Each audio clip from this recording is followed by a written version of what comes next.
The world only moves for those who take control and force it to respect them. If you're not building, you're declining. If you're not growing, you're shrinking. If you're not winning, you're losing. Every man has two choices, by brick, with discipline and vision. The time for waiting is over. The time for hoping is gone.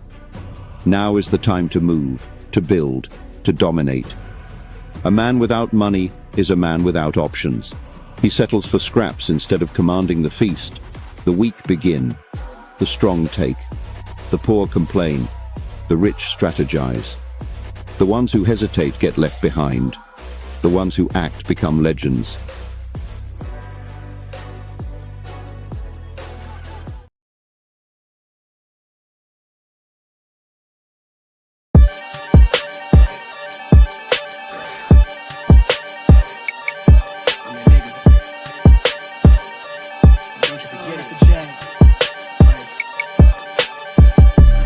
Vibe blowing at the J, got the loud jumping at the pay. Everything I'm on slay. Everything I do is got the Benz jumping at the bay. Vibe blowing at my J, got the loud jumping at the pay. Everything I'm on slay. Everything I do is got the Benz jumping at the bay. Another milestone, look at that. Paper boy on my paper route till I'm 6 down on my back. I'm an old soul like my dad. My old girl's still a fan. And yo girl at the live show, so don't act like I ain't the man. I'm kicking my feet up, get frank like Aretha. I'm calm but I'm teed up, just flip me a stack. The Rio just doubled up off of the muscle, I stuck to the task. They see me, I'm trouble, I'm bubbling up till it's stuck. And they want me to stay where I'm at. I'm good everywhere that I'm stepping, my presence is crucial. You know that this shit not no trend. On a big wave, I'm controlling the tide. Snake eyes when you rolling the dice. So with the stakes inside, I could never take another nigga advice. They can't reach the sky, I'm aiming up high. Just wanna know what it's like. Y'all know what it's like, I come from outside of this. Out the quicksand, I'm the big man, doing big things. Cop a big change, up a state lines, doing stage dives on cam. It ain't no limit to my vision. Check the temp, I'm on fire with it. Got the bands jumping out the bag, Prosecco on ice. I'm nobody nice, but run up a check. Demand my respect. I'm doing the most, I never quit. They want me to quit. I'm good as it come, I'm good as it gets. Vibe blowing at the J, got the loud jumping at the pay. Everything I'm on slab. Everything I do is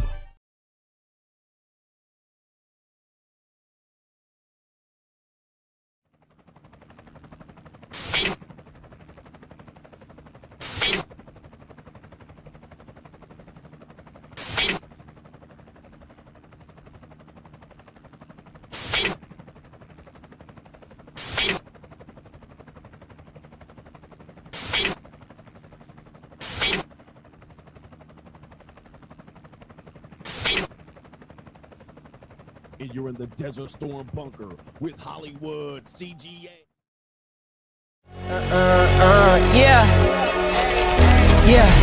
Legends ain't born, they built from the grind. From benches to banners, we sharpen the mind. We sharpen the sword and promise and swore that we going hard and leaving it all on the floor. Hey, yeah, we going hard and leaving it all on the floor. Hey, yeah, we going hard and leaving it all on the floor. Legends ain't born, they built from the grind. From benches to banners, we sharpen the mind. We sharpen the sword and promise and swore that we going hard and leaving it all on the floor.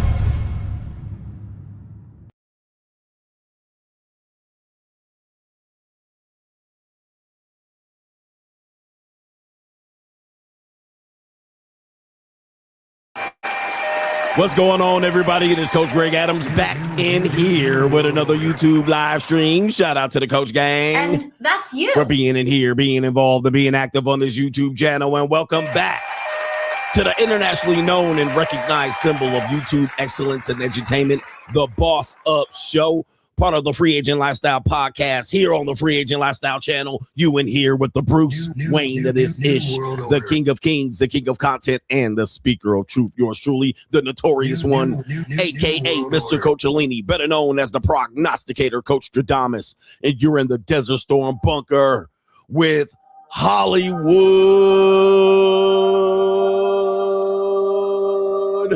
CGA. Also known as EWF, that is every woman's fantasy in the whole fucking show. I'm the CEO, Niggero of Fixes Binds LLC, the unbinder, the undebatable, the undisputed best entertainment here on YouTube. You can call me Senor Gregorio Graybeard. The ladies love to call me Mr. Your third leg was just phenomenal. Also, the man with one trabajo, that is the ecclesiastical Mitch Slapper. You're looking at the anointed one. Acknowledge me. The founding father of the After Pill, the junior college sociologist, the Morpheus of the Mating Matrix, the chocolatey Confucius, the Black Moses, the deliverer, also known as the man that ecclesiastically walks in the spirit of Elijah. I'm the man with more nicknames than anyone in the game, including Malo Poppy, Hentai CGA, Don Gregorio, Ling Arthur, the Lord of the Lings, James Bind, Genghis CGA, but you can be better known and able to call me the benevolent monarch. See God Allah, and you're looking at the reigning and defending, the undisputed 14-time demonetized champion of YouTube. We got a great show for you lined up today. We got Crime and Law CGA coming up here. We got a lot of men and women who claim that all men don't pay, but y'all gonna learn a lesson today. We got DHS, the Department of Homeland Security, sugar baby gets exposed. A woman in a high position still selling that pootie cat. We're gonna talk about that. We got a podcaster, a famous Manosphere adjacent podcaster, sentenced to not life in prison, but he got 7 years in prison. Not because he was a Manosphere podcaster, but we're going to talk about that. We got Paul Pierce paying child support until age 67 years old. 67 years old, ladies and gentlemen. And we also have an update on Mike Vrabel, who was getting some side marital poon, and what it cost Mike Vrabel. But to contribute to today's show, $, the Notorious CGA on the Cash App. It is Venmo, Coach Greg Adams TV. PayPal is paypal.me/Coach Greg Adams. And that is near the top of the description box on the Free Agent Lifestyle channel. And you can super chat by clicking the link on the top of the live chat or the bottom of the live chat on the Free Agent Lifestyle channel. I had a philosophy that kind of went famous, and you know, for most people, I was kind of the first one to stick my neck out here on this particular subject matter. And it is all men pay. It's the all men pay philosophy. Now, some people in the manosphere, the red pill, this man thing, they kind of want to say that they're the Morpheus. They're the Morpheus, right? They're taking the red pill and the blue pill. All right. And they say they're the Morpheus. Now, I say I'm the Morpheus of the Mating Matrix for the most part, but I have to say that my identity as the Morpheus of the Mating Matrix, I'm going to actually say that the Morpheus thing is kind of played out. You know what I mean? Everybody says, oh, that's played out, right? Morpheus, Matrix. And I get it. I say I'm the Mating Matrix. So I'm not talking about the Matrix too much, but, there is a Matrix. Everybody knows that. They're aware of it. A lot of people are just too slow to figure it out. But I'm just going to say, it's not the Morpheus. It's actually another character. It's another character that our brother here that I need to put some respect on his name. All right. Lawrence, what's his name? All right, I done messed up. All right, but anyway, the brother that plays it is played by anyway, you know his name. Why can't I think of his name for a second? All right, but Lawrence Fishburne. Okay, that's who I mean. Lawrence Fishburne. Lawrence Fishburne actually played a better character that can better sum up who I am, okay? It can better sum up who I am, and it's not the Morpheus character. Anybody know what character that I'm talking about that would better sum up what CGA is all about? Because they played out the Morpheus character, Lawrence Fishburne. The character that Lawrence Fishburne plays is not the Ike Turner. It's actually this individual right here, the Furious Styles. I'm actually the Furious Styles of the Mating Matrix. New world order. If you haven't seen the movie Boys in the Hood, this is the guy in the movie that knew everything. He knew before everybody could see it. He saw it before everybody can see it, right? And he used to put people on game, and what people wouldn't do, they wouldn't understand in real time. They would actually have to wait for shit to develop so Furious Styles could be like, told you. And he had those two little things, and he used to sit there and he used to tell, he's like, why is there a liquor store on every corner? Why is there a gun store on every corner? Why? Because they want us to kill ourselves. We don't have boats. All right. He was trying to school them. And he knew, but he was just in a situation he just couldn't get himself out of. He wasn't trying to help the community, but he was trying to put him on game. He said to his son, and what did you wear? Oh, you didn't wear a condom? You goof ass nigga. You see what I mean? See, Furious Styles knew before everybody knew. He was just too ahead of the game. And sometimes when you're too ahead of the game, what you want to do is you want to put people on game. Unfortunately, people too deaf, dumb, and blind to catch on.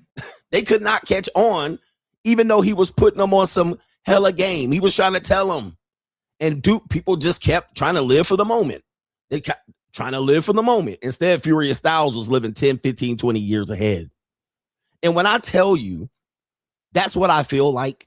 I don't feel like Morpheus. I feel like Furious Styles. I feel like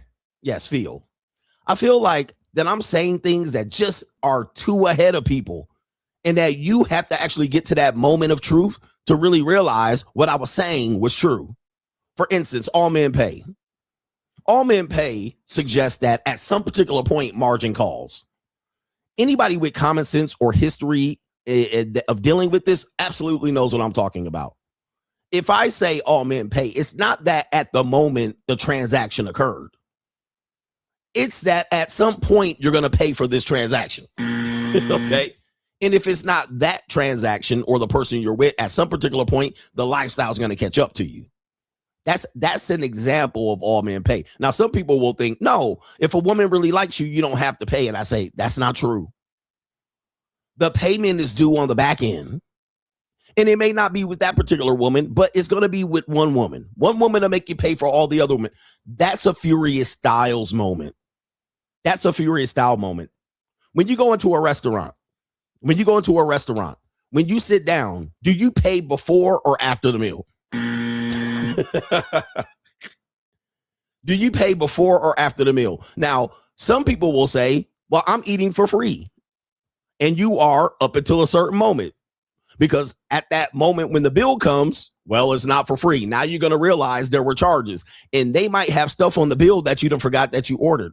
Or the bill might be incorrect. Or they may double up the charges. You didn't realize they were charging that much for the drinks. And you go, I didn't realize you were charging so much. I thought it was happy hour. Oh, happy hour ended 5 minutes before you came in. You see, this is an example of the bill does come at some particular point. So you can stay there for 2 hours. They'll let you eat up 2 hours worth of food. The bill gonna come regardless. Now you can dine or dash. You can have the person come over and say, hey, look, the owner of the restaurant says they recognize you. They know you. You don't have to pay. Or we like you. You don't have to pay. But at some particular point, the bill's gonna come whether you pay or not, right?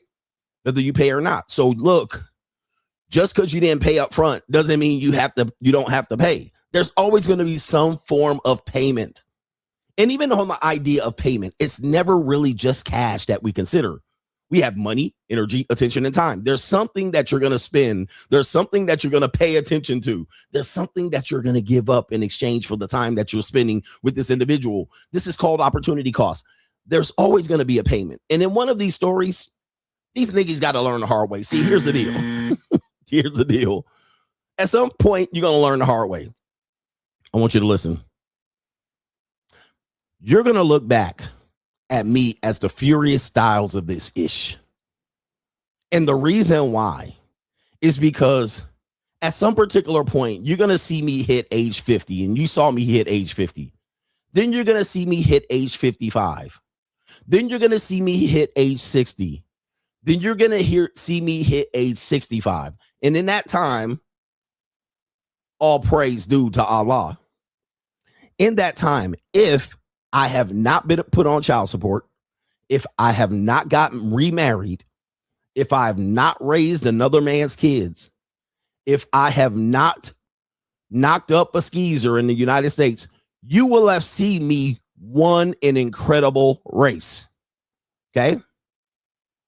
You will see me have won an incredible race. See, right now you don't see it, but you also have people that see it and they're trying to get me to do what? Oh, he need to re-up. He need to get remarried. Why? Because that means they want me to pay. But if in that time I hit age 65 and I haven't remarried, became a stepdad, or had any other kids here in the United States and been put on child support, I won like a motherfucker. Because if you look at Paul Pierce, in that time I hit age 65, this nigga will still be paying child support for kids he produced in 2025 and 2026. See, it's not today that matters. It's going to be in the future. You're going to see the free agent lifestyle being worth played. I'm playing an incredible hand. I'm playing an incredible hand by avoiding being put back on a plantation, by avoiding the payment system, the back payment system, by avoiding the bill comes due at some particular point. The free agent lifestyle for now doesn't look like a smart decision. It looks like, hey, what are you doing? What are you doing? But right now, it doesn't look like that. But if you fast forward 15 or 20 years from now, you're going to be like, damn, CGA really won. He came out on top. He doesn't have step kids, step grandkids. He ain't paying child support at 65. That nigga won. He not getting married. He don't have a wife to take care of the rest of his life. Okay, that nigga won. He didn't get divorced 3-4 years down the line. He won. This nigga made the best decision of his life. It's not today that matters. See, as a man, it's not today that matters. Right? People want to always see what the decision you made affects and the outcome of is today. They want to be like, what does that do for you today? Gentlemen, this decision to be a free agent for myself personally is a lifelong decision. It's not just for today. It's for what I'm going to avoid 5, 10, 15, 20 years from now. It's the light at the end of the tunnel. One of the things that people miss when I created the free agent lifestyle and I morphed it from another philosophy of the red pill, what I was looking at is by the age of 48, 49, I can dodge the entire system for the rest of my life. Right? That's what I wrote. I wrote that. I said, if I can avoid remarriage, if I can avoid having other kids by other American women, you see, I say American. If I can avoid this, I'm out of the system forever. I'm free. So I calculated when I was in my mid 30s, I was about 39 years old when I actually plotted it out on a chart, and I had it up on my mirror in a big giant post-it. And I said, if I can not get remarried and have other kids, by the time my kids turn 18, I'll be 49 years old. And at that particular point, I could escape the system, aka the Matrix. So remarrying is a smart decision. Not remarrying is a smart decision. Not having more kids is a smart decision. I'll be free by 49. And I never have to go back to court. I never have to go back to child support. I never have to keep remarrying and manage a woman all the way till she's 60. I never have to get divorced. I can avoid the system forever. That's what the free agent lifestyle measures. I don't have to be in a pitiful marriage. I don't have to try to make it work and go to marriage counseling at 57. You see what I mean? I'm out of the system. I'm free. There's just too many ways. So when the all men pay philosophy is literally laid out, it is not the moment that we're talking about. It's the aftershock. It's not the moment that you have to plunk down the money that matters. It's what happens later on. And this is where men have to understand, when people talk about all men pay, at some particular point, you're going to pay in misery points. You're going to pay in time. You're going to pay in attention. You're going to pay in energy expenditures. You're going to pay in bill comes due. You're going to pay in margin calls. You're going to pay as being part of the system. You're going to pay in child support. You're going to pay in alimony. You're going to pay in divorce lawyer fees. At some particular point, you can't escape it. At some particular point, you have to admit, once you're in, it's easy to get in. It's easy to get in for free. But At some particular point, you're going to have to be paying something. You're going to pay. You're going to pay in stress, heart attack, heart arrhythmia. Okay. At some particular point, it's going to happen. So don't think, and we got some stories today to actually show you, don't think that it ain't going to happen to you, because all men pay. Furious Styles of this ish right quick. All right. We might have to. New world order. I'm still the Bruce Wayne of this ish. Okay. I'm still the Bruce Wayne of this ish. Anyway, shout out to y'all for the early sermon. Let me get to the earlier contributors to today's show, and shout out to everybody that's been part of Stream Mania. All right. Stream Mania has been great. Biggest icon in wrestling. Stream Mania has been great. I hope you guys have been able to catch all the streams. We've been streaming on Twitch. Ask Coach Greg Adams channel. We'll be streaming tonight from the flagship, the main channel, which is Coach Greg Adams. And then we'll be on where else we've been? Locals and Patreon. All right. Anyway, man, shout out to DGC Moore says, respect CGA. Okay, that was from earlier. That was from the last night show. Gaudio says that stream last night was funny. I somewhat feel bad for the homie, but hopefully he learned his lesson. It won't be finesse while dealing with the JUCO. Some men I work with in DC still don't realize many women are at the JUCO and getting played like that old executive. Man almighty. Gaudio. And we're going to review that today. We're not going to take as long as we did yesterday to talk about it and unpack it, but I realized not everybody saw last night's show. So we're going to cover it today. Men are out here. You're going to be the last to know. You're going to be the last to know, gentlemen. You're always the last to know, because men, your whole strategy is to deal on hope. You hope you find the right one. You hope you find a good girl. And then guess what? You get smacked in the face trying to play this game. These men out here are not listening to me. Your girl going. Shout out to our brother J Flow says Stream Mania has been legendary. Biggest icon in wrestling. He says, and it's triggering a lot of bitch ass niggas out here. He says, I appreciate the hard work, coach. And shout out to the coach gang. Shout out to you.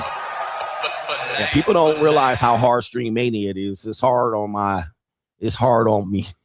Pause. It's hard on me. But people, I don't read the comments, but people screenshot comments and share them with me. I'll be like, there's really some unhappy people out here. You can't make everybody happy. Huh? There are people that's just vehemently against you. And it is what it is. I can't wait. I can't try to please these people. But it's funny that they watch you for so long being vehemently against you. But I get it. Justin O says, I was talking to my Jewish friend.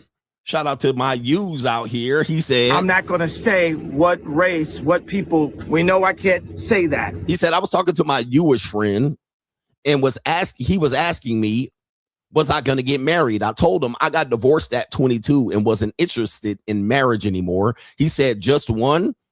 I am on my third marriage. Ring the bell. Golly. I'm on my third marriage. See, I'll be damned. See, again, that's all men pay. I don't understand how you can get married 3 times. Like, that is insanity, bruh. I mean, that's literally the definition of insanity.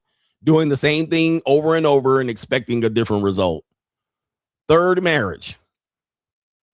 I mean, that's tragic, bruh. That is tragedy. Shout out to J Flow with the cash flow. J Flow with the cash flow out here telling me I'm triggering these bitch ass niggas out here, man. Shout out to the bitch ass niggas. Look at this bitch ass nigga. How about the bitch ass niggas that be watching me? Like, look, it's funny, man, because this podcast is one of the greatest podcasts on YouTube. I know you don't think so, but again, time will reveal. Once I stop doing this, I'm going to have to collect my millions and then escape to Asia. You already know my plan. I told you. That's the plan. Give me some Filipino nurses, some Thai parties in Pattaya, of course. I'm going to be down there with Wasabi Baby in Japan. She going to be milking me in more ways than one. I'm going to be down there touching some Koreans. I'm going to just be there. That's going to be the epicenter of the CGA lifestyle and experience circa 2032. Escape from the Matrix. All right, trying to get really off the plantation and go get some rice, not cotton. But think about this. When this podcast is over, what are y'all going to do with your mornings? What are you going to do with your mornings? What are you going to do with your playbacks? It's going to be difficult. You're going to be like, damn, I didn't realize how much CGA entertained me. Even if you're a hater, how much CGA entertained me over these years. It's hard to keep something going for a long time. This is going on year 10 coming up here. Season 10 coming up. Volume 10 coming up. All right, I figure I can do this for another maybe half decade or a decade. But what's going to happen? I know, even for the haters. See, how invested do you have to be in my show to hate on me and watch my show for hours and hours? Like, you have to have a real investment. You have to really like me. I think Johnny Depp said it the best. Hate requires a lot of time and attention. I just don't have that. But I appreciate my haters. Okay. I appreciate the haters. You guys are wonderful people, man. I mean, without you, I wouldn't realize how much people love me. Shout out to you right here. All right, so anyway, we got some other contributors to today's show. It is on the Cash App Variety, and then we'll get into Straggle and Sniggle Theater. Shout out to The Empire Podcast, says, got my copy. And first, something, he says, I opened up to the first chapter. He says, got my copy of the Free Agent Lifestyle. First chapter I open up is to going solo. Shout out to you. I saw it coming. That's why I went solo and kept on stomping. Shout out to you, man. I appreciate you for copping the book. Shout out to our brother Ian Williams. Says salute to the undisputed champion Hollywood icon in wrestling, CGA. And we got our brother here. It is Blizzum, says for the collection plate. Shout out to you. That's 50 on the collection plate. That's a co-sponsorship to Blizzum. Shout out to you and the ism. Appreciate that, man. And let's get into it. Who wants to do a little doom and gloom? If we have time, I do have a little bit of time to do a little bit of doom and gloom. All right, let's bring some doom and gloom CGA just to wake y'all's up real quick and see if y'all paying attention to the world. It's been a long time since I've been doing the doom and gloom, but let's get into it. Let's do it. I didn't want to do it, but I'll do it. Doom and gloom CGA.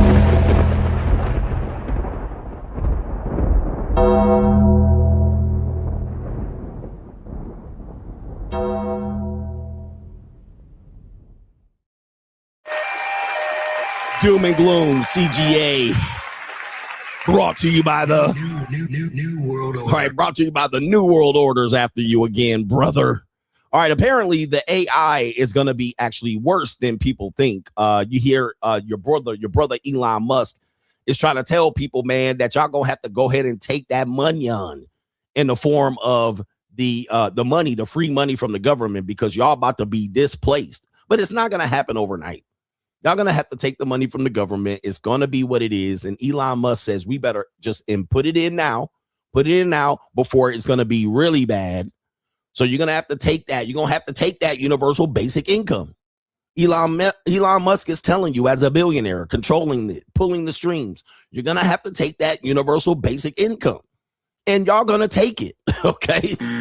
Just imagine right now, if the government came out right now and said, we're going to give y'all $1,300 extra a month.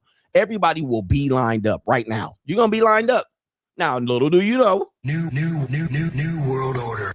you're going to be up shit's creek as soon as you take it.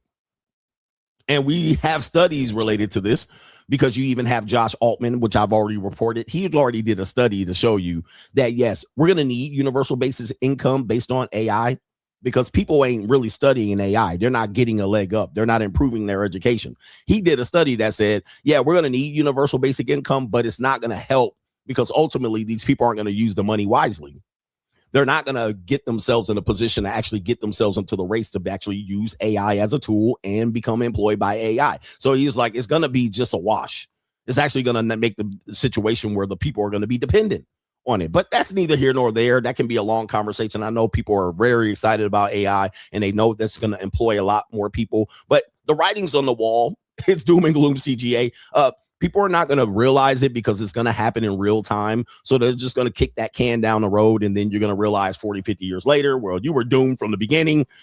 I hate to say doom and gloom, but it is what it is. But we got two company CEO niggeros speaking out right now about said subject matter. And the stock market, the stock people, the people own the stock. All right. They're actually considering like, what the fuck is going on right here? But it says right here, the Uber CEO says other executives are lying about AI. They're lying, y'all. New world order. They're lying. He says they say it'll be fine, but privately admit millions of jobs are gone. All right. The other executives are lying. Because what people will say is AI is a tool. It'll be okay. Jobs will be created. And there are going to be people that are employed that are going to be able to help and assist the AI. I get it. But you don't realize that there's massive YouTube channels getting demonetized as of the last 30 days based on AI because they're using AI. It's not because they're using AI. It's because of the easy way that they can create content using AI and is creating AI slop. But here's the funny thing. AI is the one demonetizing all the channels. All right. So it's Google's AI, YouTube's AI, demonetizing AI channels. Nigga, hey man, look, don't tell me I didn't tell you so, you know. It's not manual people demonetizing it. It's the AI. But that's neither here nor there. So it is crazy. It is crazy. So yeah, they're going to create jobs, but they're actually losing jobs. And YouTube doesn't even have manual reviewers. They actually source that out to other companies. Anyway, New world order. So we got him saying, yo, they lying. Millions of jobs are gone. Bye-bye. Bye-bye. Millions. Now, that's going to be way more than the jobs that are created, especially immediately. Not only that, if you look at the next story down here, Verizon CEO estimates up to 30% unemployment due to AI. I mean, yo, you better get on it here. Okay. You better get on it. And this is going to be a result because I want to ask yourself this. Shout out to the people who are my AI brothers here. We got a lot of AI brothers in the money mindset. Okay, shout out to y'all because y'all been kicking knowledge and game over there. So much game. We need a referee. And shout out to Ice Cube, by the way. So much game being kicked over there. And you're going to realize even our AI bros over on the Money Mindset. Join us on patreon.com/money mindset. We have several AI streams that are game changers. I'll drop the link here in the chat. Game changing information.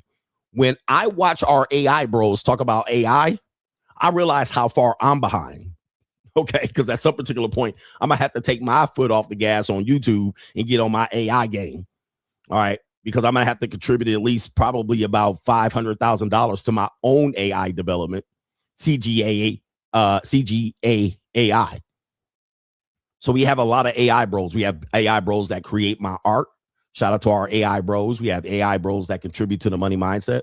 We have AI brothers here doing AI work over here, creating our letting AI create my playback content. So my son's on that. We have editors that are also using AI to create content that I can use for my playback. Shout out to CGA AI in the building. But I realize how far I'm back. Now, here's the thing. Most people that are using their information in their brains to learn AI now, all right, you're ahead of the game. Congratulations. You will not be affected negatively. You're going to be caught in the rat race. You're going to continue to be successful and make up for the marketplace where the jobs are lost. But that's a small percentage of people. That's a small percentage of people. Most people haven't even cracked open one AI for Dummies book, right? They don't even know what's coming. They're still applying for jobs. Don't realize AI kicking out resumes, right? They don't even realize that. They're completely lost, the deaf, dumb, and blind. Those people, which the Uber CEO says these are millions of people are going to be caught victim of this. Josh Altman said millions of people. Elon Musk said millions of people are going to be caught up in this loop, and they're going to have to depend on UBI. What I'm telling you is you better get on game. Number one place, you say, CGA, I'm lost. Hey, listen, you better unfind yourself because that's the free way to do it. You could get $50 and plunk $50 in, and you can look at my courses over there on Money Mindset if you needed a place to start, and you will be put up on game with just that. Or you can find your own way, nigga, but I ain't going to tell you where to go. I'll tell you where to go on Patreon. But other than that, you're going to have to find your own way at the end of the day, because I ain't here to hold your Mickey Ficky hand. I'm providing some value over here with Patreon, but you don't have to do it. But don't say I didn't warn you. Remember, I'm the Furious Styles of this ish. I'm the Furious Styles from this ish. New world order. It is a cold, evil ass world out here. These people are trying to tell you, but don't let these people tell you that it's an easy thing to do. When I see what these AI bros are doing, this is very complicated. Right? It's very complicated. And not only that, AI has changed dramatically every 30 days. All right, because there's a rat race going on. There's a competitive race going on for AI platforms, particularly with Grok, Claude, Chat GPT. These are different companies that are highly competitive, and they're trying to provide the best value for even giving resources to the normies related to AI. Even when you have StreamYard, you have Opus Clips on the YouTube side. These people are, and even the Google platform itself, YouTube, they're trying to provide AI tools for their content creators. So there's a competitive race, an arms race going on, even on the platforms for content creators. So it is like going crazy behind the scenes. And if you haven't even picked up one of these things yet, you guys realize you're already using it, but that's neither here nor there. But if you haven't picked up to figure out how to learn, you're way behind. But there is hope, because things change so rapidly that you can jump in and learn. And I would just suggest that you do so. But the best place for you to start, if you wanted to start, we won't lead you astray. It's going to be on patreon.com/Coach Greg Adams, and you can get on the Money Mindset. And there's plenty of tools over there. There's plenty of streams and brothers that are telling you where to go. We had Theo. We had several brothers that are telling you where to go to get yourself ready. Or if you want the blue collar option, there is also a blue collar lifestyle as well. But AI at this point is something you don't even need a college degree for. Some of the college degree programs are getting cut, particularly related to computer science, because they can't keep up. You sit in a computer science program for 4 years, they can't even keep up with the developments with AI, because the professors who teach, they actually aren't in the process of learning. They're in the process of teaching. And when you're in the process of teaching, sometimes you're not in the process of learning. So your learning curve is going to be way behind. You can get in there in these places just to get in there. And you can learn as things are developing with certification. But you can still go get your computer science degree. Go ahead and do it. Go ahead and do it. I'm not telling you not to go to college. I'm just telling you that sometimes they can't even keep up, and they're cutting back on some of those programmings. Way. That's Doom and Gloom CGA. Strap up. Life is a roller coaster.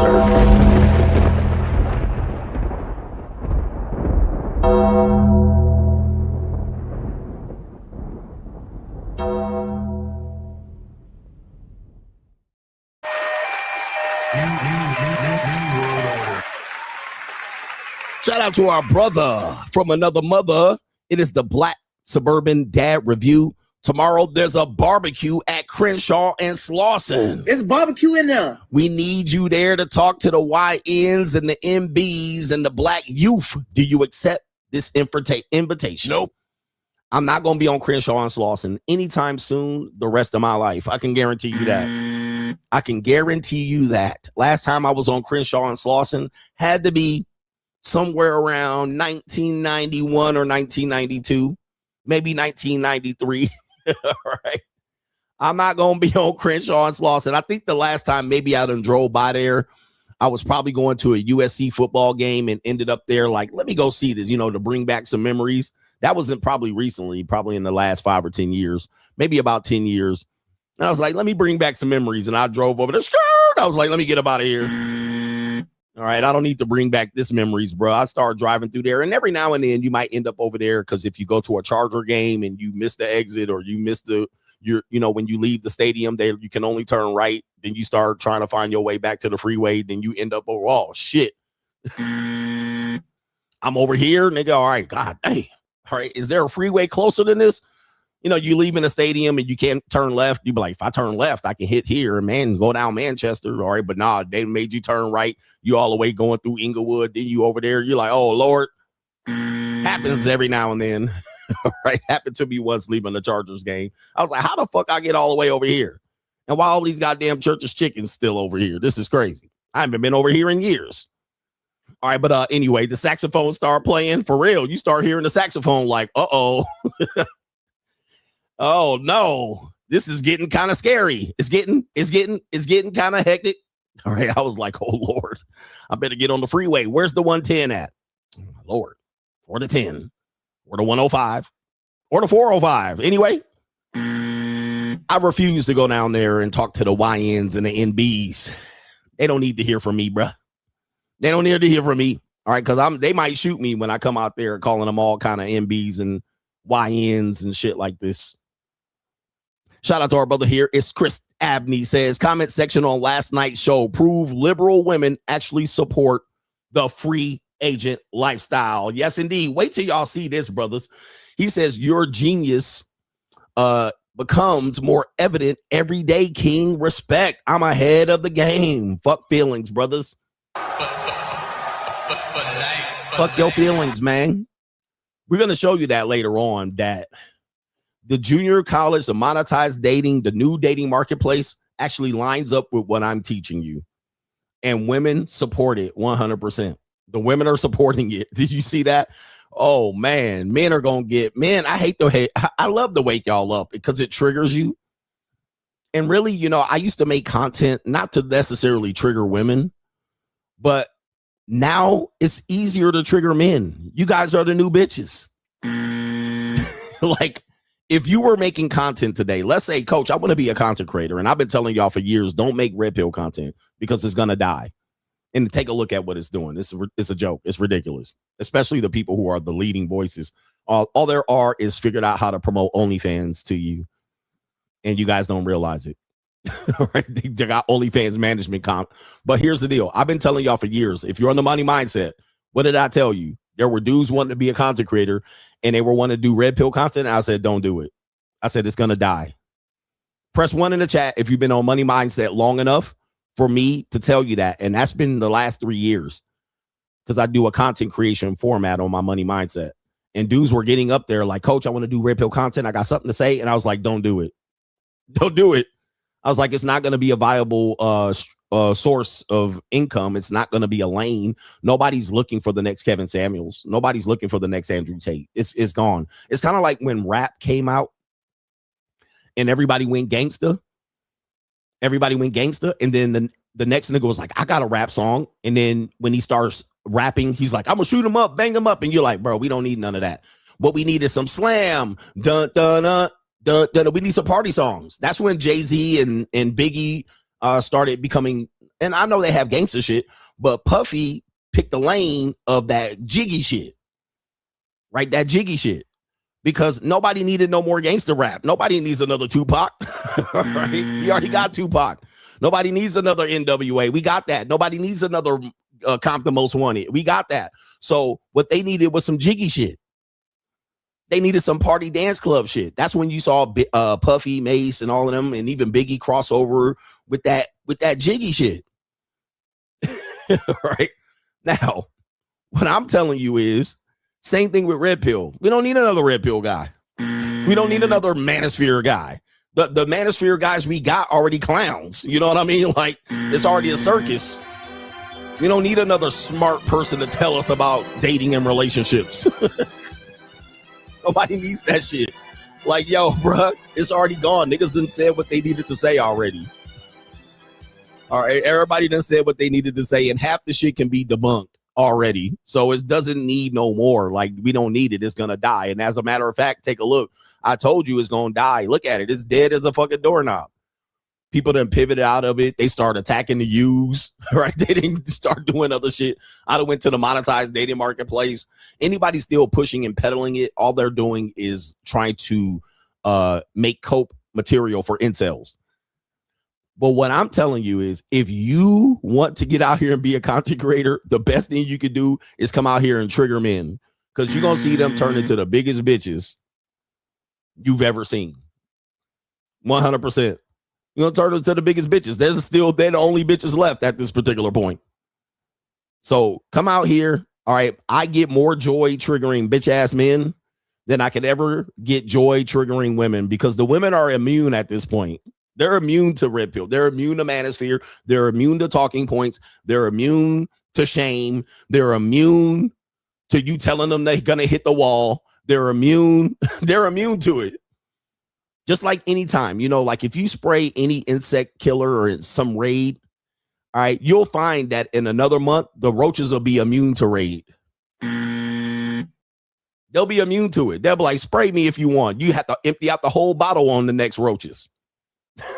Right? You're like, God damn, these roaches don't die. You spraying them down. You're like, God damn, you flooding the roaches. They be sitting up here like, yeah, nigga, all right, you gonna need something stronger than that, bro. We immune to that shit.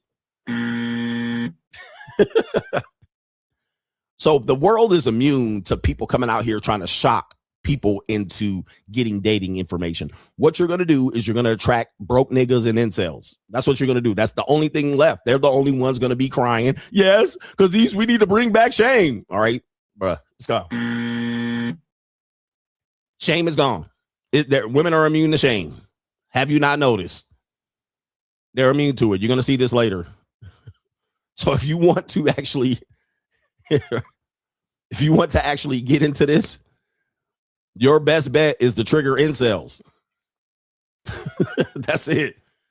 Yeah, the ecclesiastically. They want to come out here ecclesiastically. We need to bring back shame and force women to have sex and get rid of the 19th Amendment and Sharia law.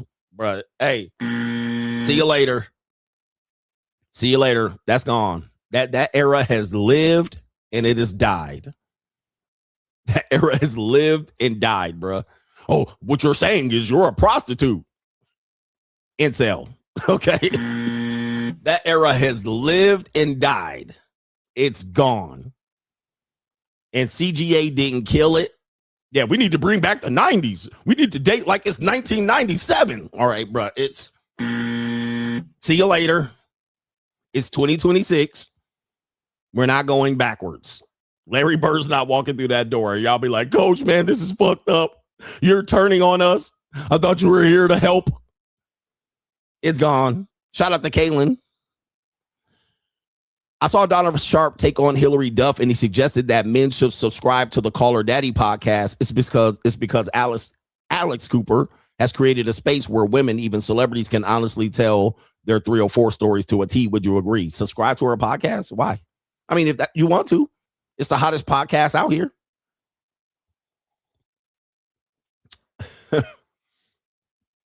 I don't know if that's what you would do. Go subscribe to it so you can hear women tell out how they got slutted out. I suppose. I'm not against that. But it'll wake you up. I mean, because y'all won't hear me tell you. Y'all be like, CGA's lying to you. Go over there and hear it yourself then. Mr. Travolta says, the stream about the DHS sugar baby. The Super Mitch met her on Hinge and spent $40K. The irony is that he had met the same girl on the JUCO website. He would have paid much less. The spectrum is real. Mitches don't have the stomach. They should stand by or stand back. They ain't got the stomach out here, brothers. They ain't got the stomach. You can't wait. Do you have the stomach? I can't wait to show y'all that. $40K on a woman he met on Hinge, all because he was a sucker for love ass nigga. Now, that same woman was on the JUCO. Like, she was confirmed on the JUCO at the same time. And she was running JUCO game on his ass, met him on Hinge. As I told you, the spectrum is real. The spectrum is real. He didn't know and was not aware that she was a sugar baby. Now, had he listened to me, he would have known. Tell me I'm not lying. Had he listened to me, and I've been telling you for years, these women going. I'll show you the dark side. Had he listened to me, he wouldn't have been caught up in the fact that, oh, this is a regular girl. They're different from the prostitute CGA deals with. Because he deals with prostitutes, obviously. Those are not the regular girls. She's on a regular girl dating app format and play this nigga for $40K plus. When I say sucker for love ass niggas, y'all gonna always get got. Y'all always gonna get got. And then we'll sit up here and tell me you didn't pay. Oh, yes, you paid. Gotcha, bitch. I didn't pay. I didn't pay for pussy, $40K. He'll still sit up here and tell me he didn't pay for no pussy. I'm like, wow. Men are delusional, man. Men are delusional, fam. Men can't be helped at this point. Daniel Max says, couple of bucks for all the game you've been dropping. Peace, quiet, and freedom is the best way, and it's for life. Shout out to you. Peace, quiet, and freedom. Why would you want peace? Don't you want love? Rick from H-Town says it's National BW Crash Out Day. All the NFL players being drafted tonight will have snow bunnies. Oh, I can't wait. Oh, yeah. Where the white women at? You're right about that. There's going to be one guy that has a white girl and the internet's going to go crazy. See, these women only like them men for their monies. It's going to be one.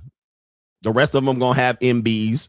Thank you for bringing that up, Rich from A-Town. I guess we're going to have to go ahead and monitor this scenario today. Shout out to Ken Rose for the thumbs up. And we got two more. Miles says, Coach, our political system is truly backwards now. The liberals have always been backwards, but now the conservatives are too. Tragcon women are cosplaying that they say and say that they are against illegals, but hire them. That's always been the case, the conundrum of the conservatives. And we know ICE isn't rounding up the working illegals. Both sides are insane right now. That's always been the conservative conundrum.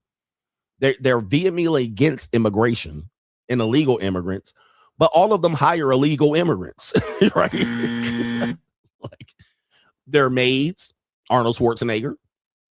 They're maids, they're escorts, they're landscapers, right? All the way down the line. People that wash their cars. So what are they talking about? What are they talking about? Their nannies, did I say that? Their nannies are all illegal. But they will sit up there talking about illegal immigration this and illegal immigration that, paying all kind of illegals under the table. And if they have a business, a conservative has a business, you can bet you if it's a warehouse back there, they got a whole bunch of illegals back there too. Right? A bunch of illegals in their working warehouse. So like I said, but that's kind of been known, right? Because people have called out conservatives for that for a long time. Like, what? Your whole housekeepers and your whole landscapers are illegal. What the hell?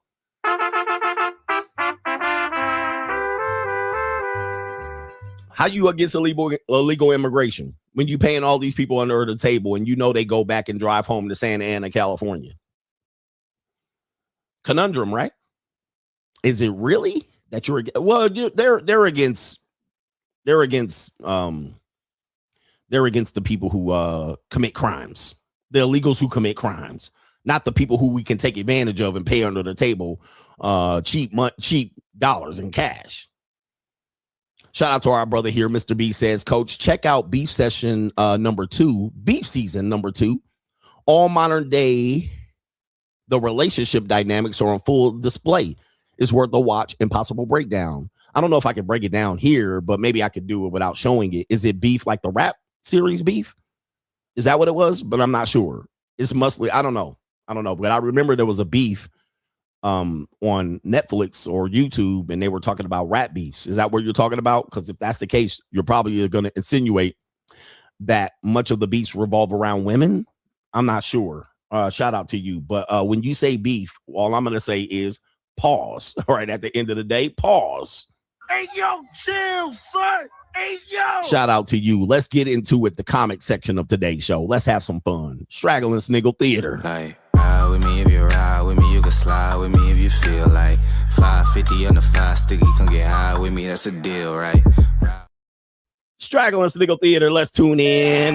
We got a great show for you lined up today. A crime and law legendary series here.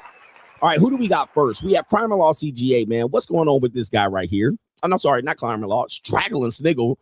We have this guy right here being challenged by a woman, and look at the relationship dynamic, how men are less confident and women are supremely confident because they know they got simple force system to protect them, and they also have the ability to change their mind. So apparently we have a guy right here. This is this girl's page right here.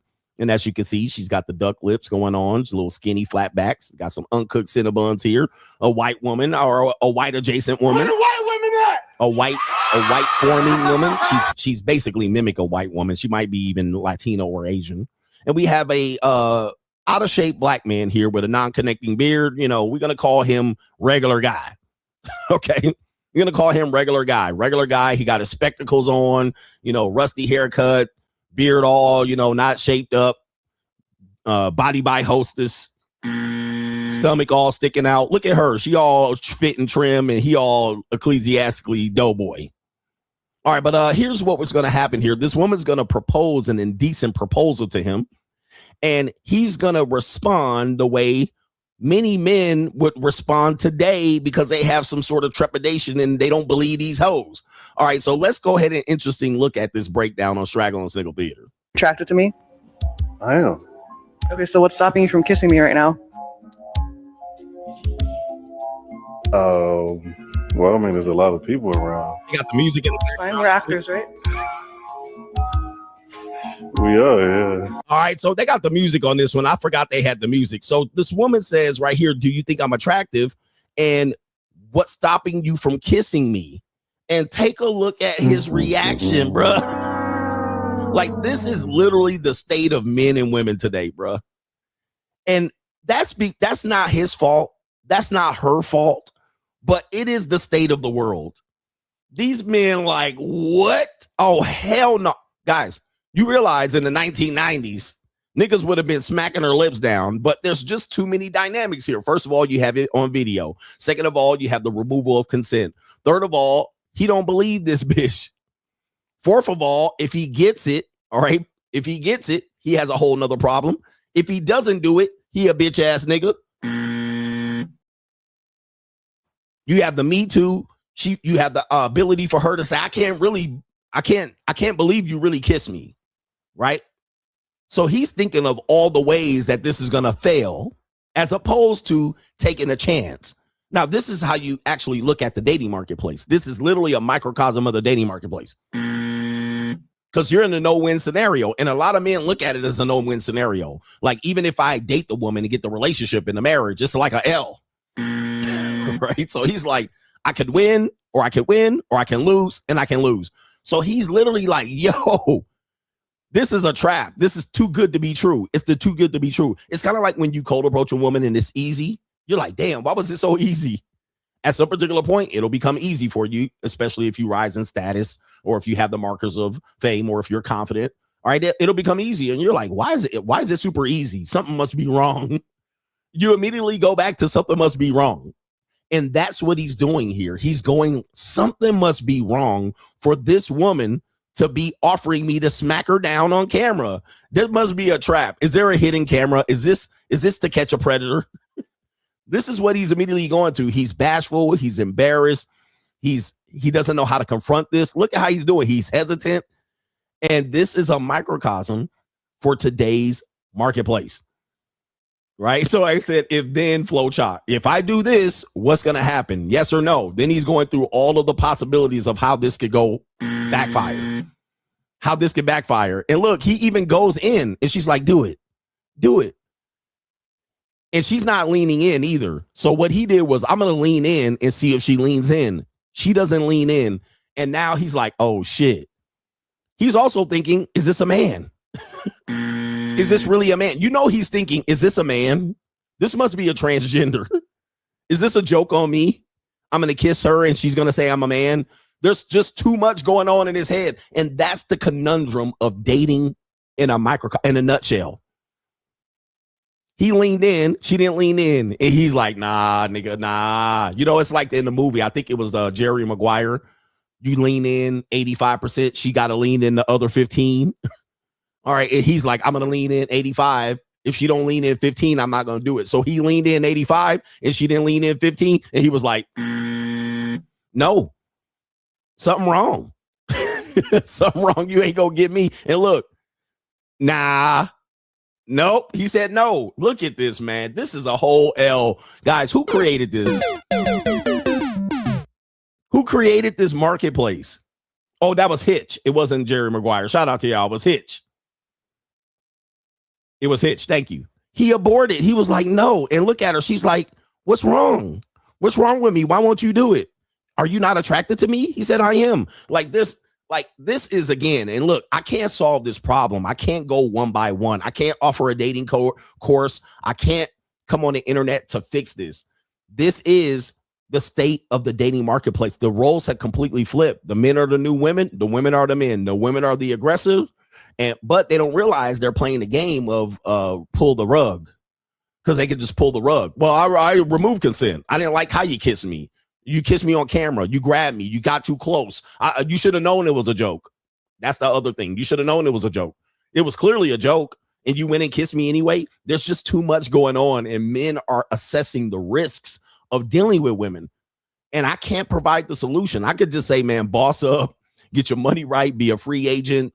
You know what I mean? You know, you can avoid all of this and mitigate the risk if you pay up front. I can try. Look, I can't give you a perfect world. I cannot give you a perfect world. And men want me to give you a perfect world when all I'm going to do is say, this is how you mitigate risk.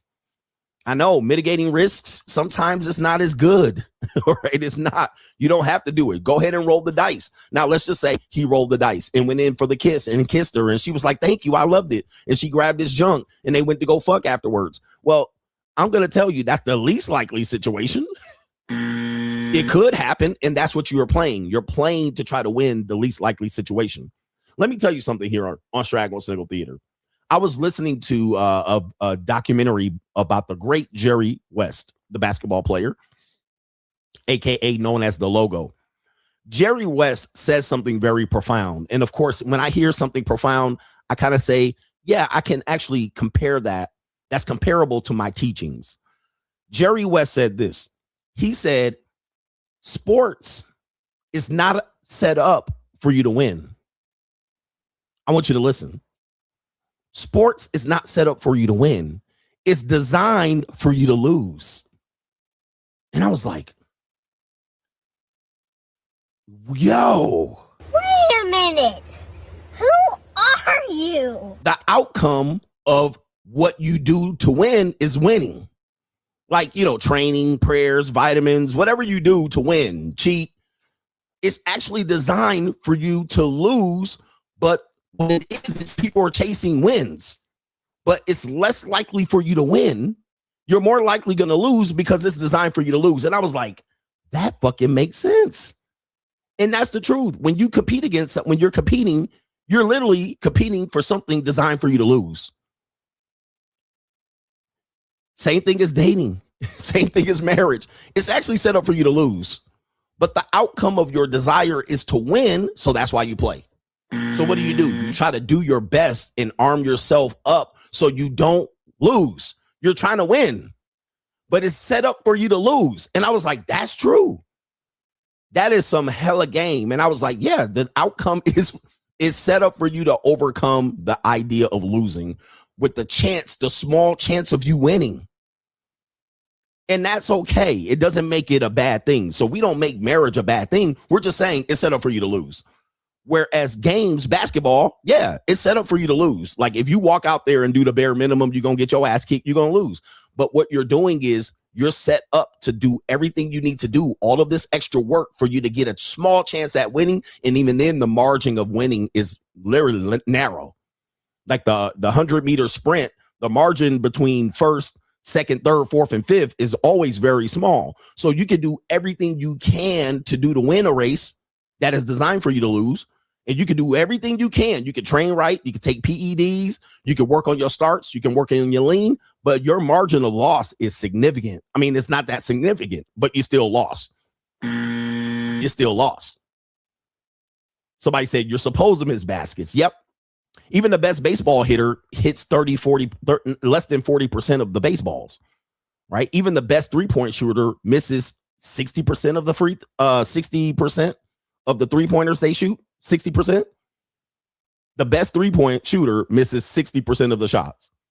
So you're literally designed to lose. Relationships are designed to lose, and people are actually looking at it and going, wait a minute. How do I mitigate risk? How do I work around this? How do I not risk losing?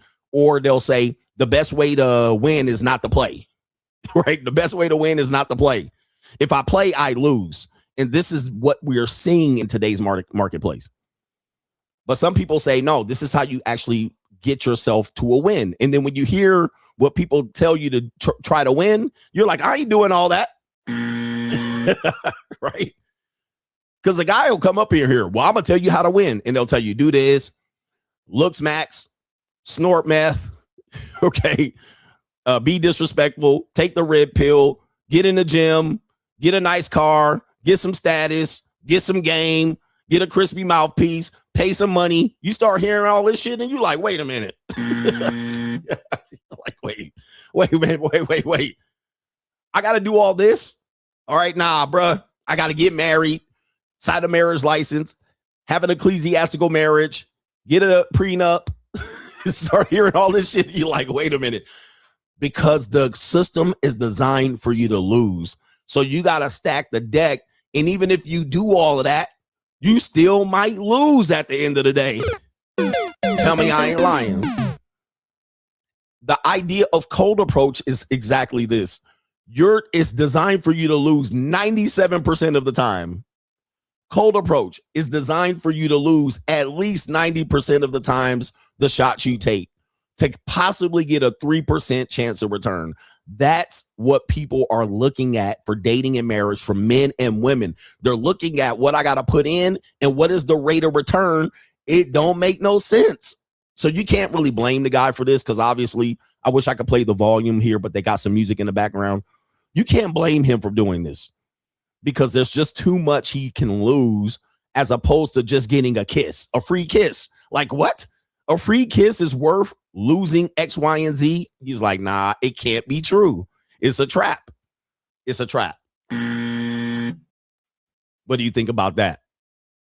Straggle and Sniggle Theater, we have the great Ric Flair, the nature boy Ric Flair. He's known for styling and profiling, taking your honey to Space Mountain, and he's known as the world's heavyweight champion, the real world's heavyweight champion. He will tell you that he's got a lot of women. You know, he's known for being out here with a lot of women.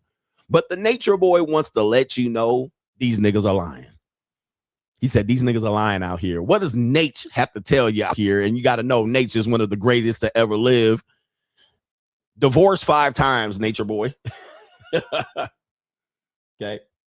Divorced 5 times, nature boy.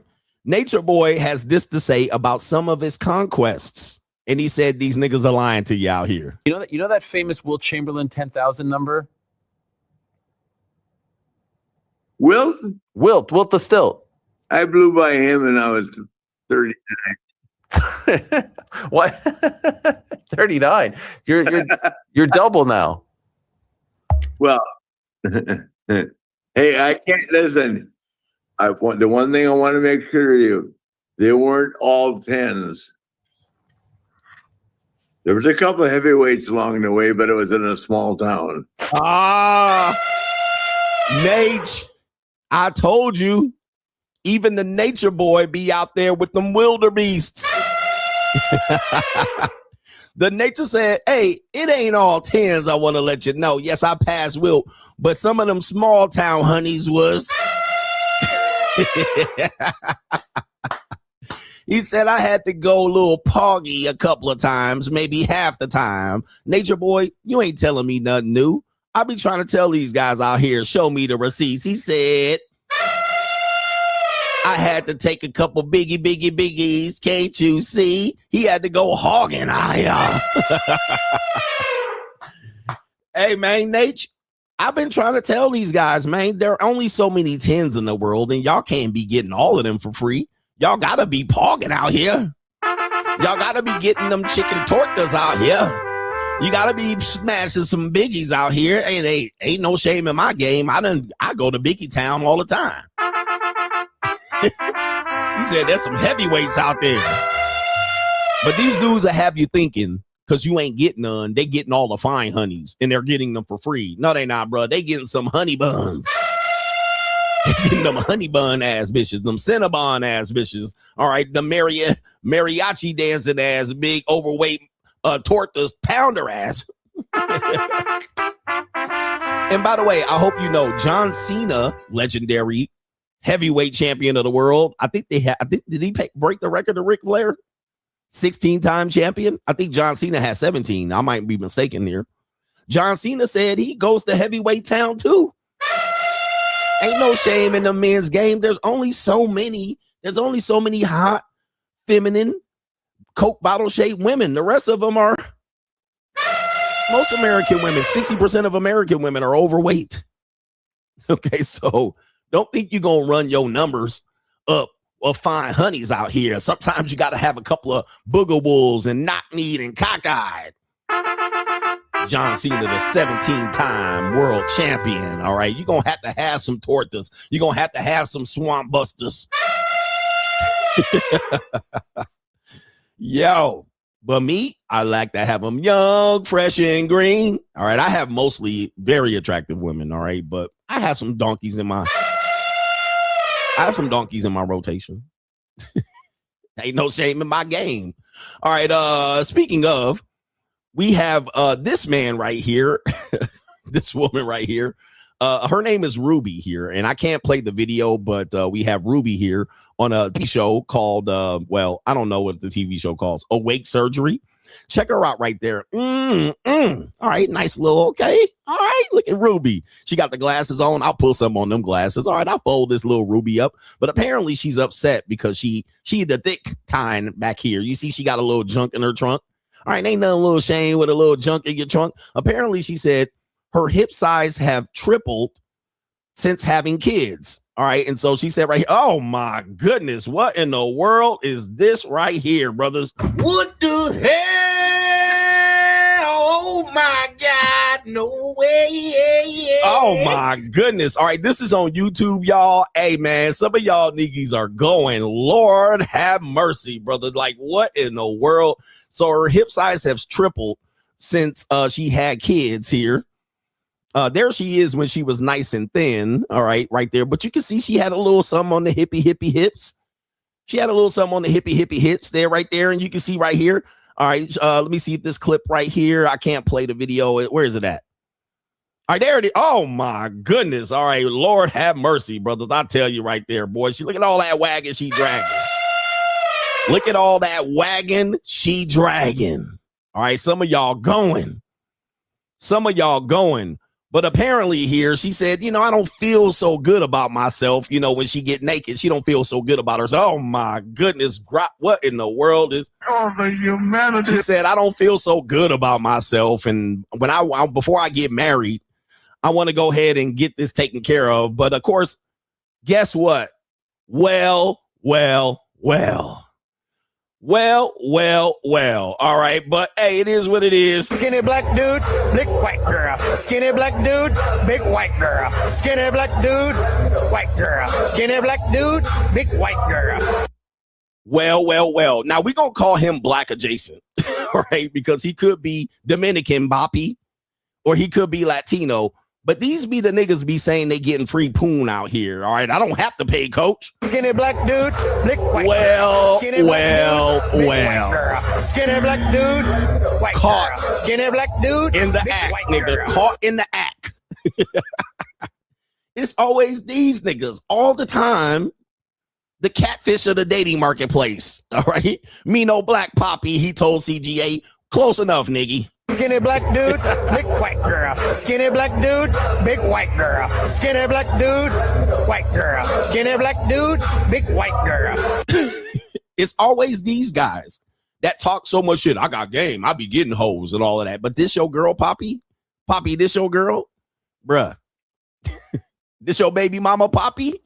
All right, this the woman you gonna marry, Poppy? All right, golly. All right, golly. These niggas be, hey. They be lying on the internet, y'all. They be lying on the internet. Last one, Straggle and Sniggle Theater. We have, let me see what we got here. Straggle and Sniggle Theater. We have men that go to Germany to get women. These guys will jump up here. Coach, man, you got to come to Germany. Oh, okay, I've been there, Germany. I see what's up. I be having them. And them German girls love you out here. And I know, I'll be like, yeah, them Broomhildas do. So a lot of dudes will tell you to come to Germany and come get you a woman. But we got one of these niggas out here that went to Germany and got him a girl. Let's go ahead and take a look here for the guys, the brothers that say come to Germany. Here we go here. Okay, let's play the video here. And oh my goodness. Oh, the humanity. He got him a big bird out here. Look at this, brother. Look at these niggas, man. What the hell? my God, no way. Yeah, they forgot to tell you they be getting 47-year-old German Broomhildas out here. Look at all of that. These niggas are a disgrace, bruh. Y'all not getting blonde, blue-eyed, fairy tale bitches. And yes, this woman will suck the black off your deals, Nick. I'm gonna tell you that, bro. I done had a couple of these big birds, and they'll suck you off real good, and it be wet and gushy. But look at these niggas, man. These niggas every single time, man. Skinny black dude, big white girl. Skinny black dude, big white girl. Skinny black dude, white girl. Skinny black dude, big white girl. All right. Just because she's not big, fat, all right, doesn't mean she ain't big. This woman will give you the time of your life. I'm gonna tell you this, bro. You will never forget. You'll never forget this. All right. And look at them jowls. Look at these. Oh my goodness, man. She'll drop that neck, ever living neck, bro. All right. I'm gonna tell you, she'll give you the best neck of your life.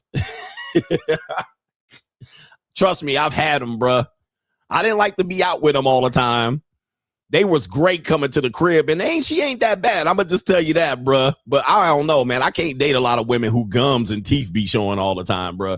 But this woman got teeth is showing. Shout out to her right here, showing all these teeth, and he's showing teeth too. Okay, Niggas always gotta show they teeth. but she makes for great practice, bruh. Plus, her boobs look like a rock in a sock. I mean, this will be a nasty nut, but I'm gonna tell you, bruh, she gonna rock your world. Trust me, and she been married too. She probably still married. And oh man, wow, where's the the humanity? I don't pay Coach Pussy for free out here. They come out here and get a girl that rocks with you, and you don't have to pay. And this be the girl. This be the girl. I'm gonna tell you, 97% chance this the girl. And yes, bro, it is free to an extent, and she'll pay for you and buy you gifts and bring you coffee and all kind of shit, cook bratwurst for you and all that, and suck the bone off the bratwurst, man. I'm gonna tell you right there, bro. She'll suck the bone off a bratwurst. Oh my goodness. The humanity. That's definitely a granny out here, bro. But they be out here bragging about grannies. Don't at me, brothers. That's Straggle and Sniggle Theater. Hey, man, everybody has their level. Ride with me if you ride with me, you can slide with me if you feel like 550 on the 5 sticky, come get high with me, that's a deal, right? The world only moves for those who take control and force it to respect them. If you're not building, you're declining. If you're not growing, you're shrinking. If you're not winning, you're losing. Every man has two choices. Be the hunter or be the hunted. Be the man who writes the checks or the one who waits for payday. Success is not given. It's taken. Wealth is not stumbled upon. It's built brick by brick with discipline and vision. The time for waiting is over. The time for hoping is gone. Now is the time to move, to build, to dominate. A man without money is a man without options.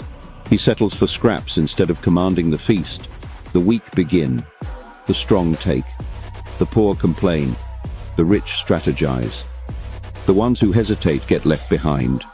The ones who act become legends.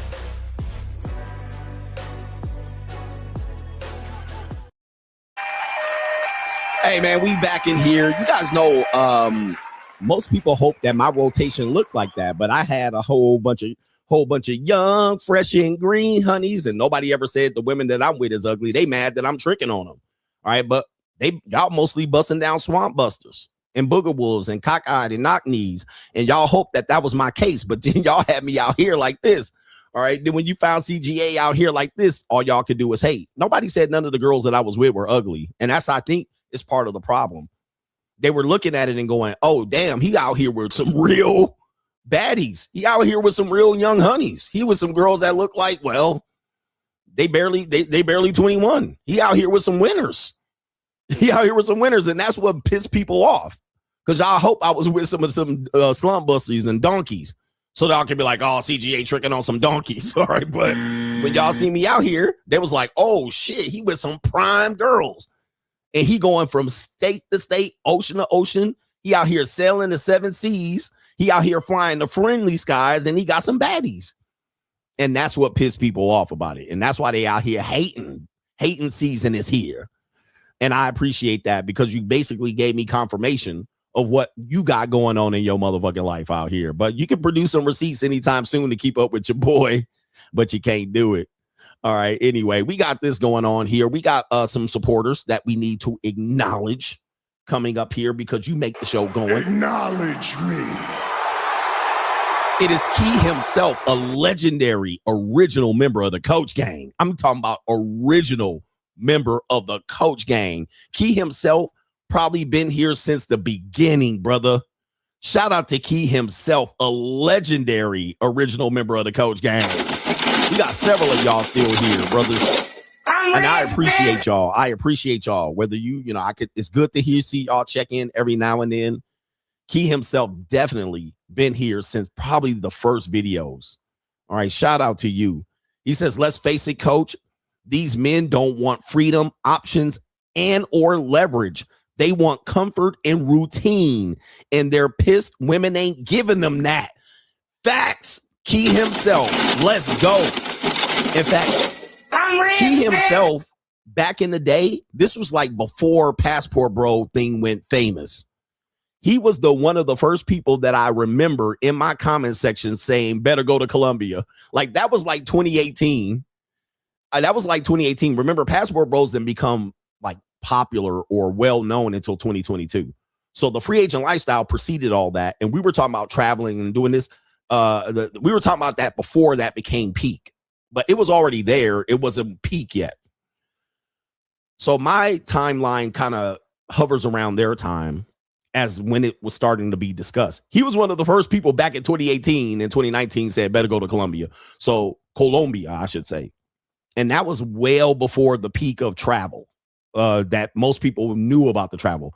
Shout out to the Passport Bros. They've been around for a long time, but most people didn't catch on to them until 2022 when it became like an internet sensation. But shout out to Key himself. But I'm going to say this again, and I wish I could put this on the screen, but he's absolutely right. Maybe I can copy it and throw it on the screen for you to say it. I'll copy it. And you're right. Let me see if I can copy it. This is what Key himself said, and I'll throw this up on the screen for you guys to see it. But he's right. And this is what men don't get. This is what I'm fighting against. He said, let's face it, coach, these men don't want freedom, options, or leverage. I should say or, because most dudes want one. They don't even want one of these. He's saying they want comfort and routine, and they're pissed women aren't giving them that. That is an absolute fact. I mean, you can't sum it up any better than that. That's Key himself, y'all. Because that's what I'm fighting against. I'm like, dude, and dudes will be like, well, there's no such thing as leverage. They're using men. Men are getting used. I'm like, what do you want? You want to get used, nigga? Like, is that what you want? You want to sit here and just have them continue to try to invest in the same shit that's not working? And I'm telling you, women don't want to give you that. Like, they're not trying to make marriage and relationships work for you overwhelmingly. I mean, there are some, but most aren't. They're out here being selfish. They're giving you, like, they want to be independent, but in relationships. Okay. Let's face it. I'm fighting against men that want comfort and routine. That's what men want. Some men are going to get it temporarily. You're going to pay for it temporarily. You're going to get you a wife, 2 or 3, 5, 7, 8, 12 years, and then it's going to be gone. And then you're going to be mad at me. But this is what I'm against. And then when they see me doing it, what's happening is they're pissed that I'm getting it, and they're trying to get me back to comfort and routine. You need to get married. You need to settle down. You need to get that out your system. Get back to what? Comfort and routine. Sign up for the system. So the dick police watching me do what I'm doing, basically avoiding comfort and routine and having freedom and options and leverage. And they're like, you don't need to, bruh. That's the battle. That is the battle. And I'm like, bro, I don't need that. And here's the other part of it. They don't realize I already had that. Some people don't realize I already had a marriage and I already have kids and I got adult kids. Like, they don't even know that. They're just like, he's out here living his life freely and he's not putting into the system and giving back and raising kids and family. I'm like, I already did it. But see, they don't know that because I'm still kind of youngish. I'm youngish. They thinking I missed the window and then I should be putting back into it to give something back. And I'm like, I already did it. Like I got married when I was 27. So I already did it. Like what more do I need to do it again? Why do I need to do it again? For what? Why do I have to have a family and marry and settle down with a woman my age? Been there, done that. Been there, done that. I already got the fucking receipts. I got the kids out here. They out here are adults. They're young adults, but they're technically adults. What's the point? I don't want to be there. I don't want to sign up for more child support. I don't want to sign up for more taking care of a woman. I don't want to sign up for another potential divorce. I'm free. Key himself with the legendary comeback right there. Men want comfort and they want to sit around getting fat. They want comfort and routine. And women aren't giving you comfort and routine at all, brothers. They're not giving you, you're not signing up for that. They'll tell you, you're not signing up for comfort and routine. You're signing up for her to raise the bar every damn week. Then y'all sign up and then get mad when they're out here and you're cohabitating with them and they acting funky. Then you're like, what do I do? I'm like, bro, I told you, don't cohabitate. If you want to avoid bullshit with women, don't cohabitate with them. You're just going to be kept on your toes and walking on eggshells. And that's what you should be doing. If you live with a woman, you should know that's what you're going to be doing. Walking on eggshells, her moving the goalpost, changing her mind, disrupting your peace. Yeah, that's what you want. At least every now and then. Ken Rose says, just like modern women and their behavior are products of simps, governments, and corporations, loser men are products of those same women. Yet today's women complain about loser men. No accountability on either side. Just saying. Most of us are products of women. Like we were raised by women. We got raised by a woman and our name from a woman. That's the truth. But if you think about it, most of us have been victims of absentee fathers or fathers that have been pushed out or part-time fathers or fathers that have abandoned us or whatever. I mean, we all are kind of a mix of all of these things. Working fathers, fathers that worked a lot, traditional model, they worked a lot. Some of you were raised by aunties, sisters, older sisters, mothers, single mothers. Like we all were products of this. Now, what tends to happen is, and this is the conundrum. The conundrum is this. Most women have dealt with no good ass niggas, right? We know this. I mean, you could use any of these equations, incel numbers to realize, and you could just use the complaints of women, what they've said they've gone through, the fact that they married traditionally and then divorced when there was no fault. So they'll tell you, women will tell you, most of the men they dealt with wasn't shit. Even the men that they procreated with, right? So they'll tell you this. But what they won't tell you, the conundrum is, well, why do these niggas keep having babies? Okay. If the guys ain't shit and ain't been shit since the 1968 Civil Rights Acts of 1960 something, I wrote about it. If those men keep procreating, why are we then being raised primarily by the women and being told to act a certain way to get women and marry, when in fact these women got married to and had babies by the ain't shit niggas? Like, make this make sense. Okay, wait. Let me make this make sense. So the women are raising the modern men today to be products of simpery. They're telling young men how to get women and what women need and how to make a woman happy and how to make a woman. So the women are telling us how to do this, but they keep having babies and families with ain't shit niggas. These the like, wait a minute. So what's going on? And then what ends up happening is this, the conundrum. What we really know, it's not the ain't shit niggas that's really procreating and having families. It's the narrative created around the woman being a victim in their relationship, no matter what. So if you come weak and a simp and basically a doormat, you're going to get kicked out of it and made to be an ain't shit nigga and a deadbeat daddy. So you're going to get portrayed as ain't shit anyway, no matter if you were a good guy, a bad guy, or what. All that monkey tap dancing is only going to go so far, and just you're going to make the victim narrative, kick your monkey ass out, and now you another ain't shit nigga. So something don't add up, and I'm trying to make it add up. by telling you, well, this is how it happens. You were doing well, and you had the agent of chaos create a narrative, build a case against you to remove you from the parentage, and now you're out here another ain't shit nigga deadbeat daddy. And you was trying to do your best to keep the shit going. You was out here trying to simp. You was out here trying to do the right thing, but because there's a system to kick your ass out, the welfare system, kick your ass out of the house, she benefits. The alimony child support system, kick your ass out, back in benefit. Okay, be able to do what? Kick your ass out, she gets control of the kid. So there's a system created for her to make you an ain't shit ass nigga. No matter what you do, you can whoop on her like Ike Turner, or you could go to work and try to pay the bills, and then she say, well, you ain't here long enough. You ain't here enough to take care of me and be here emotionally available. There's a system created around that to make you an ain't shit ass nigga. But we have to realize that we were set up to fail no matter what. You were set up to fail. Like I said, Jerry West said, sports is organized for you to lose. Dating and relationships is literally organized for you to lose. 99% of relationships fail. So it's set up for you to lose, but in order for you to win, you got to do above and beyond. And not only do you have to do above and beyond, you got to keep that shit up. Let's say, for instance, a woman gets with me and she's like, okay, CGA, you're set up for life. All right. Looks like you have you gotta just do your podcast. You're semi-retired. You get to travel. She comes into my life. That is now the minimum. Now I have to keep it up in order to keep up with her. Now, if she would have entered down here, she would have been like, that's fine. But then she would have had to like, okay, now I'd have to keep it up. So just for you to win, I got to come out here and continue to tap dance. How many dudes were going to retire and they got a divorce? Now they got to keep working.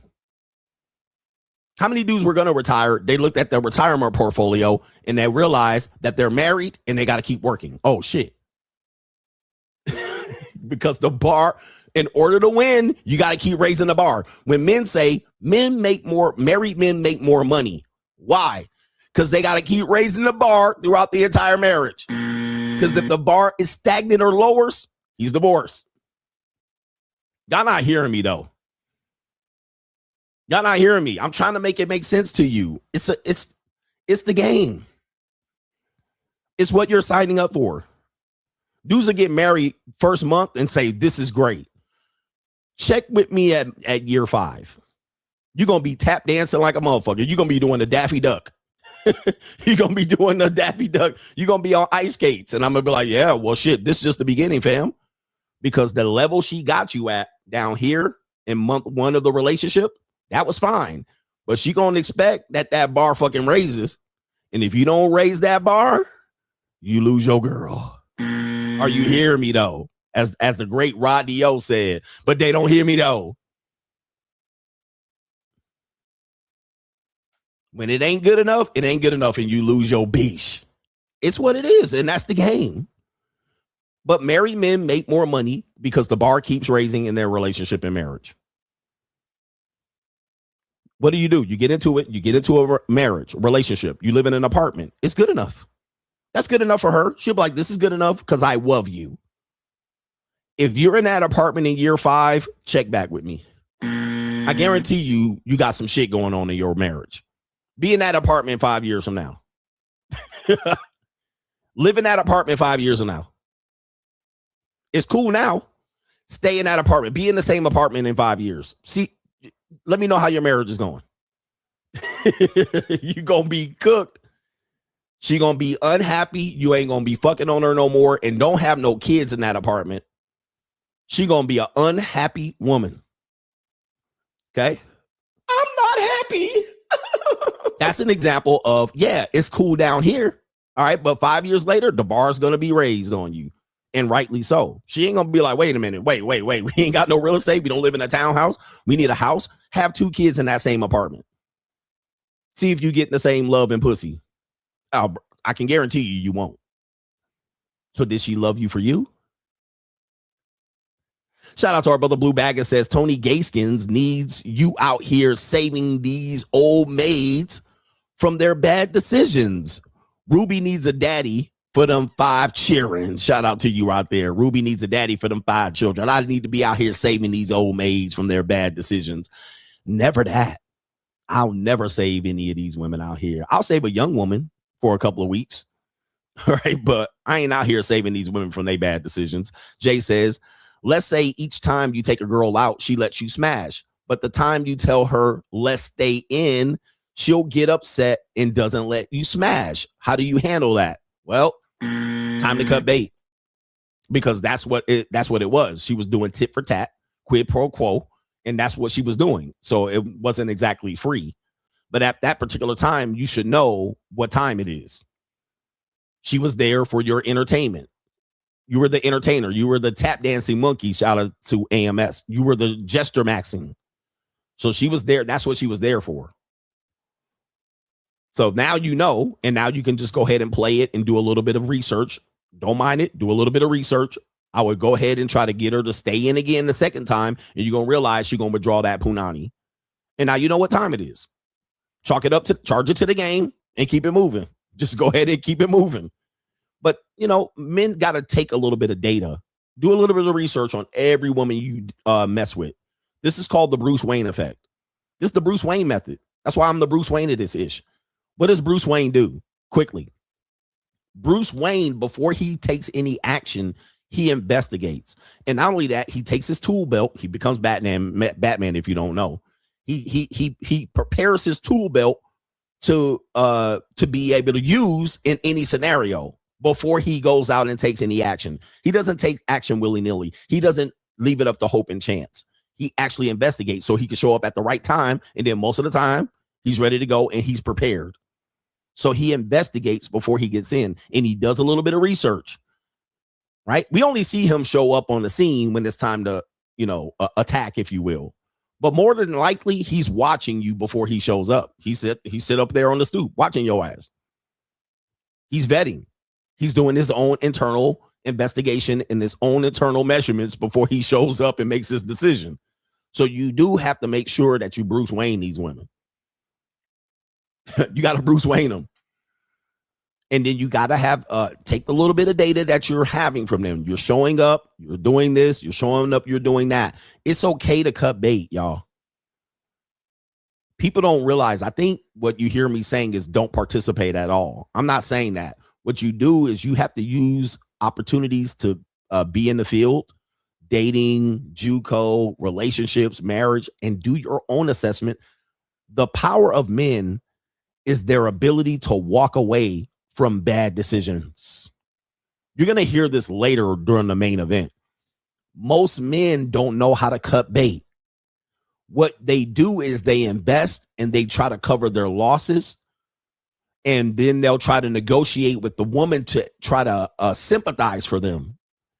Sympathize for me as I'm doing this for you. You should appreciate it. And they'll keep doubling down and spending time and then say they're not paying. Bro, men do this in marriage. They'll be like, well, I'll wait it out. I'll wait till the kids get older. I'll wait till she changes. I'll see with America. And you keep doubling down on stupidity.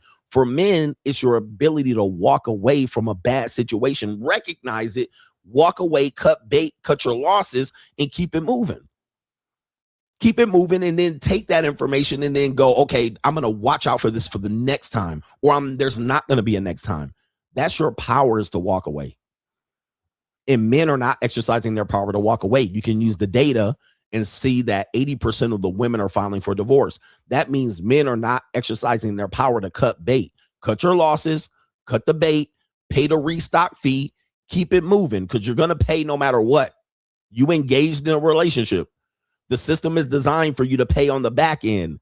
Cut your losses now, stop the bleeding, take your losses in your lump, and take your pride and keep it moving. Instead, what happens is men's self-esteem gets destroyed. The woman gets to build a case against you. You're going to turn into an ain't shit nigga deadbeat daddy. And then she out here divorcing, dragging your ass. Then you out here bleeding, paying lawyer fees or whatever the fuck you paying, child support. And now you trying to save. Now you trying to save face. Most dumbass men double down to get remarried right during the process. And now you out here with a double loss coming up. Men do not do a good job of leaving bad situations that are clearly not working against them. I mean, clearly not working for them. It's not working. It's okay. We all take losses. Just go ahead and cut bait. You see it ain't working. You see why the woman's there. Or you could just make a deal with that woman. She wants to eat and smash. Just go ahead and put her on eat and smash PPM. PPM. All right, this is our relationship. She don't like me, but she gonna come over and give me the pussy every time I take her out to eat. All right, well, we can make that situation work. Just go get you another girl. Get you another girl in your rotation that possibly might give you what you want. But men are out here trying to negotiate with women, and I'm gonna just let you know again, and I'll remind you, you can't negotiate with women. You can't negotiate with women, especially after you gave them dick and gave them a commitment. You have to negotiate what you want up front before the commitment, before the fucking commences, or you're gonna get got. People say no, but I'm gonna ask you this: if you start fucking on a woman that's fat,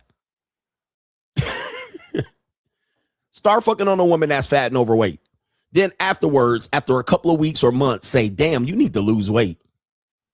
I'm embarrassed to be seen by you. Black men can't do this because they don't have any pride. But let's say white men starts fucking on a woman, and then she wants a commitment, and then he says, I'll commit to you when you lose weight, but he keeps fucking on her. Guess what? She gonna stay fat. Okay? She's not gonna lose weight. She's not gonna lose weight. Why? Because you keep fucking on her. That's why. She like, you keep fucking on me, but I'm not gonna lose weight. When is she gonna lose weight? When you break up with her? Say you break up with her, or you divorce, or she divorces you. Guess what? She gonna lose weight. My method is undefeated. I got this shit figured out. I know y'all gonna catch up at some particular point. I'm the Furious Styles of this shit. She gonna lose weight when you stop fucking her. Why? Because she has to. She no longer getting commitment and dick from you. She got to go out there and find a new motherfucker. So she gonna go on her glow up journey, and she gonna drop pounds, 30 pounds over fucking night. Tell me I'm not lying. Press 1 in the chat if I'm not lying. I got this shit figured out, bro. But as long as you committed to her and fucking on her, she gonna stay fat. She's not gonna get better. That's an example of you can't negotiate with them during the relationship. You have to negotiate with them up front. If she wants to fuck on you, say, come back to me when you lose 30 pounds. And then maybe we can talk. She'll lose the 30 pounds because she doesn't have the commitment or the dick. And if she really wants you, she'll lose the weight. But as long as you dicking her down and staying up under her and giving her attention, money, energy, attention to time, she ain't fixing to lose that weight until you divorce her ass or leave her. Come on, man. I'm trying to give you the game, bruh. I'm trying to give you the game. Same thing applies to money. Same thing applies to lifestyle. You can't negotiate during the commitment, and if you're entering her vagina, you can't. You got to do it up front, or you got to do it when she gone. When you leave her, and if she want to be a part, come back, lose weight, make some more money, get your life right, and then I'll take you back. She might do it, or she might do it with someone else. Okay, but at the end of the day, it's not your problem. You can't negotiate with women during a relationship. During which you are having sex with her, it's almost more than likely she's not going to make an adjustment. This is life advice. Men don't listen, man. Y'all don't listen. Same thing with dating. If you continue to date her, she's going to continue to act the monkey. MF Jones says that German Big Bird equals practice. He says right here, I know she way taller than me, but this is just me starving. Shout out to you going. Yeah, that brother's starving. He says, Coach, always have a thing for taller women than me so I can fold in half. Shout out to her. Yeah, that brother's starving. Starving. Anyway, let's get into it.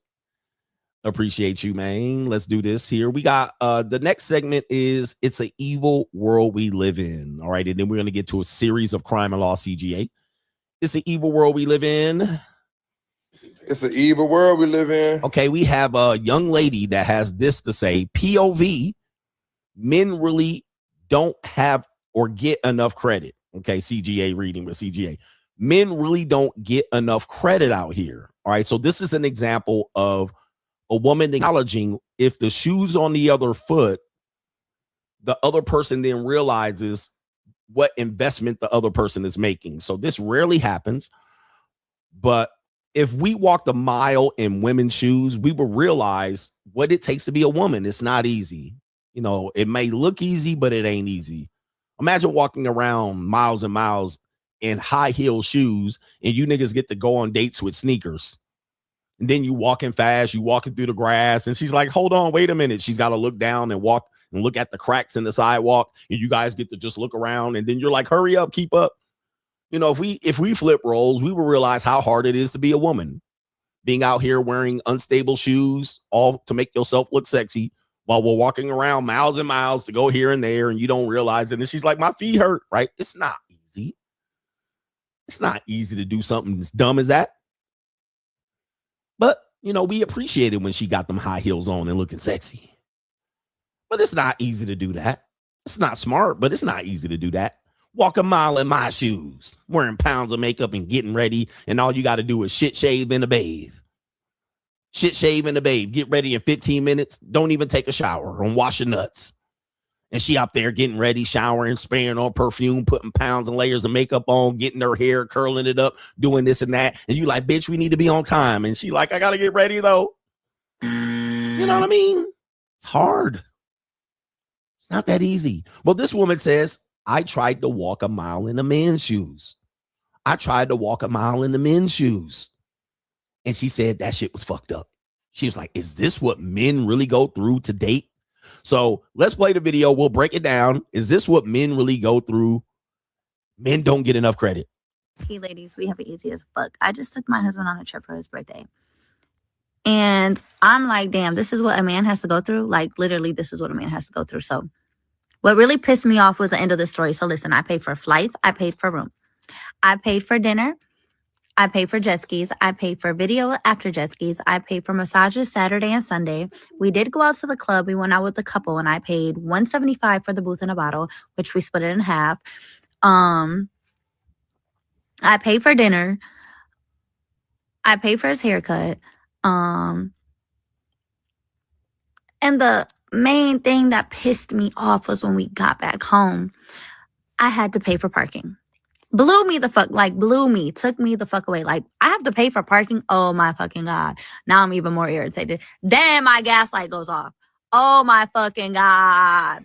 Like, we do not take an accountability, all the shit men be having to do, because I just be sitting there like, la-di-da-di-da. Bro, I would hate to be a man. Like, I would literally die if I was a man. All right. And guess what? Let you get it through your thick skull that I'm broke. Now she broke. Dead, flat, stony broke. I've got $3.85 in my purse. And all of that for her to say, I'm tired. Is all you want to do is have sex? I'm not doing all of this so you can get some pussy. All right. If you want to just go do all of this, go hire an escort. All right. All of this for you to get no pussy at the end of the night. All for her to say she's on her period during vacation. Oh, I'm on my period. Sorry. God's timing. See, she left that part out. Yeah, it sucks to be a man. And then don't get no pussy at the end of the day. All right. I thought you were just doing it. So here's the deal, man. She did this, and I want to say she did this one weekend. Men do this for 20 or 30 years. You're going to see this later in Crime and Law CGA. Men do this over and over and over again. Some men do it once or twice and figure, I ain't never doing this again. She did this one weekend, and she learned, damn, not only do the gas light come on, the check engine light come on, all for her to then call us broke at the end of the day. Let you get it through your you broke. thick skull. You must be broke. Dead, flat, stony broke. I've got $3.85 in my purse. Imagine doing all of this and you drop her off and you get a pat on the head. Oh, thank you. Thank you for being nice. And know that your girl done fuck somebody else for doing way less. Yeah, that can mess your head up, honey. That can mess your head up, honey. But look at when all dudes say I don't pay. This is another situation where I say where dudes say they don't pay, but y'all done half of this shit just to get some pussy. Right? Y'all done half of this stuff And you'll be like, well, I didn't pay. She even acknowledges, damn. Like, wow, this is crazy. Haircut at the bare minimum. Driving around, gas. I didn't pay, coach. She even realizes, damn, this is a fucked up scheme.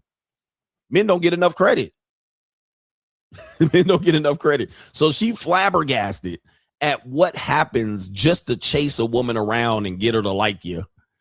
And she did it one weekend, and the vacation is a very extreme example, because then even on vacation, this is why I literally have that viral threads going on where I say, dude, if a woman's on her period, don't take her on vacation. But people, that triggers the hell out of people, because they're like, that shouldn't matter. All right. And I'm like, yeah, no, it matters. All right. Because if I'm doing all of that for show, I'm fucking the shit out of you morning, afternoon, and night at the hotel. At least the first 3 days. Right, at least the first 3 days, you paying for that, baby. Get them legs up. But if you didn't, I do all of this for you to tell me you're on your period. I'm either running the red light, which I don't want to do, because that's not the best way to have intimacy. Getting up and all your midsection full of dry blood. All right, who wants to do that? No, I'm gonna need you fresh. I'm gonna need you out here not putting a towel down. I'm gonna need you out here not just riding it so you can get it over with, worrying about how much blood you getting on the mattress. All right. I'm not trying to do all that. All right. When you go on vacation with me, you're not spotting. You're not just finishing up your period. You're not even, no, you coming out here with the wet. Okay. I'm not running red lights on vacation. I'll run red lights at the crib, but not on vacation. We on the balcony. We all over the goddamn room. All right. We in the bathroom. You drop a neck in the bathtub. I don't want to hear nothing about no fucking blood all over the place. All right. You on your period. You stay home. Stay in Cleveland. We don't need tampons and Tampaxes and all kind of shit everywhere. We don't need all that. If you're on your period, no vacation. That's CGA rule number 868. That's CGA rule number 666. No blood. No blood on vacation. I'm not trying to look at blood sausage on a vacation. Okay. So that's my rule. You go on vacation, make sure you ain't period spotting, finishing your period. I don't want to hear shit. And I don't want to hear about no irregular period. But I thought, now my shit is irregular. All right, look. But anyway, imagine doing all of this and she's on her period. Who wants to do this? Who wants to do this? But of course, it's an evil world we live in. It's an evil world we live in. It's only until we actually see what the other gender actually goes through that we can respect what people are going through.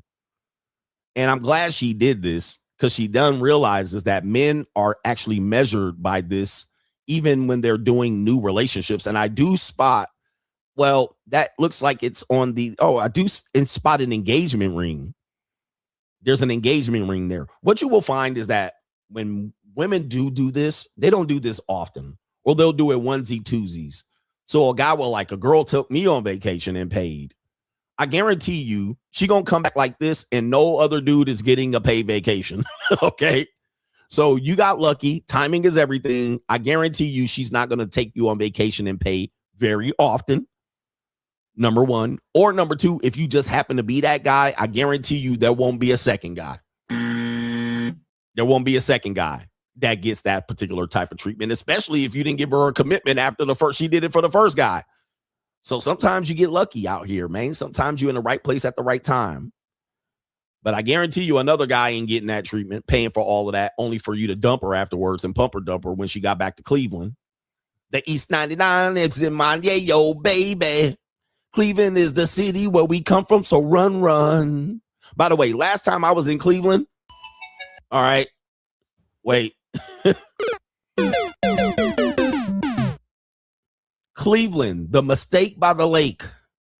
Cleveland. Cleveland. East 99 is where you find me slinging my yayo, baby. Cleveland gotta be one of the biggest L cities in the whole United States of America, bruh. Cleveland, my nigga. Cleveland is the city where we come from, so run, run. Cleveland, bruh. The mistake by the lake, nigga. Cleveland. Oh, press one if you from Cleveland, bruh. Oh,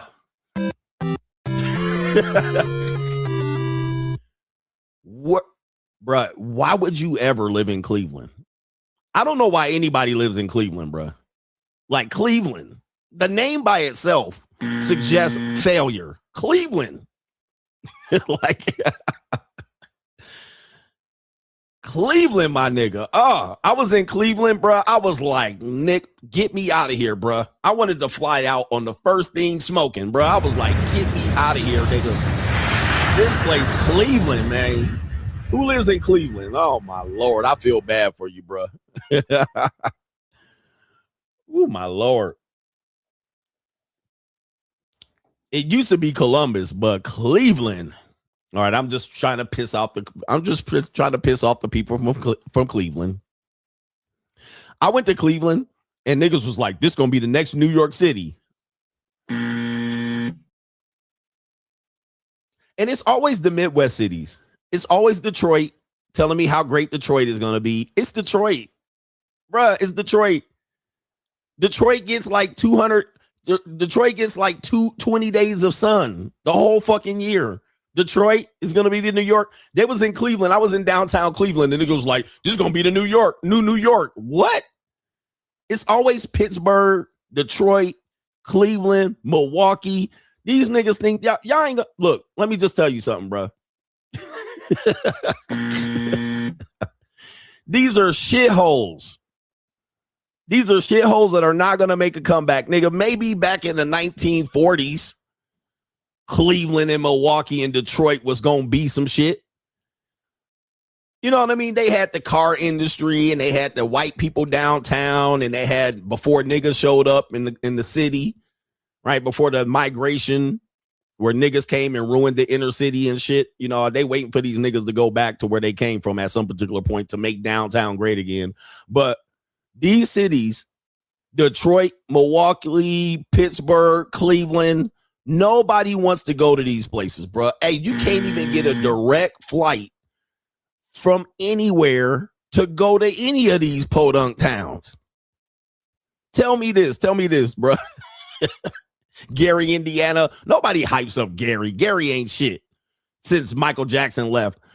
Can you get a direct flight from any major city into any of these cities? The answer is nope. You can't even get a direct flight. You niggas from these cities can't take a direct flight anywhere other than these podunk towns. You can fly from Cleveland to Detroit direct, but try to fly from Detroit to Las Vegas or Los Angeles direct. Nigga, you got to take 2 fucking flights. All right, nobody wants to go to Los Angeles. Let me go in and fly into Detroit. When was the last time you heard somebody say, let's go to Cleveland?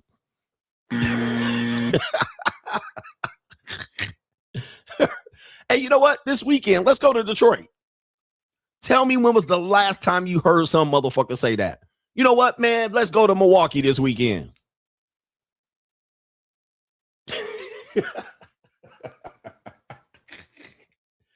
Nobody ever says this. Man, you know what I'm thinking? I'm thinking this summer, I'm going to go to Cleveland. Don't get mad at me, man. Don't at me on this shit. I got to take 3 flights just to go to Cleveland. All right, anyway, bro. I think I need to go to Detroit this fucking summer. Because why? Because Summer Jam's screen gonna be hot. Like, what? What? I'm going to go fly into Detroit for what? All right, anyway. Look, if I met the finest woman in the world from Detroit, she definitely flying to me because I'm definitely not going to see her ass. All right, god damn. Detroit bad boys. All right, shout out to everybody in Pittsburgh. I went to Pittsburgh. Never again, bro.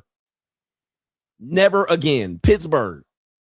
Shit was closed at 8 o'clock downtown. 8 p.m. Nigga, the whole city was closed downtown. I was like, nigga, football game gonna be tomorrow. Bro, I can't go nowhere. I had to walk miles under bridges and shit. Crows was on the bridge looking at me like, nigga, what you doing? Pittsburgh. When was somebody like, let's go to Pittsburgh? Have you ever heard anybody say, let's go to Pittsburgh? Think about this shit. Let's go see the Heinz building and let's go see yellow bridges and let's go see football stadiums. Why would you go to Pittsburgh other than to go to Steelers game? Like, nobody goes to Pittsburgh. I went to Pittsburgh to go see the Raiders play. All right, that's it. I would never go to Pittsburgh. Pittsburgh got a nice downtown. Pittsburgh is developing. Pittsburgh's going to be the next New York City. Really? Really? The only reason I go to Baltimore is because it's cheaper to fly in than to fly into Dulles. All right, so let me go fly into Baltimore. You rent me a car, drive in from Baltimore so I can drive into D.C. nice and safe. Nobody flies into Baltimore to hang out in Baltimore. You fly into Baltimore to go to Silver Springs or some shit like this because you got family there. Nobody hangs out in Baltimore. Let's go to Baltimore. When was the last time you heard somebody say, let's go to Baltimore? You fly into Baltimore so you can avoid flying into Reagan. That's what you're trying to do. All right. Anyway, enough shitting on people here. Anyway, Baltimore is litty. Okay. I don't know, man. Baltimore is litty. When was the last time somebody was like, I cannot wait to go back to Baltimore? Anyway, let me stop. I know I love everybody. I love everybody's city out here. I'm just having a little bit of fun. We got it's an evil world we live in. We have a guy out here in an ecclesiastical marriage. Ecclesiastical marriage here. So we're going to go to Dr. John Deloney. And we can't play the whole video because they love to give me a copyright mark for this one right here. But we got Dr. John Deloney. And he says right here, a guy got into an ecclesiastical marriage with a woman that had a high body count and he had a low body count. And let's see how that worked out. Here we go. By the way, I'm not from Nevada. If anybody says, well, what about Nevada? I'm not from Nevada. I just live here. I don't represent Las Vegas. Please don't lump me into the Las Vegas people. I'm from California. Not that that's better. California is trash too. I'm from Southern California. That's my home. That's my people. That's my land. I can't defend LA anymore either. I'm just saying, but I'm not from Nevada. Don't lump me into them loser ass niggas from North Las Vegas. I'm not from Las Vegas. I just live here. All right, going back. Let's see it. I've been married for a little over a year, and our sex life has never been great. And my wife just recently broke down and said that she does not enjoy having sex with me. And I've tried everything, man. I don't know where to go from here. Oh my gosh, that hurts, huh? Yeah. When she sat down and told you this, and this is going to help frame how I answer the question. When she told you this, was it a conversation that was compassionate and honest, or did she approach you with this as like an accusation, as frustrated, as like a less than, as a power play? You get what I'm saying?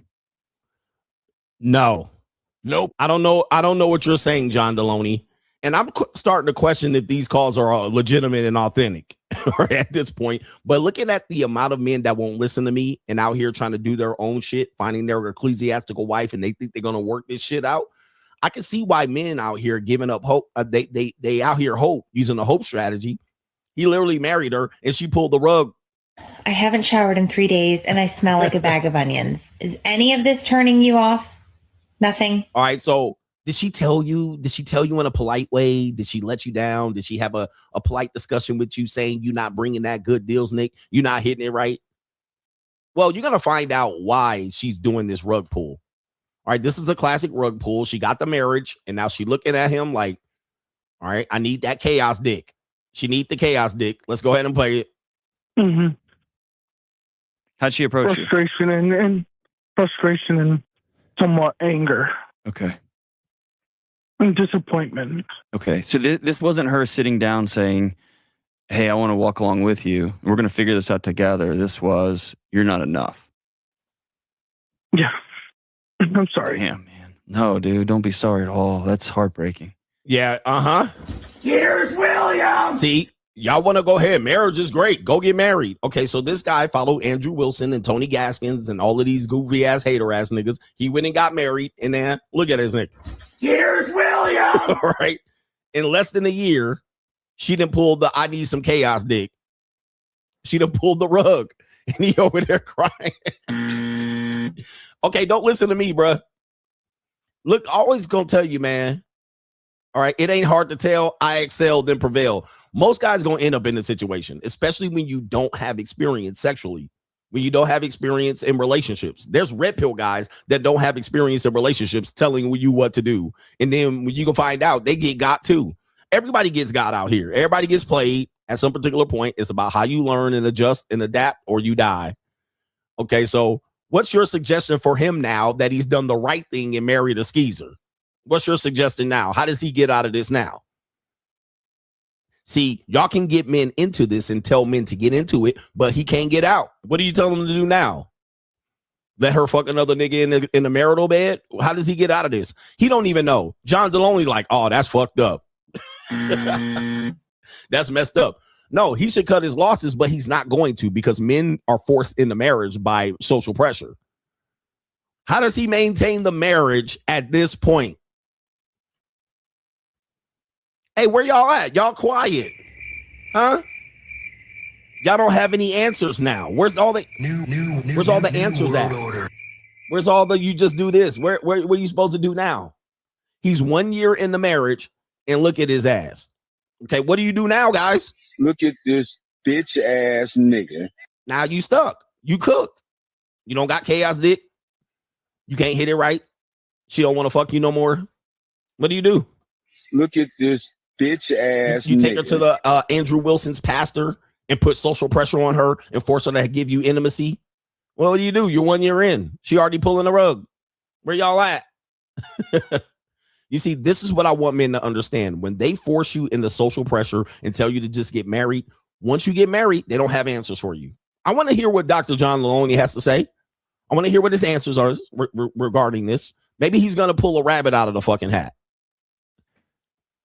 Just as a little background, she's the only person I've been with. I waited until marriage. She did not. And so I'm struggling with that. Yeah. So I'll leave her out of the equation, out of the conversation for a second. Yeah. For you, this thing. How old are you? I'm 30, about to turn 31. Wow. 31. And look, wow. He don't know what to say, bruh. All you need is an ecclesiastical marriage at this point. Okay, let's get this straight. I told you. So he did not have sexual experience. He found out she was a skeezer. She has sexual experience. I've been telling you, Gen Z, young millennials, this is what you're going to get out here today. These women are coming in pre-fucked. They coming in pre-fucked. Most men are coming in incels, less sexual experience. They're coming in. The only way they can get sex is to marry. Then he waited for marriage. You know she didn't wait. She done got the ring and now renege. Okay, now he out here looking stupid. Okay, let me hear. I can't wait to hear. John Deloney just beating around the bush here. Wow. Yeah, wow. Now what, John? Let me hear them answers, bro. Let's see what happens, man. Here we go. It's an evil world we live in. Yeah. Here we go. All right, I want to hear what the red pill has to say about this. How do you get him out of here? Ecclesiastical marriage? So you waited 29 years to be sexually intimate with somebody, huh? Yes, sir. Yeah. It wasn't easy. Yeah. And to be just stone rejected. Okay, come on. I mean, that's layers of hurt.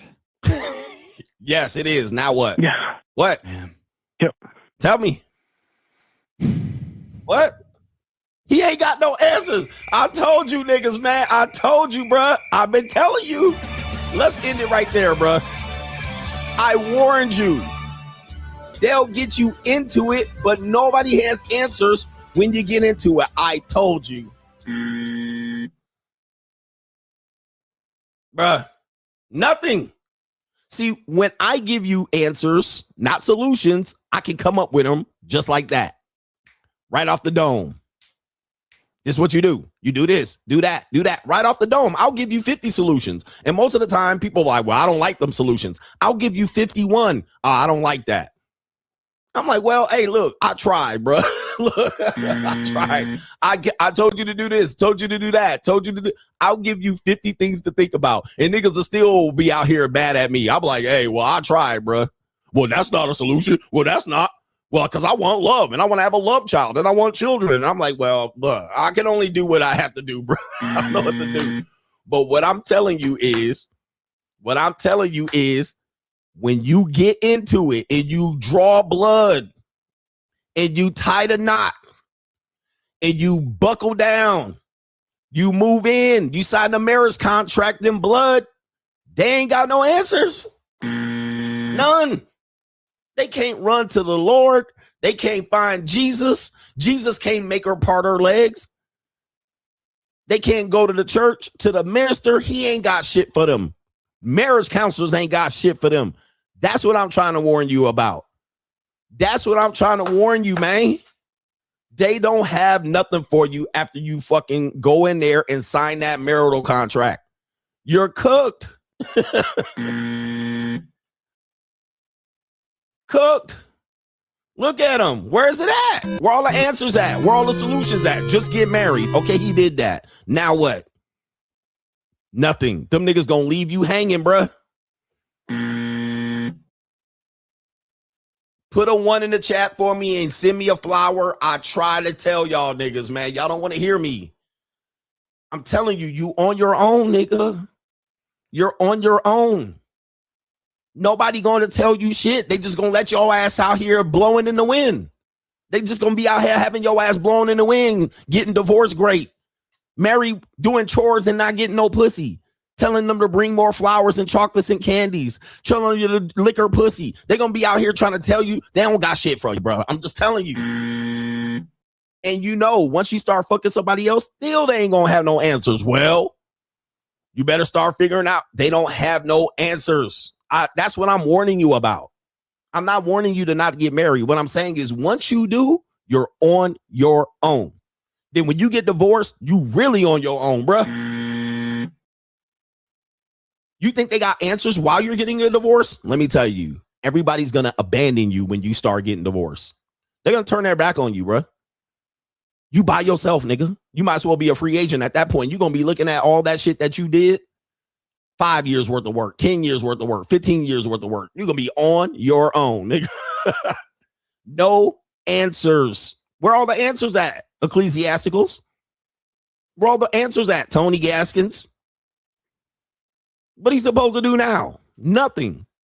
But sit there and get his ass handed to him, trying to kick the can down the road, delaying the inevitable. Well, you need to make it work. You need to stay married. You need to figure it out. Bruh. Look at this nigga, man. Imagine this is your marriage counselor and he's sitting across from you like this. This is his work. This is what he does.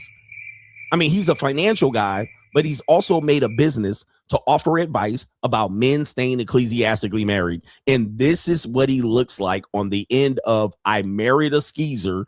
I'm 1 year in and she don't fuck me no more. This is his answer right here. Golly. Golly. Where you at? Where y'all at? Come on, man. Look, my situation, the free agent lifestyle, it's a trade-off. It's just measuring trade-offs. It's not the perfect solution for everybody. I get that. If you ain't it, if you don't want to do it, I'm not forcing you to do it. But it sounds like the other alternative, they're forcing you to do it. You got to do it. They shaming you into do it. But once you get in there, man, you on your own, nigga. You in the ring in there by yourself. You got to duke that shit out. Nobody can make her fuck you no more. Okay? Nobody can make her fuck this woman. Nobody can make that woman fuck this guy anymore at all. The rest of the marriage. Now, watch this. When she starts initiating divorce on his ass and he has an 80% chance for her to do that. He on his fucking own. He about to get roasted. Nobody about to help his ass. Nobody helping him now. When she starts divorcing him and taking his shit, it's a wrap. Golly.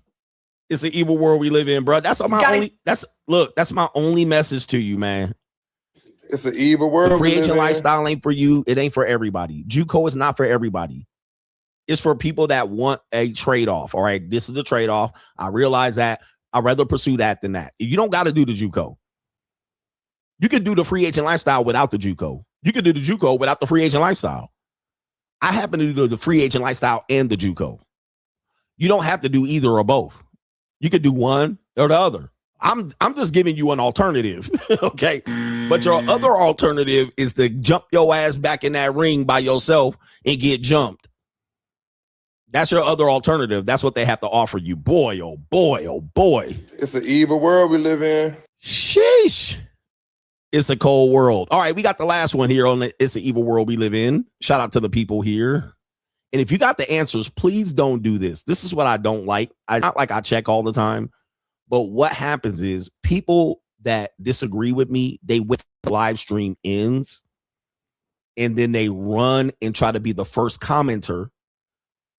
And then this is what the haters do, because they're not going to go in the live chat because they know they're either going to get ran out of here, shouted down, or blocked with their bullshit. So what they do is right when the live stream ends, they're one of the first few comments.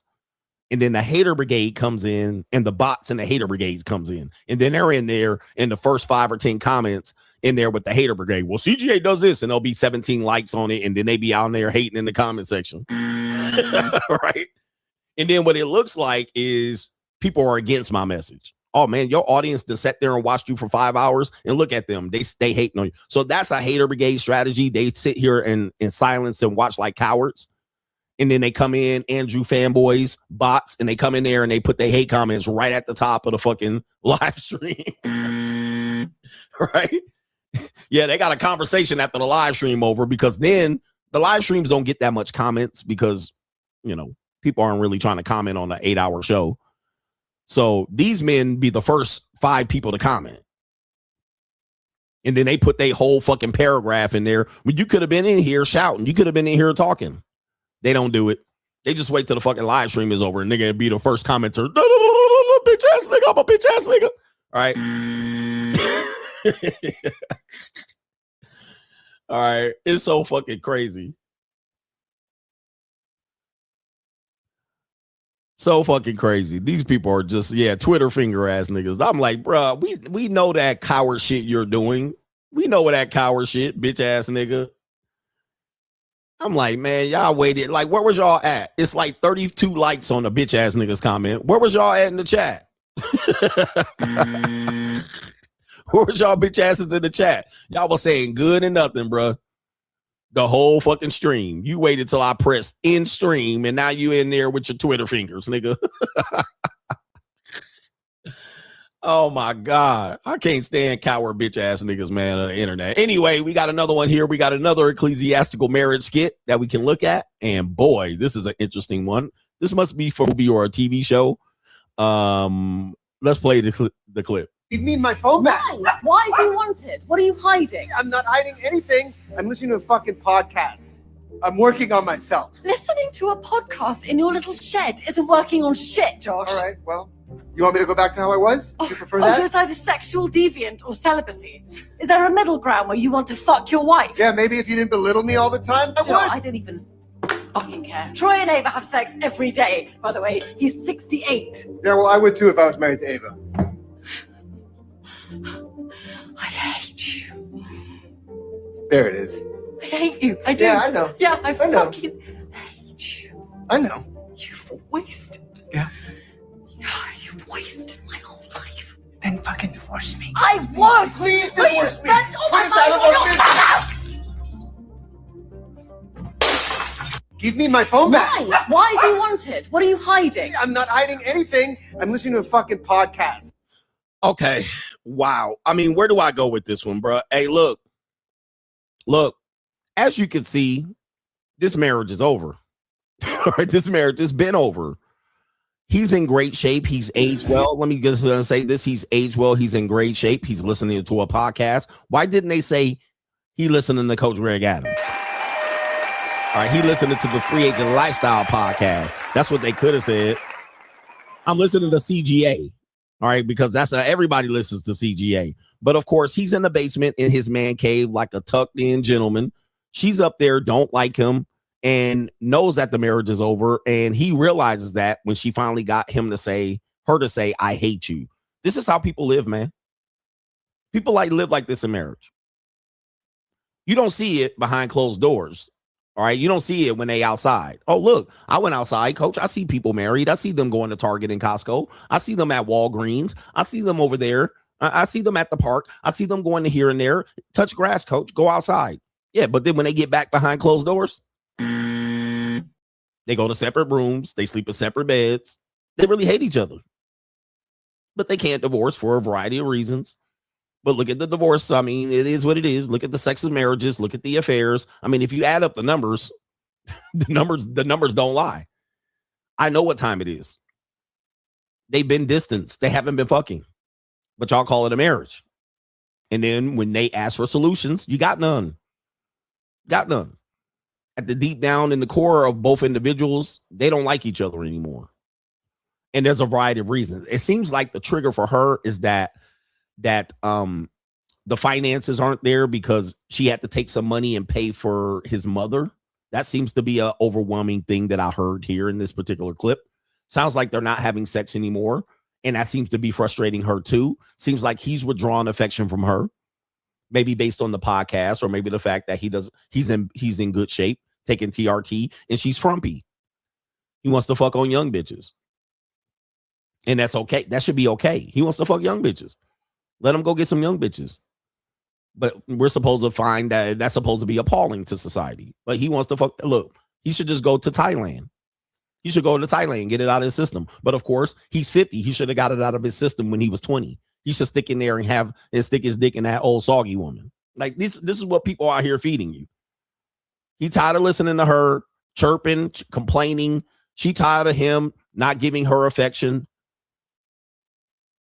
And sometimes it takes both of y'all to realize it's been over. It's been over. Sometimes it gets to that point. Sometimes he needs a little bit of motivation. He needs to feel like he's not the only one that feels that way. Oh, there's a podcast full of men that feel this way. So he goes in and he gets into what people call the incel field or the red pill or the manosphere, supposed to be toxic space, but it woke him up. And he just wants to put hands on young Thai women's hips. Should be okay. But of course, the regular world tells him, oh, you're 50. You shouldn't be out here looking at young women and traveling over there using your passport. Stay in there with your ugly fat wife. Well, she hates me. Well, just stick it out ecclesiastically. He's like, I don't want to do it. I'm in great shape. She's frumpy. I'm going to go put hands on young women's hips. Right? That's what I wants to do. Well, you'll live longer. You'll make more money if you stay in there with that frumpy wife. Stay married. It's the right thing to do ecclesiastically. This is what men are up against. And this is unfortunately what women are up against. People are out here living a facade, as I call it, a facade, and they're trying to make it work, but they're literally fighting their own nature. They don't like each other. They don't want to have sex with each other. They have financial issues. They're only staying together for one reason or the other, the kids, religion, to keep up the facade. And it would be better for them to be apart. It's actually better for them to divorce than to actually be in this type of marriage when they're around kids. Data shows us this. For people will keep up this up and the kids will know that they hate each other. Press 1 in the chat. If you grew up in a household where you knew your parents hated each other, that's far more toxic, right? That's far more toxic to the kids. You're like, oh man, they definitely sleep in separate bedrooms. They don't fuck. They can barely talk to each other. Like that's way more toxic, but they'll tell you that's better for divorce statistics. It's better for religion.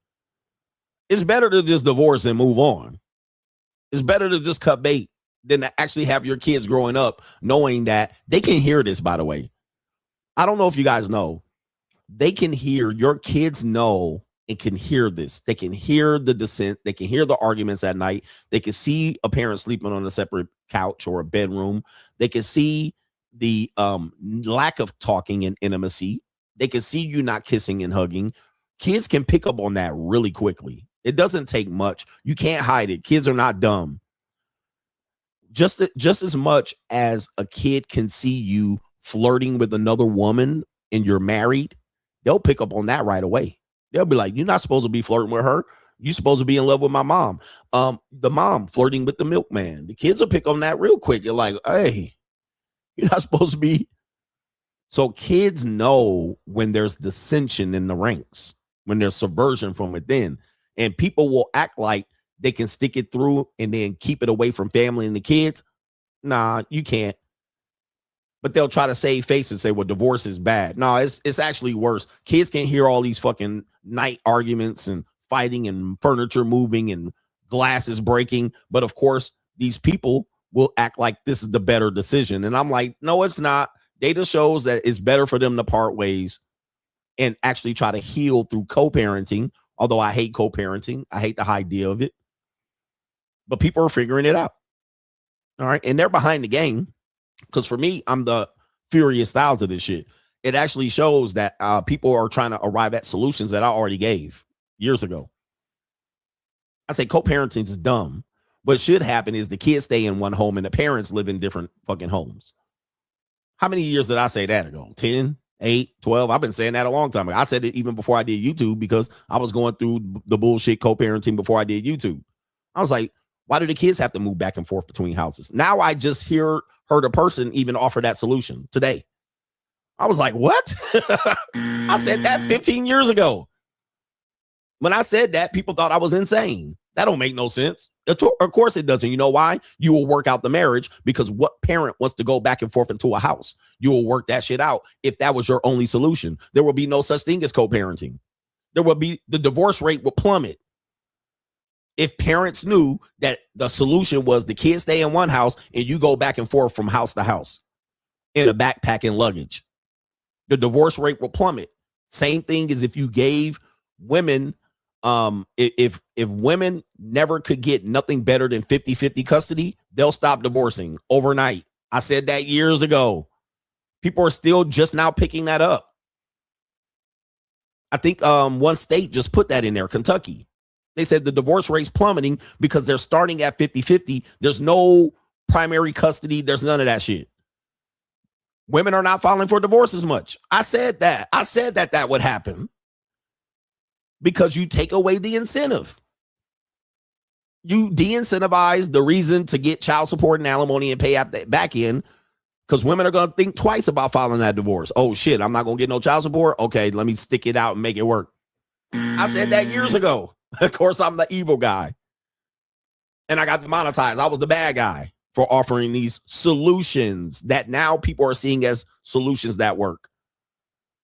Now people are going to kiss and make the fuck up. You're going to make it work.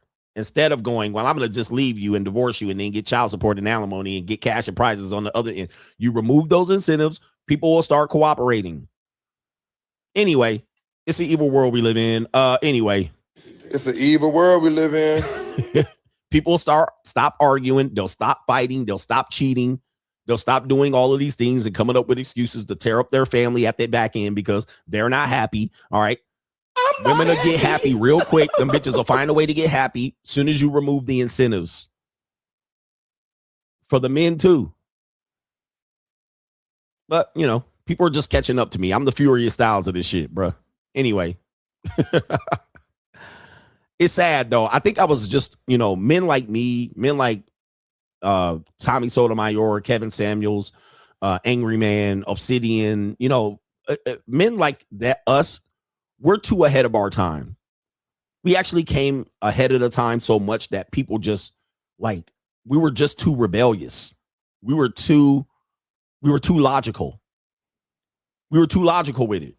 We tried to make sense of the bullshit instead of out here. Now what you're seeing is what we've been saying 15 years, the last 15 years is now common sense to people because they've heard it over and over and over again. But we were the bad guy. Nigga, Kevin Samuels got killed over it. All right, CGA demonetized and can't make no money from it. Tommy Sotomayor is banned on every platform for it. Angry Man's just now revving up and getting some attention, you know, based on his YouTube short. We were just too ahead of it. Patrice O'Neal died, but that's not because he, you know, but we were just too ahead of the game. Now you realize most people are arriving at the same conclusion or taking what we actually put out there and they've heard it enough and go, okay, this nigga makes sense. And now that's common wisdom. You know what I mean? It's just, it's sad. It's a shame.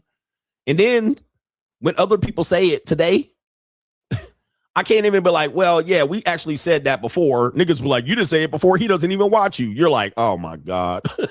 He doesn't watch you today.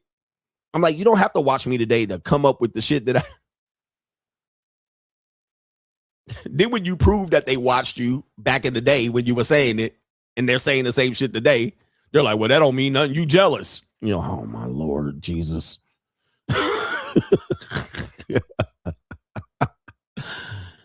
Oh my Lord. Niggas think that the people saying what they saying, especially manosphere guys, people think that the manosphere guys are making shit up in real time today. Let me just tell you, not even myself can say that. All right. The people that are now popular in manosphere, they're definitely adopting what we've been saying the last 5 to 6 years. They don't have to watch us today to pretty much rip our shit from pillar to post. All right. Just absolutely crazy, man.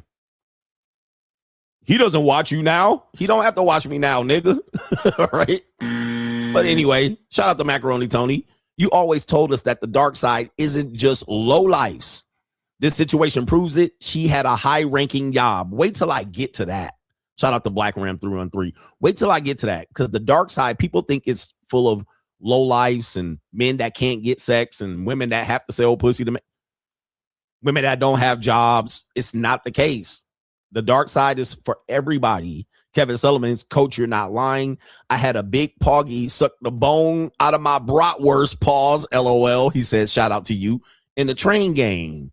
By the way, train. Women that are ugly and big and really unconventionally attractive have to be good at sex. I'm breaking this down for you. Women that are attractive and beautiful don't have to be good at sex. There's no reason that they have to be good at sex because they can do the bare minimum. All I got to do is show up. But a woman that's fat, out of shape, overweight, buck-toothed, cockeyed, knock-kneed, she got to be very good at sex. She got to do above and beyond. She got to learn to suck the meat off the bone. She going to have to learn how to lick this and lick that. All right, she going to have to lick in between the cheeks and all that. She going to have to do all that shit. She going to have to suck toes. She going to have to jump up and down and do monkey double backflips all over you. Okay. A woman that is somewhat subpar, average, below average, going to have to be fantastic in the bedroom. A woman that's highly attractive, that's the whole thing about getting highly attractive women. They don't have to be good in bed. They could just lay there and they're going to be looking at her, right? Oh my God, he going to bust just looking at her face. She just laying there, looks like this, blowing her nails. You could do the bare minimum. You going to bust. All right. But your best eaters going to be cockeyed, knock-kneed. All right. Quasimodo, buffalo hump on the back of the head. All right. Flat head, flat nose, long ski nose ass, buck tooth. Women that got smiling, you see all gums. They're going to have to be crazy good in bed. Average women going to have to be crazy. Now, that's the thing about average women. Average women think they're above average, and they think they could just come in there and lay down and do nothing. But swamp donkeys know. Swamp donkeys know. I'm going to have to suck the meat off the bone. Pause. I'm going to have to come in straight in and get right down on the knees. And as soon as I walk in the door, I can't be out here waiting for this nigga to take me on a date. I got to come in through the door. Shout out to y'all, bro. Anyway, shout out to our brother here. Joseph says, I've been deep in blockchain analytics for the past couple of years. I'm now looking at mid to high 4 figures a week to start once my portfolio is where I want it to be and the bull market is back. Thank you. Make that money. Make that money. I got money. Keep it going. Momentum. CPR. Hustle Every Day says now women are trying to avoid paying their fair share of debt, aka the student loans, by moving abroad. Facts. He says they will always renege on reciprocity and accountability. Save yourself first. I'm hearing this whole women moving to Vietnam and Thailand stuff, and I'll be like, especially black women, I'm like, what are y'all doing? Well, Hustle Every Day said they're trying to get out of here. Okay, they're trying to get out of here. Gotta get my bag and run. They know them student loan debt's about to hit them over the head. So they trying to go ahead and pack up and go over there and do what? Do what? Go over there and hate on black men that's out there with them young Thai women? Just stay away from me. Just stay away from me when I'm on Walking Street. All right, don't act like, dude, I'm going to tell you, man, do not, black women, if you see me in Thailand and Vietnam and Cambodia, do not think, I'm not even going to talk to you. I'm not going to talk to you. I'm not going to say, hey, sister. I'm not going to say, good to see you here. I'm not going to try to rubberneck you. I'm not going to look at your ass because I'm there for ling-lings. All right, that's what I'm there for. I'm not there for black women. What kind of fuck you give me? I don't even want to be friends. I'm not friends with you. I'm there to avoid you mostly. So I'm just trying to hear here. American people ain't kind of fuck. All right. I'm there for ling-lings only. I'm there to get my ling on. What kind of fuck you give me? Okay. I'm not there to date a black woman in Thailand. I'm not there to even have lunch with a black woman. I'm not here to have a black people meetup in Thailand. Hey, the black people in Thailand should have a meetup. Nope. No. Nigga, I'm there to avoid niggas. I'm there for lings. What kind of fuck you give me? I'm not gonna be like, hey, sis. None of that shit. I'm gonna just look at your ass, nigga. What the fuck she doing here, nigga? What kind of fuck you Where the give lings me? at? I don't even want Blasians when I'm over there. I can get Blasians in the United States, nigga. I want pure, unadulterated lings when I get over there. What kind of fuck you give me? Oh, there's some fine Blasians in Thailand. I don't even want a fucking Blasian. I want an Asian. American people ain't kind of fuck. You could be like, they got fine Blasians in Thailand. I want nothing to do with them. I want no American, no black American, and no woman I'm gonna deal with over there. What kind of fuck you give me? I want 100% ling. I only want to talk to lings. Okay. Oh, by the way, white girls, you too. Where the white women at? White girls, you too. I don't want to see no blonde, blue-eyed devils while I'm in Vietnam. If I see a blonde, blue-eyed devil, I ain't want nothing to do with no pink toes when I'm over in ling territory. All right. What I'm looking for is I like to get dominated. I don't want no blonde Americans, European motherfucking white women. I don't want no dude. If I see a snow bunny from Sweden, blonde hair and blue-eyed, and I'm in Vietnam, keep walking. I don't want nothing to do with you. I ain't trying to look for you. I ain't trying to check for you. I ain't trying to see you. I'm there for this. I like to get dominated. All right. Right. If I'm in Indonesia and Bali and some Australian bitches walk by, I'ma just purely look right past them. I don't even see you. I don't even see you when I'm in Asia. I don't see no white women. I don't see black women. I don't see American women. I don't see thick black sisters. I don't see African bitches when I'm over there, bro. I don't want nothing to do with this. What I want to do. I like to get dominated. All right. I only want lings. I cook, I suck, I shut the fuck up. That's it. That's it. I don't want to meet up, hang out. I don't want to go to the club where the black women are. I cook, I suck, I shut the fuck up. I don't even want to see women that black men like. I don't want to see ling-lings that black men like. I don't even want to see them. I cook, I suck, I shut the fuck up. All right, they got some thick ling-lings out here. I don't even want to see them, bro. I cook, I suck, I shut the fuck up. All right, I don't even want to see the lings that black women like, black men like.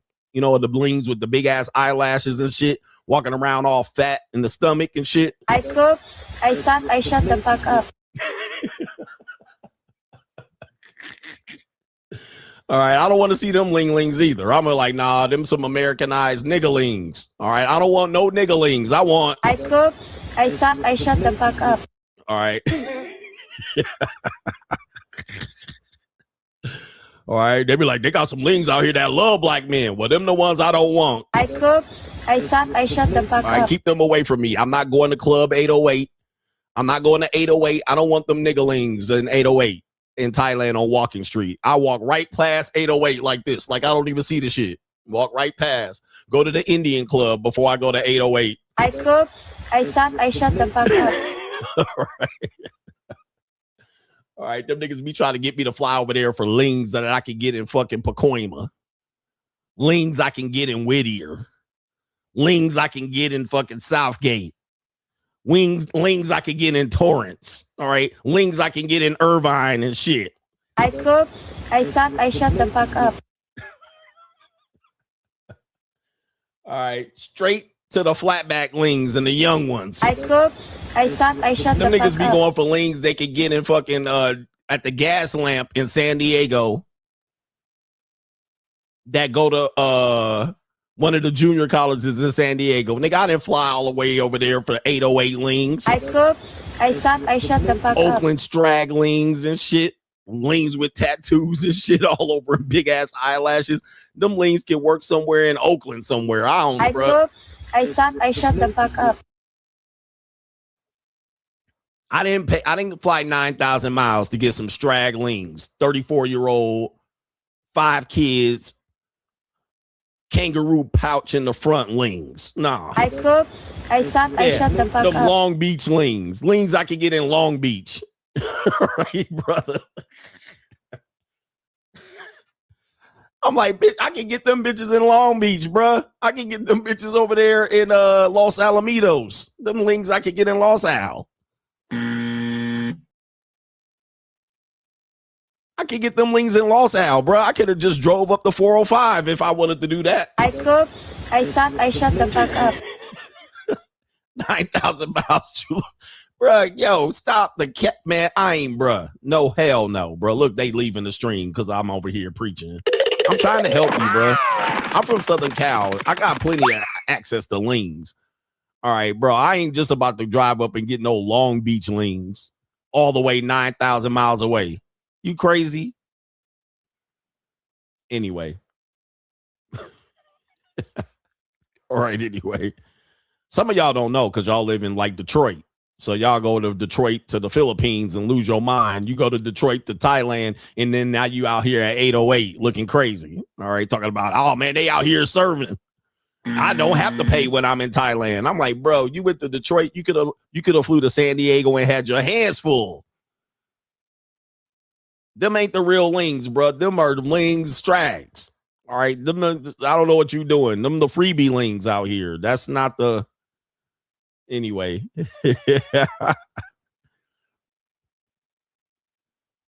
I'm just letting you know, man. Dudes out here bragging about getting free women in Thailand, and y'all getting bottom of the barrel lings that nobody touch other than you niggas that come from Detroit and Cleveland. Nobody else touching them, and they getting ran through for free.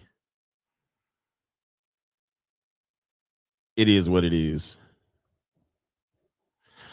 Shout out to Hustle Every Day says white guys need black men for mentorship and black guys need white guys for mentorship. He says because it's obvious that both have knowledge of different fields of play and learn from each other, but 100%. We kind of, by the way, that was the very context of the movie Get Out. Okay, the movie Get Out was not about weird white people.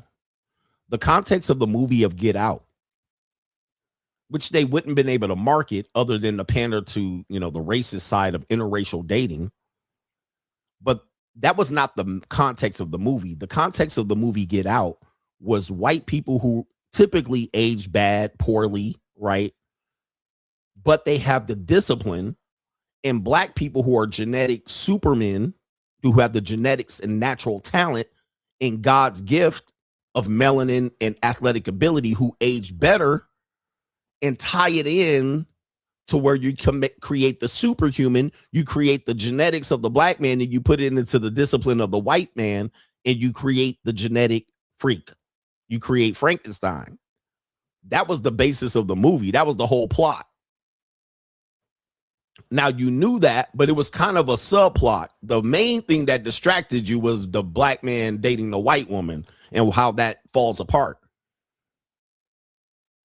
But what it was to show that if you take the natural genetic talents, the gift, the charisma, the ability to speak and perform and do athletic tasks and do that over a long period of time, and you put that and implement it into the white discipline, you actually get the perfect guy.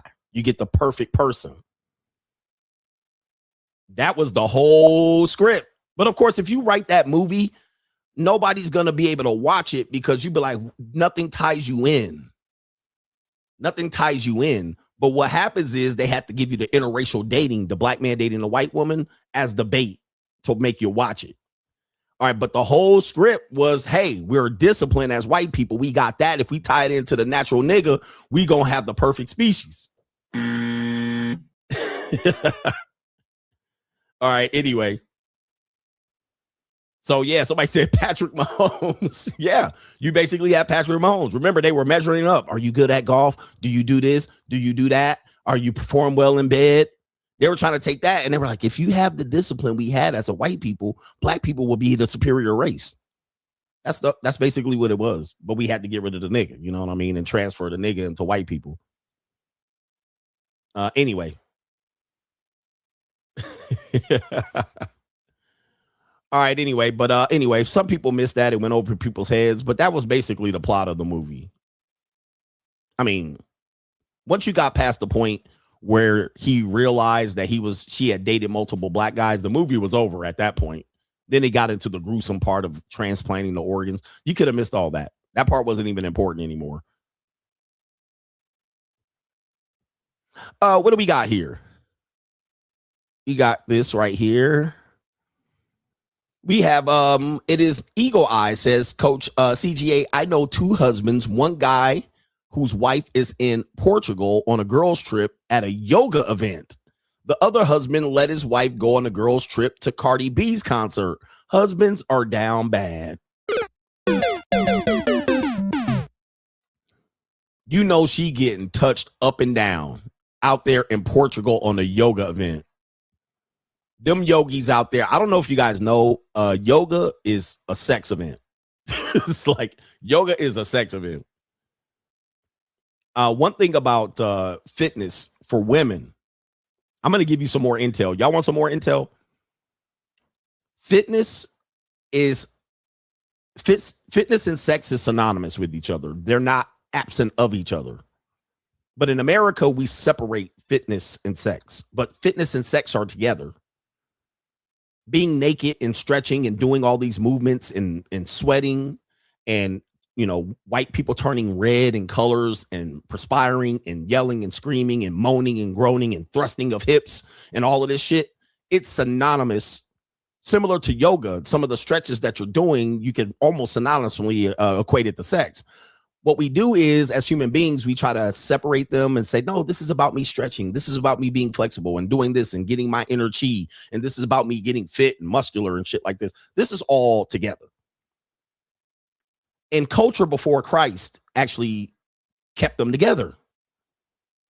Right? Before we got religious in this religious world we live in today, this was together. Actually, in Greek and Roman terms, whether it was a boy or a girl, unfortunately, sex in gym was together. In fact, if you look at the Olympics, the early Olympics were performed naked. For better or for worse, the earlier Olympics were performed naked because what they wanted to do is appreciate the body in the nude. So when we see today's culture, we see people half naked in the gym and we complain, oh, they should cover up. Actually, the gym is supposed to be somewhat naked. The word gymnasium implies naked. Let me see. The word gymnasium implies nude.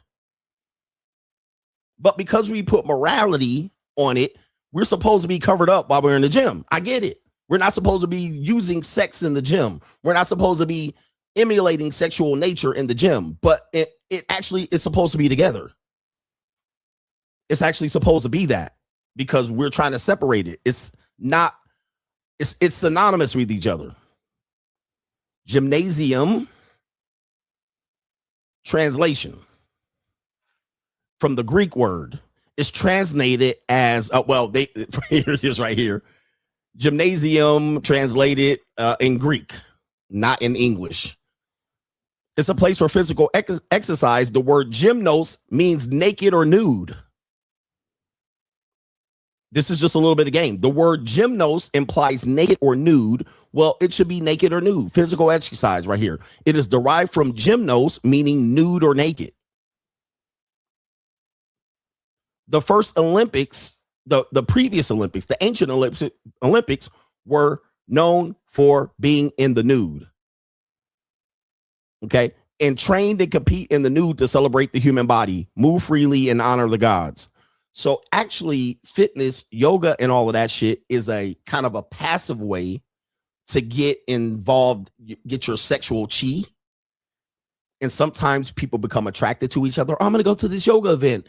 I'm not going to cheat. But then when you go through the motions of yoga and the yogi and getting close to each other and touching each other and seeing each other expose ourselves and appreciate the body. Oh, your body's so lean. Your body's so flexible. This is all sex. This is all sex. When you grunting, getting those last reps in, sweating. What do you do during sex? Sweat. Okay. Hot yoga, putting a leg up, stretching it out over here. You're literally demonstrating and showing to the gods your organs. When a cheerleader goes up in the air, what does she do? She hikes her fucking leg up. Look at my leg. Look at how much I can be flexible. And look what's between my legs. What we try to do is we try to separate, not showing her leg. She's not showing her, but she's trying to demonstrate her talent to be flexible. Yeah, downward dog. Your pheromones increase. You become more attractive. You see attractive people working out. You see people improving their body so people can tell them how good their body looks. This is all sex. Sex, physical, gym. Let's get physical. Right? Olivia Newton-John. It has a double meaning. Let's get physical. No, I'm talking about working out. No, you're not. You're talking about sex. Well, I'm talking about sex and working out. Both of them they're synonymous with each other. They're to improve these areas. They're to increase the desire, the pheromone, the attraction of the person. They're not separated. But what we try to do is separate these things from each other. We try to separate it and make it some moral thing or show some talent and minimize the sex. But of course, if you take men and you take them to a tennis match and the woman's going, hitting the ball, he's getting aroused. It's kind of embarrassing to admit, but when you're hearing a woman, as she hits the tennis ball with the racket, you're getting aroused. Plus, she's in a mini skirt. Sometimes you get to see her skirt flop up. And we're supposed to be like, no, I'm not going to watch that because morally or religiously, I shouldn't be doing that. Yes, you should. You shouldn't feel bad about it. That's part of the human experience. Same thing as when you take a woman out to the sideline and she's watching 6'9" gazelles run up and down the court in short shorts and tank tops. She gets aroused. She gets attracted to that. Now you didn't pay $1,500 a seat for her to watch tall niggas jump up and down and watch them niggas shit jiggle in their shorts and watch their muscles ripple and flex. The most talented individuals out here, tall, fast, gazelle-ass niggas. You think she's not going to be attracted to that? Yes, she is. Not only that, they're millionaires. So she's doubly attractive, status and money. All right. And so she's out here, her imagination running wild, watching these niggas running up and down the court. But you're out here not even putting two and two together that they're both synonymous with each other. Right? She's going to get attracted. She's going to get attracted to these guys. And you're going to pay her ticket to sit right next to these niggas thinking she ain't going to choose. So fitness, sex, and all of that, yoga is all sex. And it should be. We shouldn't be embarrassed by it. We should be able to handle it maturely. It's all sex. But if you send your wife to Portugal to go to a yoga event, trust me, bro, she's going to get aroused. Her punani's going to get wet. And it's going to be on like Donkey Kong. And she didn't plan on doing it technically, but she did. Oh, my goodness. Oh, my goodness. But what we try to argue out it with some, it is what it is. As a fitness trainer, you know this. And if you include people who work out together, if you include a male personal trainer with a female personal trainer, if you include a male personal trainer with a female client, what happens? You get close. The person starts to stretch. They're touching intimate body parts that they normally wouldn't allow another person to touch. But because they're a personal trainer and helping them out, they're squatting, they're touching the glutes and butt, they're touching the inner thigh, right? You're seeing them. There's a natural arousal to that. Now, let's apply it to a man that has a female personal trainer. Biologically, because that female exists and is close to him, his strength improves better than if that female wasn't present. That's all sex. A man is stronger when a female is close to him. He's stronger. And everybody's got those superpowers. You're playing basketball and some women, there's no women around, lethargic. Let 3 fine honeys walk there and sit near the bench. Niggas got superpowers all the time. They jumping, they running up and down the court, they slapping the floor playing defense. Niggas trying to block you.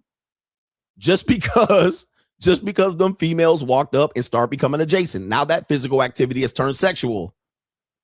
Now niggas got superpowers. They D'ing you up, trying to lock you down. They jumping out of the gym, slapping the backboard. They trying to dunk on you in traffic. See, that's all sex. That's sex related to fitness. You just added the other person in there. Now niggas got superpowers, bro. All right, so this shouldn't be something you're ashamed of. This should be something we deny, but of course our world is full of sexual repression. And because we're sexually repressed and hiding our true feelings, we can't be ourselves, and we got to do things undercover, right? We got to do things where we can't be honest about it. We got to hide the fact that you're going to the gym to impress other women. You got to hide the fact that women are going to the gym for attention, half naked. We got to hide the fact that. And we got to act like it's not happening. Plausible deniability. These are the true lessons of today's show. These are the true lessons. I bring uncomfortable conversations to light so you have to deal with it. Sexual repression is real. Even telling a man to get married is sexual repression. Don't enjoy sex out there with those young men. That's all right, pause. Damn. They gonna clip that one. Don't enjoy sex out here with these young men. Don't enjoy sex out here with these young women, coach. They gonna clip that shit. Oh my goodness. You know they gonna try to get me. Anyway, Tony Gaskins is on the editor right now. Don't enjoy sex out here with these young women, coach. Get married. They gonna clip it. 100% they gonna try to clip that shit. They on it right now. Oh, we got this nigga. All right. They gonna clip it. They gonna clip it.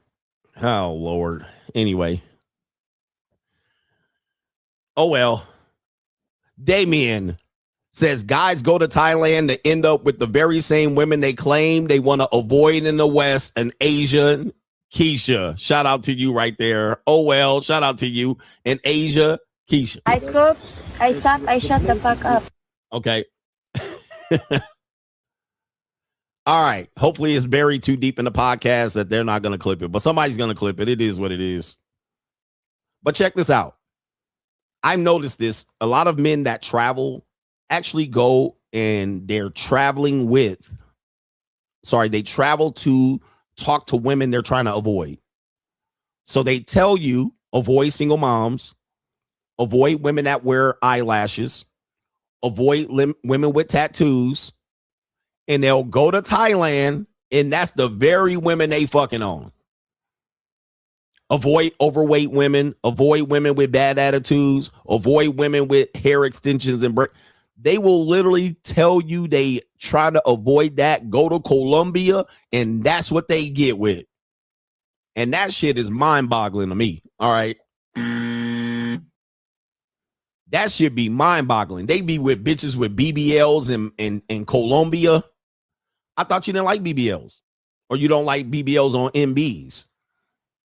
But you're absolutely right. I noticed that, and I'll be like, bruh, try something different. You already over here, nigga.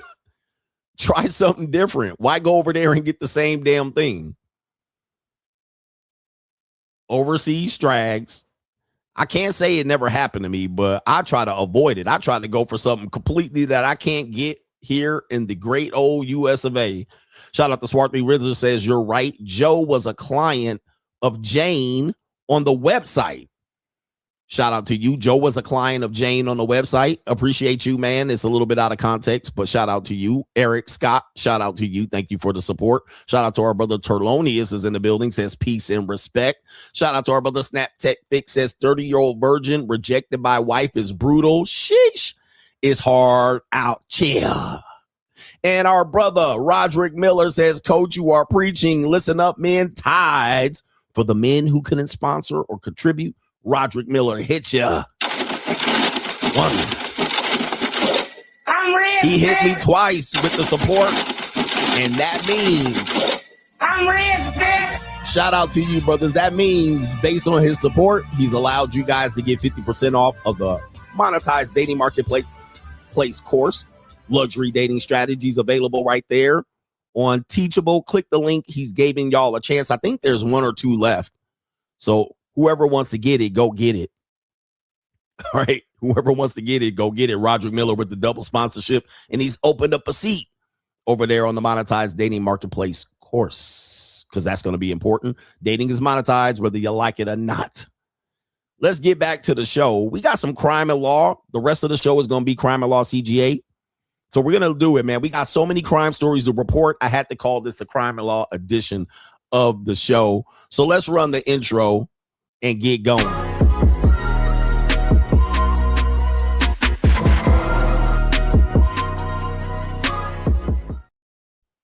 Crime and Law CGA, man, we got the main event being a crime and law segment. We got a lot of people out here gonna find out, you gonna pay at some particular point. But people out here committing dumb crimes, and we got to highlight it, including a podcaster sentenced to 7 years in prison. But before we get to that, we have nursing home strags. Apparently, take a look at these women. Some of these, oh my goodness, this woman look like Rottweiler is the first thing that comes to my head right here. This woman look like a Rottweiler. That's definitely why I'm going overseas. Definitely don't want to see any of these women on the dark alley. These are your coach, man. We need to get the community better by becoming stepdaddies, one stepdaddy at a time. All right, coach, you need to get married. Is this what I'm getting married to? Damn, one woman looked like the Fresno State Bulldog. One looked like a Doberman. All right, I'm just saying, I'm just describing. Are these the sisters I'm supposed to marry? But golly, apparently, according to this story here on Crime and Law CGA, nursing home workers got arrested for organizing a dementia fight club with elderly patients. Oh my goodness. Is this in Cleveland? No, it's not.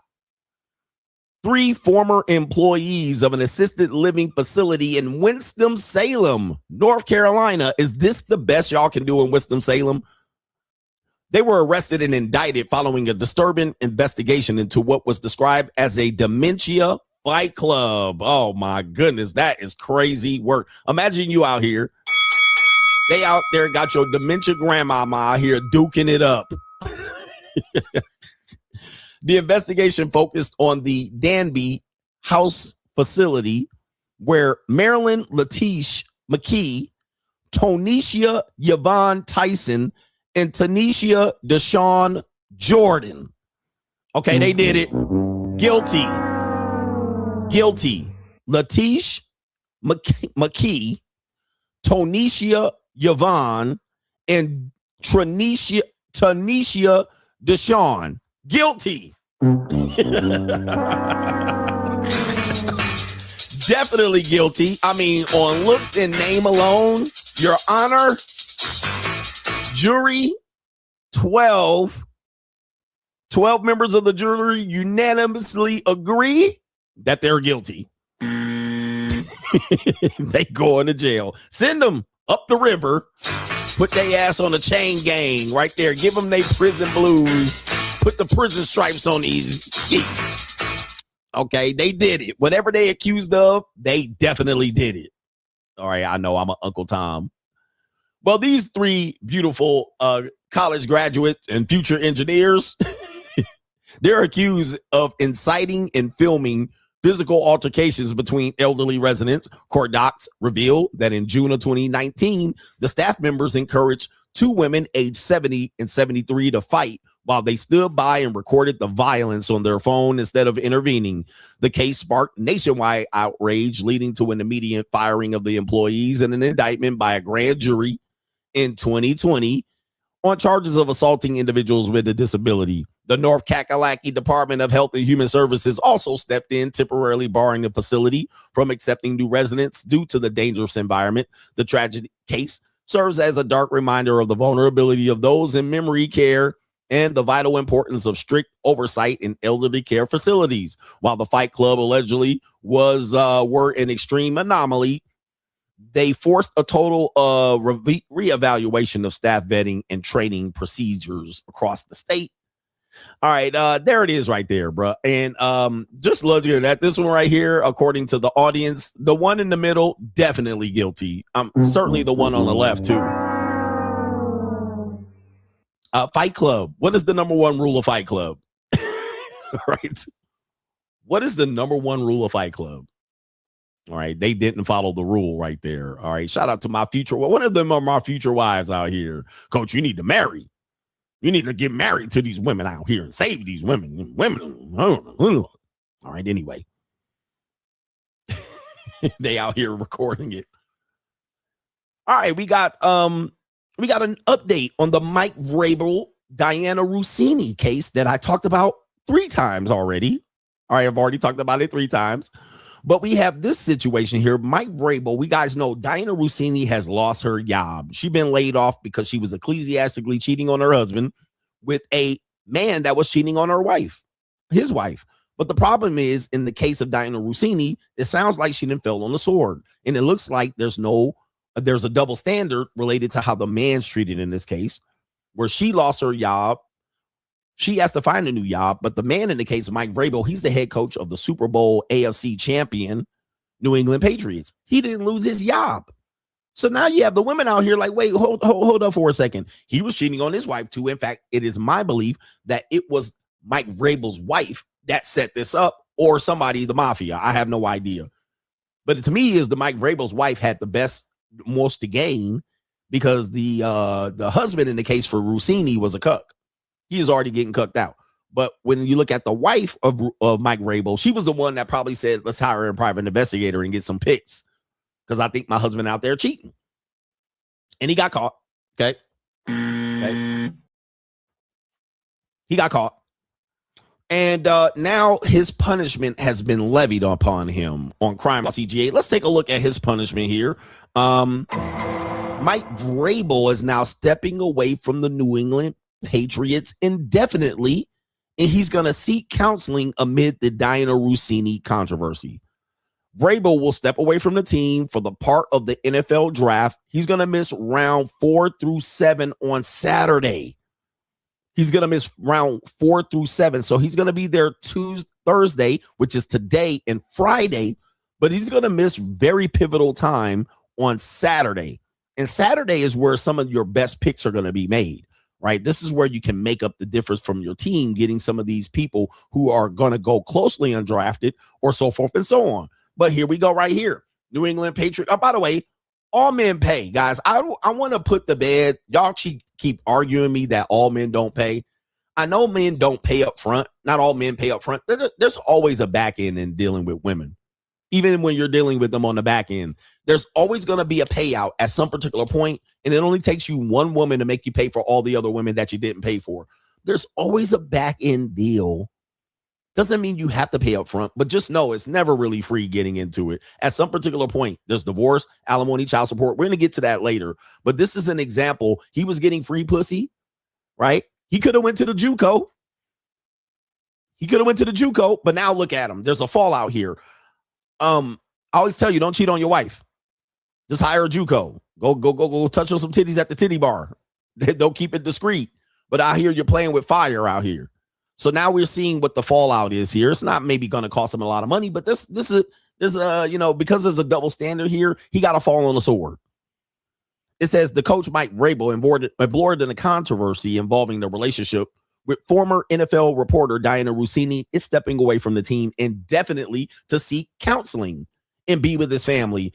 Divorce is on the horizon. Let me just tell you, man, his wife is on standby. Hey, Mike Vrabel's wife, stand down and stand back. Right? His wife is ready to pull the trigger. This tells me he is on divorce watch. This is what I'm telling you. His wife is embarrassed, and she's about to go ape on his ass. All men pay, bruh. He thought he was getting that free poon, but guess what? There's a payout. Let me see what his wife looks like. Yeah, his wife about to go ham on his ass. Donkey Kong. She like, oh, hell nah, bruh. Hell no. Let me see if I can pull up his ecclesiastical wife. I want a good picture of them. There's a lot of pictures of her right here. Okay, we got a picture right here. This is his family. I don't want to put the kids on there. Okay, but he on divorce watch. Let me go ahead and pull this up. So he looking at his family empire right now. All that work he's done as a head coach and the player, she ready to go ahead and take all that shit down right now. She like, oh, you owe me, nigga. Straight jack. You owe me, bruh. You can't go out here and get no side pussy on me. I'm an ecclesiastical wife. We going to counseling. How much is counseling going to cost? Pay, money. And he can ill afford it. Let me tell you something. If his wife divorces him, he good as fired from the Patriots. I know people don't think so, but if this results in him getting divorced, that's an L on his persona. He can't be getting a divorce in the middle of coaching a football team. I just letting you know, it's not gonna fly. Big dummy. It's not gonna fly. So he's got to save this marriage. We cannot hear of him getting a divorce and he go ahead and coach the team. He doesn't have the capacity to coach an NFL team in the middle of dealing with a divorce. That's out. They're gonna have to replace his ass. They're gonna have to replace him if he loses his wife. But by the way, let's just say this. His job is to coach the Patriots. It doesn't seem like if he's in therapy and counseling and spending time with his family that he's coaching the Patriots. So this alone takes his distraction away. Remember, money, energy, attention, and time. You don't always have to pay with money, guys. I keep telling you that. You're going to pay with attention. His attention is away from his purpose. The only thing he should have been doing is coaching that team and fucking some side JUCOs, all right, and going to the fucking Asian massage parlor like his owner. But that's neither here nor there. He could have got his meat fixed, but instead he's trying to dilly-dally around with some marry whore. Guys, you're always going to pay, bruh. And now he's paying with attention away from the focus of coaching his team to get back to the Super Bowl and winning it. So that's paying attention. Your attention is over here. Not only is your attention over there with Diana Rossini, now your attention is being paid to your wife to keep your shit together when you should be focusing on that team. You gon' pay, guys. You can't get out of this, nigga. You gonna pay. How much is it gonna cost him to go to counseling, be away from his team? Now they gonna be 2-14. Now he gonna be fired. Come on, man. All because you want to put hands on some old woman's hips?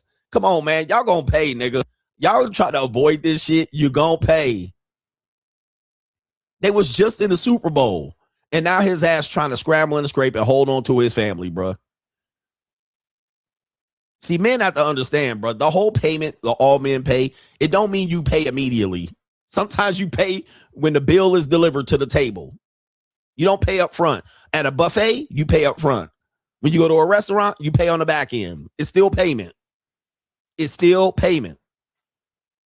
Okay, so let's get to the story here. We'll put our picture back up here.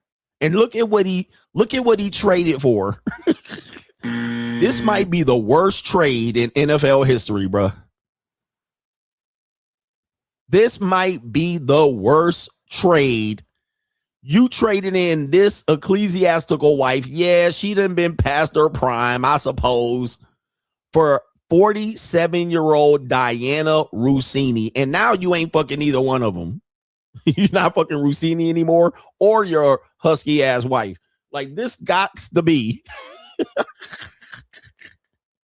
This is a terrible trade, bro. You big dummy. I hope you don't trade like this on your NFL roster like you trade with your women, bro. Like, yikes. You could have at least had some young, fresh, and green. But nah, you running around here with... We got to stop, bruh. I don't pay. Golly, man.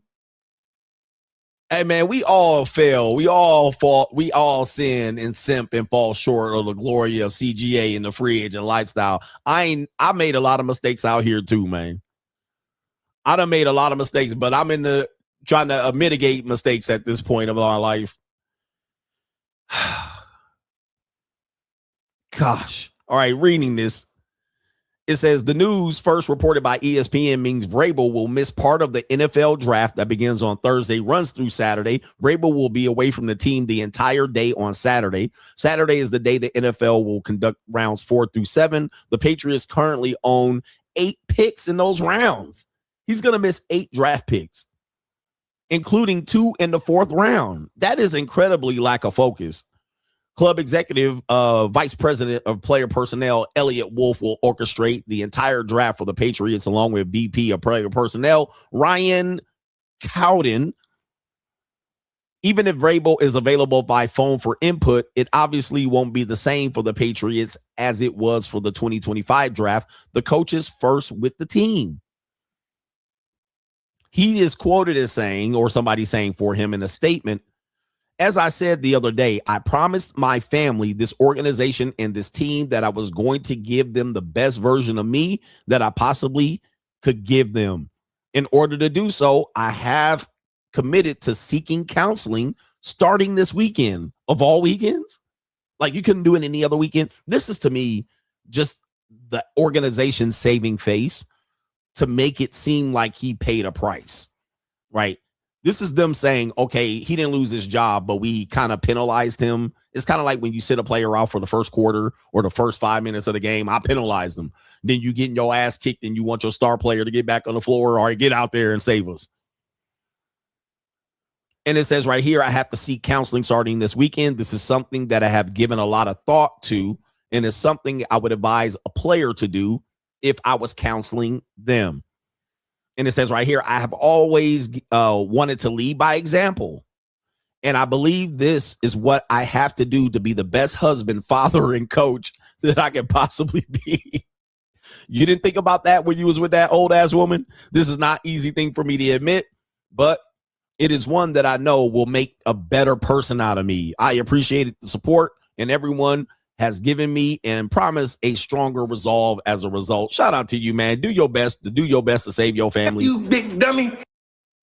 But yeah, man, if he's a leader of men in the locker room, he definitely can't be out here cheating on his wife, which they all kind of do. Is listen, behind the scenes, they all know that they all do this.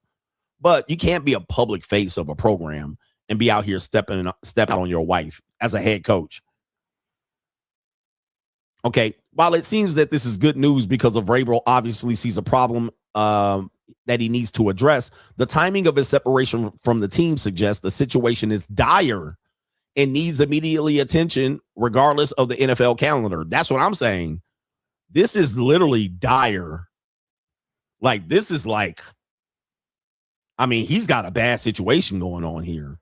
No other NFL team probably dealing with this at this point, and now you're stepping away from the draft. It should be noted the Patriots also just started their off-season program this week, and that will continue next week, possibly without Vrabel. The counseling is apparently a step Vrabel is taking to improve himself, but also save his marriage. So all men don't pay. He plans to be with his wife, Jennifer, and his 2 sons outside of Massachusetts. So he's not even going to be in the state. Vrabel and Jennifer married in 1999. In 2024, they celebrated a 25-year wedding anniversary with a trip to Italy. The couple met both while they were student athletes at Ohio State. Okay, 25 years, guys. 25 years. I always tell you, man, look, it's not a matter of if, it's a matter of when. You can't pitch a perfect game in a marriage. So at some particular point, it's going to take one mistake, one misstep. And then 25 years down the drain. All right, as we do over here, 25 years down the drain. 25 years. Shout out to them on that one, man. Good luck with them.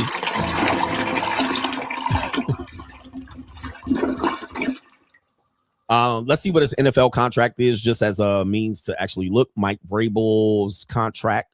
This is his second NFL team. What does this contract look like? With the Patriots, he is reportedly making 15 to 17 million annually. He should be talking about a contract extension right now. All men pay. He should be talking about a contract extension right now. Why? In his second year, no. Is this his first year? This past season was his first year. The Patriots were down bad for the last 3 or 4 years since Tom Brady and Mike, the coach, left. His first year with the Patriots, they went 14-2 in the regular season and went to the Super Bowl. In his first year, he's contracted, making 15 to 17 mil a year in a contract that I don't know. They're not listing the term or the years, but I'm going to say probably a 5-year contract. He should be talking about a contract extension. Okay. But instead, he out here missing time because he done been out here fornicating. 14-3.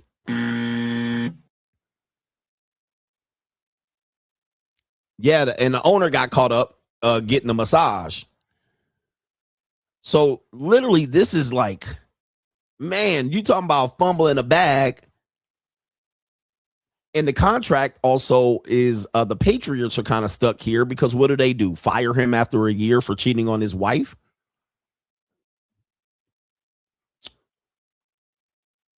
It says report suggests his job was secured due to the high financial burden of the previous coach's contract. So they stuck with the black coach's contract that was there for a year or two, and they're stuck with Bill Belichick's contract.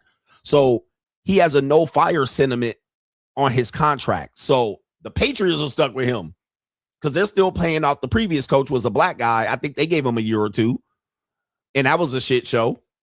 Then Bill Belichick probably still on contract, possibly. All right, I don't know. Or maybe they paid him. I don't know what's going on there. He coaches at North Carolina, so I will be shocked if they're still paying him.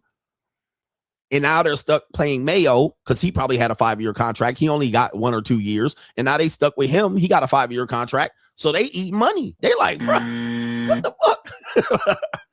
So they can't bring in another high contract coach. This is going to affect not only Mike Vrabel and his family and his future earnings. This also affects the New England Patriots. Because they like, damn, we can't get the coach we can afford. We can't afford a coach.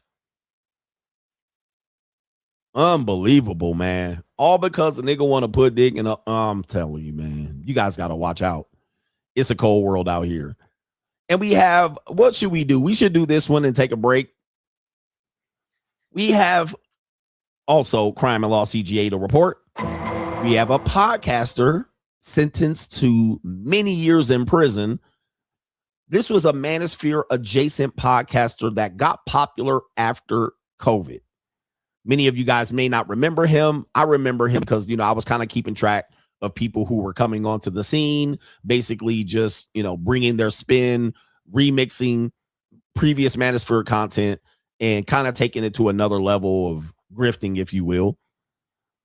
But we have the Rich and Unemployed podcaster sentenced to 7 years in prison for a $3.8 million COVID scheme, stolen identities to file hundreds of false claims during the COVID pandemic, aka getting that pandemic money on Crime and Law CGA.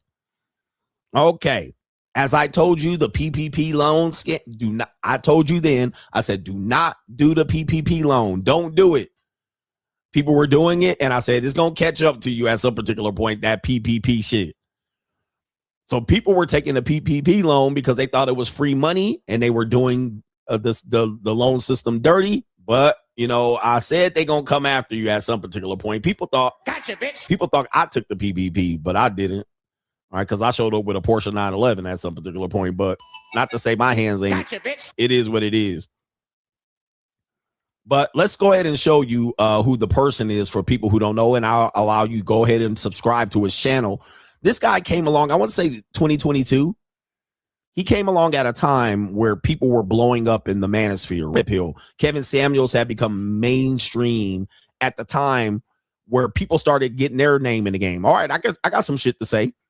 And he'll tell you how he started to came up. But this is his YouTube channel, Rich and Unemployed. He did have some good videos. The production value was very good. And he also would interview skeezers. Right. This is an example of his podcast right here. He would bring women on, and most of these women were skeezers. And so then it gave him, he had high production value. He had women on, and then, he was able to edit and chop it up and put it on the internet. And he did gain a big audience pretty fast. All right. Very fast. He did do very good. And as a result, people, he got credibility in the space. All right. But what happened is it kind of checked out that what he was doing was he got out of jail and he figured out that the podcast game was blowing up, and that was his lane. But at the same time, behind the scenes, much of his money was not coming from the podcast itself. It was coming from the fact that he was out here running a PPP scam. Okay, that's where it's coming from. So a lot of people said, hey, I'm going to get my podcast going. I'm going to get some equipment. I'm going to get some production value, and then I'm going to blow up, put my clips out. But a lot of his funding was not from the YouTube AdSense. It was coming from the fact that he was doing this shit behind the scenes. Now, let me go ahead and do this. I reported on this before. Some nigga going to say I'm hating. Okay. But he got 250,000 subs pretty relatively fast. But well, as you can see, it doesn't mean anything today. By the way, Atlanta, Georgia, stand up. Okay. His motto was literally an acronym called fraud. So I don't think he was really hiding it, but it was kind of like in plain sight. Let me see here. I'll read the details for you just so you can see the details of what's going on here. And I don't wish this upon anybody, but let me see if I can pull this up. Let's see here. Here we go. The Fraud is Dope podcaster. You're right. The Fraud is Dope podcaster sentenced to 7 years in federal prison. Again, by the way, this is his second stint in prison. Just so you guys know, he kind of came out of prison right during COVID, and it landed him back in prison. Multi-convicted fraudster, his name is Jonathan Dupatin, has been sentenced to 7 years in the Fedi Gov for using stolen identities to obtain millions of dollars in unemployment insurance benefits. During the pandemic, while citizens were struggling with job loss and trying to make ends meet, Dupatin stole unemployment benefits by submitting false application using hundreds of stolen identities. His sentence underscores that anyone who seeks to exploit taxpayer-funded programs will be aggressively prosecuted and face substantial prison time. Dupatin orchestrated a brazen scheme to steal millions in unemployment benefits using the stolen identities of innocent victims, all while already serving a sentence for fraud. This, according to the FBI in Atlanta. At the time, while Americans were facing unprecedented financial hardship, he chose to exploit a critical safety net for personal gain. The FBI remains committed to identifying and holding accountable those individuals who abuse public assistance programs and undermine trust in systems designed to help people with ends meet. Dupatin stole identities and filed hundreds of fraudulent claims to steal nearly $3 million in unemployment benefits meant for struggling Americanos. His sentence sends a strong message. If you exploit federal programs and steal from taxpayers, my office will relentlessly pursue you. We work hard, hand in hand with our law enforcement partners, and have a zero tolerance for fraud. We will find you and we will hold you accountable. They're basically repeating themselves throughout the article there. But Dupatin, whose motto was "Fraud is Dope," an acronym, finally rich after unstoppable determination. Okay. Now, I will let you know, I've never listened to him. I did see his clips coming up on Instagram, but I never really, at the time I was doing 2 shows a day. People don't realize this. I just kind of see the guy and I'm like, okay, he's doing basically what everybody's doing at this point. He basically just doing higher production at the time and talking to women and doing manosphere talking points. I'm like, it's nothing new. All right, so I was not watching him, so I didn't realize that his motto was fraud, finally rich after unstoppable determination. Golly, okay.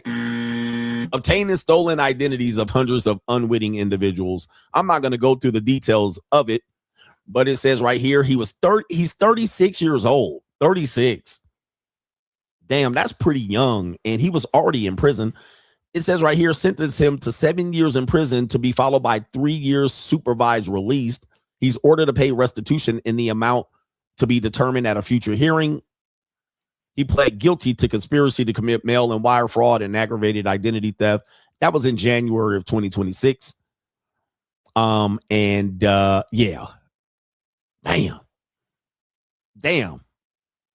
Cold, evil ass world. I remember when he got arrested, he started doing AI. He started doing AI videos from prison when he got arrested. And so he definitely was, one of these guys that was like, and I don't know if you guys know, the Manosphere actually has a variety of these guys that, they don't want to build it brick by brick. What they do is, and this is not even a secret anymore because they actually expose this inside the Manosphere. Okay. They expose this, and a lot of Manosphere guys have figured out that they can get you hyped up on Manosphere dope by telling you that OnlyFans is wicked. OnlyFans girls are this, they're whores. The bane of society is OnlyFans. We need to stop and block OnlyFans. And they'll even present OnlyFans girls for you to watch and interview and humiliate. But what you don't realize is these men are double dipping. They actually have OnlyFans management. Now, I haven't done this. I haven't done the Bitcoin scam yet. Not to say that I won't. I'll come up with the CGA coin and I'm going to dip to the Philippines. I'm going to be out of here. When you see CGA coin, I'm going to the Philippines. It's my exit strategy. Of course, it's everybody's. But a lot of these people have done that. They suck you in by giving you Manosphere talking points. Pause. They suck you in by then telling you, hey, these girls are the worst. Look at them. And they'll show you them. And they'll even tag them in their posts. They'll tag these girls. They'll even show you their names. And on the screen, they'll show you their Instagrams. And what they'll do is they'll tell you, they'll interview them and they'll call them all kind of stupid. These stupid whores, these dumb whores. You big dummy. But you don't realize that they know that they're managing these girls. They're going to get a cut of the OnlyFans money. This has been done the last 5 years successfully right in your face. And it's not even a secret anymore, right? I don't even have to name names. They actually showed you on Inside the Manosphere. While you guys wanted me to disagree with Inside the Manosphere, I'm sitting here like, what? Coach, man, tell us about Inside the Manosphere, why it was a hit piece on the Manosphere. And I was like, well, it definitely exposed the Manosphere. It definitely exposed the Manosphere because not only one content creator was like that, they actually had 4 of them literally complicit in this particular crime against you. So they'll tell you how bad these women are, but only to cavort with them, only to have business deals with them. Crazy, huh? And y'all figure this out when you grow up. All right. Once y'all get 40, y'all figure out that the entire Manosphere literally did that to you and you didn't realize it. Meanwhile, they put money in their pocket, but y'all gonna call me a grifter for coming in here, putting in that work. I've been out here putting in work, making it dollar for dollar, giving y'all information way better than anybody can give you. I'm not serving you up OnlyFans whores to diss, only to take a cut from them when they show up on the show. All right, but this is something that I told you was going on. Y'all call me haters. But it took that liberal guy to produce Inside the Manosphere to literally show you that is being done against you. He disclosed it. Now, when I disclosed it, I was a hater. Okay. When I disclosed it, I was jealous. So I just was like, all right. But a lot of y'all literally out here, they're telling you how bad these OnlyFans girls are, only to manage OnlyFans girls. Clavicular, Ever What Podcast. All right, Andrew Tate, Justin Waller, up and down the line. HS Tiki Taki, who I never heard of. They literally doing that to y'all. Like, that is the craziest when you realize that the conspiracy theory of the Manosphere will unfold and you'll realize this. But it's going to be 5-10 years down the line. 5 years down the line. But I told you 3-4 years ago. But I was a hater and I was jealous. It is what it is. But hey, it's a great business plan. I never got involved in that. I never got involved in that. Just to let you know, I never participated in it. All I did was, after I got done with my podcast, I went and go put hands on their hips, but I did it in private. I did it in private. But it is what it is, brothers. But I'm a hater. I know I'm a hater ass nigga. It is what it is. I'm just hating on them. I'm just jealous because I don't make money. Now you know where they make their money from. When they say they make $1 million a year, it ain't from podcasts, obviously. It's off you simp ass niggas. All right. And they gonna get you every time. Matter of fact, I'm gonna just let you know. I used to remember that a lot of you guys would talk about some of the girls that I was on the podcast with. You guys knew more about them than I knew about them. And I know them personally. And you guys would follow their Instagrams. You be in there simping for them. You guys will be telling me about their personal life and who they're dating. And then certainly you definitely was on their OnlyFans buying them. You knew their name and their personas and their personality. I was like, damn, I was on the show with them. I don't even know this information about them. I was like, I don't even know that. But they have literally convinced you guys. They literally did the double whammy on you. They double whammied on you. They talked shit about OnlyFans girls only to manage them and serve them up on a platter for you to watch. By the way, if you look at some of these guys, I'm not going to name names because y'all going to call me haters. But if they're showing that they can talk to them in public and steal their girl, don't you know that a lot of these girls are girls that are already on their OnlyFans management? But y'all think it's IRL. Y'all think in real life, this guy's approaching a random girl and this girl's going and this guy just got cucked out of his girl only for you to realize that that was one of his OnlyFans management clients. Y'all, that's why I said the manosphere, rest in peace, man. Rest in piss. Rest in piss for the manosphere. But y'all want me to defend the manosphere and defend these hit pieces out here. Rest in piss. It's been infiltrated. It's basically a crime syndicate at this point. Rest in piss. You're going to make me believe that this guy just randomly just pulled up to this random girl and she going, oh, she got an OnlyFans too? Oh, he done managed to tag her in this. Okay. Rest in piss. But I'm the bad guy for coming out here giving y'all real solutions and real information and real context. All right, anyway. But I'm a hater. Let's keep it going. Let's keep it moving. Let's get to see. We're gonna get to the main event here. All right. Hey, look, and whoever running these programs, don't come at me. Don't at me, bro. Hey, keeps doing what you need to do. But I'm just a truth teller over here. Crime and Law CGA, that's going to continue. We got how many more stories here? We got 1, 2. We got 4 more stories to go. Right. We got 2 more stories to go. Let's see here. But let's get to these contributors, man. Let's get these haters gonna hate. Haters gonna hate. Coach, you just jealous. You just jealous. Oh, they happen to just all get together on the boat too. Coach, you mad you ain't there? I don't have an OnlyFans agency. So yes, I am mad, I suppose. I guess I need to get my OnlyFans agency up so I can go to the boat party. Remember they was all dressed up and shit like the Avengers? All right. I guess my OnlyFans management company wasn't set up, so I didn't get an invite. By the way, I also didn't get the Pippin Hose degrees course, so I really don't know how to do it. But I guess they got the Pippin Hose degrees course. I don't know. All right, anyway. Oh, sometimes I think Walter Weeks is going to give me a call here. Coach, man, why you beefing? I'm not beefing, nigga. It's just hard for me not to tell the truth sometimes. Walter Weeks is on my phone right now. All right, Coach, man, what's up? Why you hating?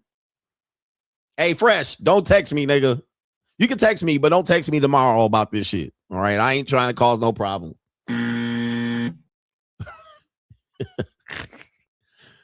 Coach, man, we need to stick together. All right, that's what Walter Weeks is good for that. All right, they be like, man, hey, man, what's going on? Walter, get on the phone. All right, I'm like, them niggas ain't paying me, man. Fuck them niggas. They acting like I don't exist. Shit, I ain't telling them niggas. Hey, I'm obsessed on these niggas. All right, anyway, we got Venmo out here. Venmo don't want to show me what's up. Venmo says, this is Amron says, Coach, thank you, Coach, for the nuggets of wisdom you provide every day. Shout out to you, man. Thank you, sir, Amron. Thank you, sir, Amron. We got Big Gans, the Gangsters Lifestyle says, Coach, I have a video for you to review. Now, I was having a debate with this woman in her comments, and she had to put this response out. Where can I send you the video? The best place to do it is either on Locals.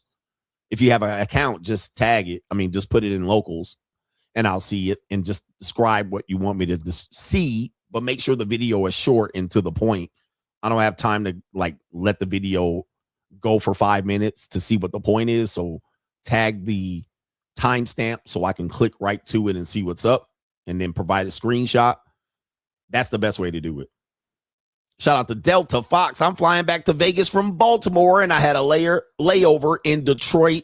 I did not feel safe in Baltimore. I see too many homeless niggies, and the ones who look clean look goofy because they were wearing bow ties over a sweater. Oh, no.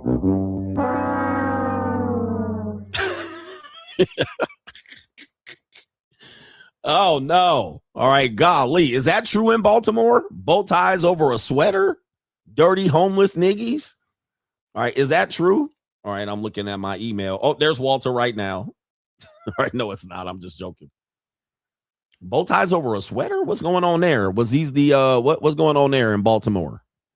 And had a layover in Detroit. That's pretty much how you get to Detroit, is a layover. What's going on? These shout out to JC says, Coach, I miss my Uncle Charles, y'all. He says what they did to Boo was wrong. Oh, okay. Are these lyrics? These are lyrics. Oh, that's that's what it was. That is see you at the crossroads. I miss my Uncle Charles, y'all, but the bone was wrong, y'all. Oh, so wrong, oh, so wrong. He doing the crossroads. He says, better believe Bone got a shoulder that you can lean on. Ass niggas at the crossroads. You so, man, you crazy, bro. Got it. Even got it. And the group of guys got him. And they're going to miss everybody. And the bone, the game, because the thing. The same. And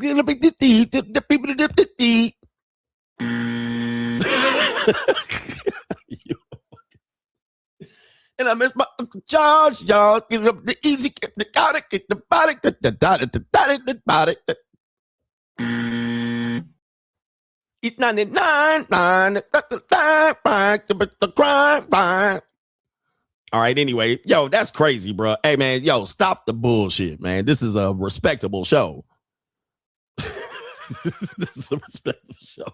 Hey, man, I realized if you don't know Pimping, Bone, Twister, what you do is, this is what you do. If you ever want to be if you ever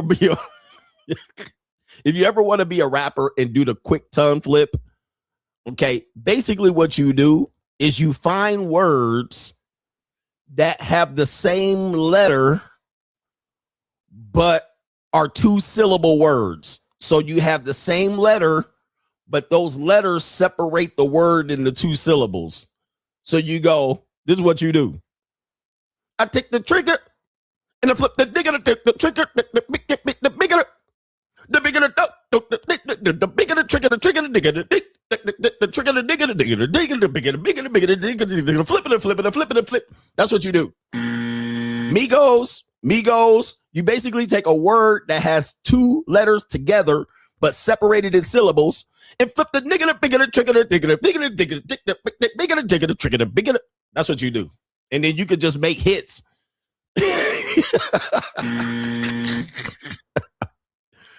The trigger, the bigger, the nigger, the trigger, the digger, the bigger, the flicker, the flip it, the flip it, the flip it, the flip, flip, flip, flip, flip it, flip it. Flipper, trigger, nigger, bigger, tigger, liquor. That's what you do. I take the liquor, the digger, the trigger, the trigger, pour some liquor.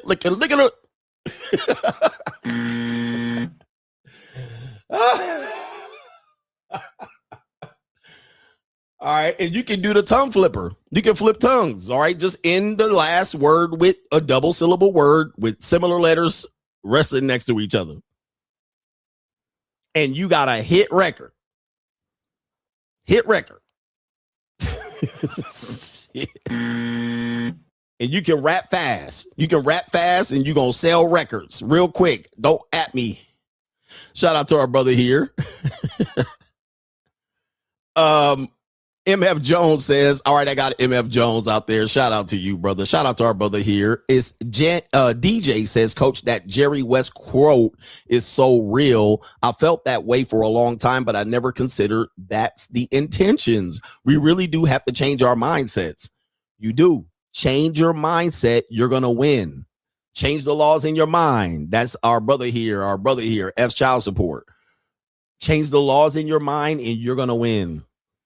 No government name says, you mentioned don't trust any man who says he never had an argument with his girl. I remember hearing Zoom to Thailand say that about his relationship. Shout out to Zoom to Thailand. It always sounds odd to me since all relationships have conflict, even family members. What are your thoughts? Hashtag the shield. Shout out to Zoom to Thailand. But I think people are conflict avoidance, and conflict avoidance is not good. All right. But the ability to make concessions, the ability to have communication, that's good. They're insinuating that their communication skills are excellent, but there's always going to be conflict no matter what. You live with your brother, you're going to have conflict.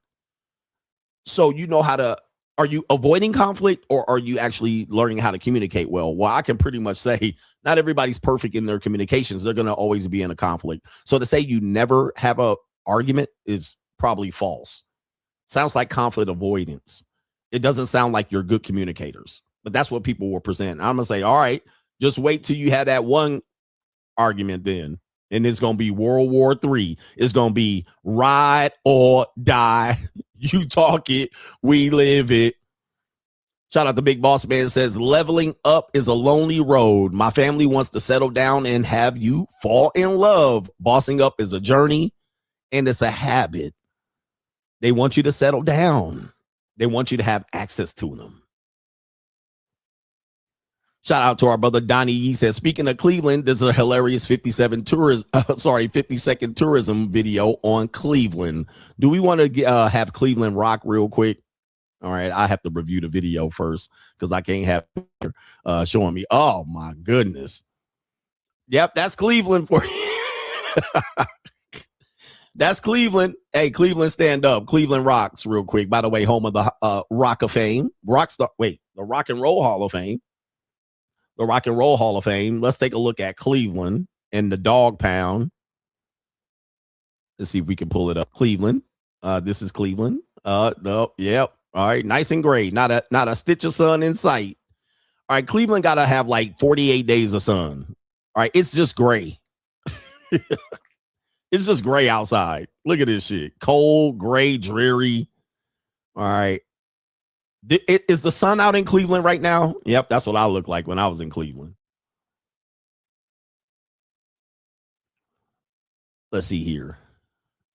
It's gray year round. Y'all don't even realize it. When you're in Cleveland, like when Cleveland people come to San Diego, they be like, damn. They be like, people live like this? Like you can't even imagine how much sun you can get. When people from the Midwest, because they think, oh, the Midwest is not that bad. They go to the West Coast and be like, what the fuck? Every day? 70 degrees? Sun out every day like this? What? I'm moving here. Then they go look at some rental prices or some real estate and they be like, well, can't do that. They look at the rent and be like, God damn, $1,800 for a one bedroom, $2,200 for a one bed. I don't know how anybody can live out here. And then they go back to Cleveland. I always tell people, you're getting your real lessons here. I always tell people, the reason why real estate is high is either going to be for several reasons. It's always going to be location. But the other reason is going to be you're going to be away from black people and the sun is out. Okay, so real estate, location. You're either going to be, let's add another one. You're going to be close to water, away from black people, and the sun's going to be out. Anywhere those three things exist concurrently, the rent is going to be high. if you have one or two of these things, the rent's going to be high. If you have all three present at the same time, rent and living is going to be unaffordable for you.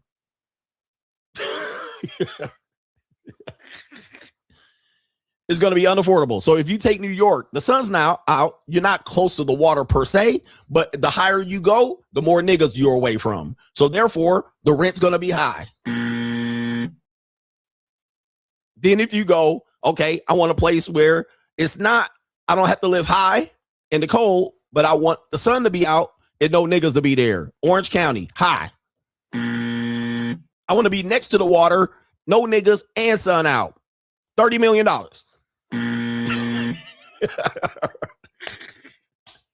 Right. That's real estate. Now, if you want to have, you're like, I don't mind living around niggas. I don't mind being around the water. Fuck the sun. You have affordable living. Okay. You can afford to live there. Okay.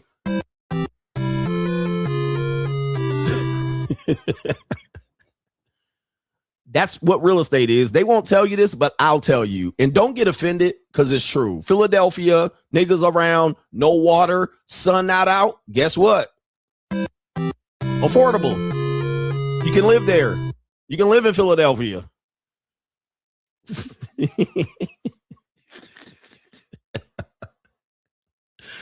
I know y'all hate me, but this is the realest podcast talk you're ever gonna get. Nobody in the male space can give you these facts because they scared. They still try to sell you OnlyFans girls. All right, but anyway, you're just gonna have to live with it. You know, you're just gonna have to live with this reality. I mean, you can change it if you want, but I'm not gonna do it. I'm not gonna do it. Shout out to Donnie Yee for the video and the inspo. Let's see here. Did I get him? I think I got everybody. Let me do a couple more. All right, and we got let's see here. There's a couple more. So we got okay. Shout out to John in Las Vegas says, tell me if I'm wrong. My girlfriend, who is a single mom, got upset because I said I wouldn't marry her if she can't have my child. She said I humiliated her by saying a man would have to be desperate to marry a woman who couldn't have a child. Where's the lie? Well, I think what happened is she basically red herringed you. She's using shame. You didn't say she's not worth marrying or a man would be desperate to marry a woman with a child. You said I wouldn't marry a woman with a child. Those are two different things. And you have the ability to make that choice. I don't know why she's making you make that choice for her. She's making that choice for you. If you don't want to marry a woman that won't produce children with you, that's actually smart. Because it doesn't mean what's the point of marrying you if I'm not producing children? Dennis S says, let's not forget the Greek and the Roman culture was also on the sassy side of the game. Dudes wrestling naked. Yuck. Plus the island of Lesbos, Lily Lintlick. He said that ish would have been unfiltered if it was about ninjas. Yes, they definitely did that. Very interesting culture, plus the metaphilia that was going on there. But yeah, I mean, but you can't separate. You know, sometimes you got to take the bitter with the sweet. The fact that gymnasium means naked, that doesn't matter that they was out there doing some wild shit in the spas and the day spas. Suburban Mexican says, working as a trash man during the week, just got certified as a personal trainer. I'll be doing that on the weekends. Thank you for keeping us informed and entertained at the job. Shout out to you, man. Let's get it, brothers. Let's get it, man. No matter what you do, get to it.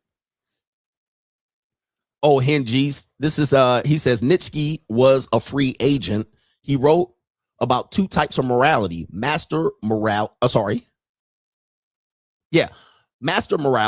considers hard work, excellence, and success as good. Slave morality, aka the bitch ass niggatry morality, can't compete, so it flips it and calls success evil and weakness good to drag the strong down.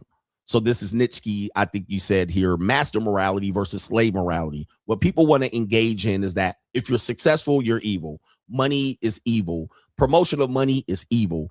Being strong and strong as a man, evil. Being free as a man, evil. All right, being enslaved in a marital contract that everybody knows is bad, good. All right. Being poor, good. Not showcasing and shining in front of losers, good. All right. Going out there flexing, bad. That is the black community. That is the slave mentality of poor people. That's everybody in a nutshell. Don't be out here flexing and showing your success. That's bad. That's bad. Nah, we don't need that. All right, don't do that. All right, you be humble, get rich, and be quiet. All right, that's good. Like what? Billionaires don't buy luxury cars. Huh? Billionaires don't wear suits. What? Billionaires don't wear suits? Oh, you talking about Mark Zuckerberg. You talking about Elon Musk. Okay, so they're billionaires, but they on the spectrum. They was that them niggas was sleeping in their office and shit. All right, but I guarantee you, pull up most billionaires, pull up any of these millionaire ass niggas. All right, the nigga at Oracle, pull him up. I guarantee you, he got a fucking suit on. What about the dude, the famous dude, the Warren? I bet you he got a suit on. I bet you he got a suit on. Why is his name slipping my mind? He said Mark Zuckerberg wore a suit when he went to court. Warren Buffett. It was slipping my mind. Pull up Warren Buffett. I bet you he won't have a t-shirt on. Pull up any picture of Warren Buffett and show me him in some t-shirt and the jeans. It ain't gonna happen. They got a suit on, bro. They got a suit. It's only the dudes that you talking about, Mark Zuckerberg and Elon Musk. Well, I mean, consider that they're highly on the spectrum. All right, and then tell me that rich people don't have luxury cars, bro. Y'all crazy. They don't commute with luxury cars. They don't commute. They don't show it on Instagram. They don't got to because they got like 15 or 20 luxury cars. They got luxury yachts and boats and luxury airliners. You telling me they ain't got a Porsche 911? You're telling me that he don't have a Porsche? You're telling me they don't have Lamborghinis? They got like 20 of them. They got a garage full of Lamborghinis. They don't even be like, all right, whatever. All right, anyway. I hear this shit, and that's what you're talking about, master morality versus slave morality. What they want you to do is minimize yourself for their own pleasures, not because minimizing yourself helps the person, it helps the people watching. Absolutely clown shit. It's clown shit. Don't follow that loser shit, y'all.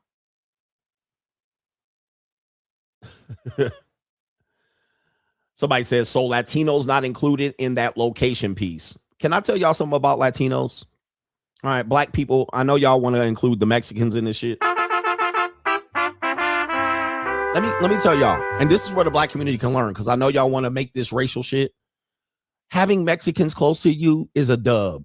It's not an L. Because Mexicans, sometimes they'll have some Mexican threat shit going on, but I guarantee you they mama cleaning the fucking house. I guarantee you the landscapers is making a big coin out of them. So having Mexicans don't necessarily make your property value plummet. As long as they're a couple miles away, nigga. Okay. So somebody needs some Mexican food. Somebody gonna need some Mexican landscaping. Somebody gonna need some Mexican house-made shit. All right, them niggas gonna be tagging and spray painting on the walls and shit.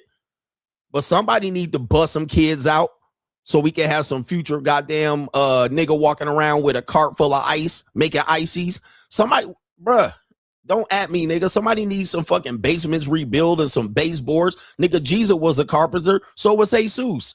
Y'all niggas out here just living off the fat of the land and ain't providing nothing back. Y'all could go back to the 1950s and have your grandmammy out here being maids, but y'all niggas wanted to get education. It's okay. The Mexicans out here trying to make a dime and fucking sell some Mexican jumping beans. Somebody could do some shit. The Mexican gonna bring some value back. Nigga, Hector can build he can refurbish my motherfucking basement. Somebody gotta make tacos, nigga. Hey. Mexicans giving some value back, nigga, at nigga a fraction of the price. So having them near adjacent ain't that big of a L. Having niggas adjacent seem to be a L across the real estate landscape. Don't make me put you on game, bro. I'm trying to give you, bro. And he said, yeah, they give you, they smiling. Hola, senor. Hola, Gregorio. They smiling and shit. Now, they can talk shit when they get home. Fuck these gringos. Nigga, but niggas giving you attitude. Hey, nigga, hey, man, go over there and move that bag over there, man. This nigga, man, institutional racism. Nigga, hey, bro, I ain't got no time to hit that shit, nigga. You a underqualified, low education nigga. All right, do this job, nigga. $10 an hour. At least they giving some value back, amigo. Shit. It ain't that much of an L to have Mexicans near you, adjacent. Not under you, though, but at least a good car ride back to Santa Ana from Newport Beach. They could get back on the job at 5 a.m. Them niggas be at the job. Dude, I be seeing Mexicans at the job. I see that, look, they doing home rebuilds. They be building homes on Saturday and Sunday. The Mexicans be out there on Saturday and Sunday doing extra work, trying to get ahead. All right, we got to get out there. All right, they didn't miss their kids' soccer game. All right, they out there painting. So that on Monday, niggas can do the rest of their job. Mexicans be out there at 6:50 because the HOA said a drill can't drill at 7 o'clock. Mexicans be out there like this at 6:50 holding the fucking drill. All right, fuck it, it's 10 minutes. They be starting work right before 7. Niggas getting on a job, you know, man, institutional racists are holding us back. They only trying to give us $15 an hour. All right, these motherfucking Mexicans taking our job. It's good to have Mexicans around, Nick.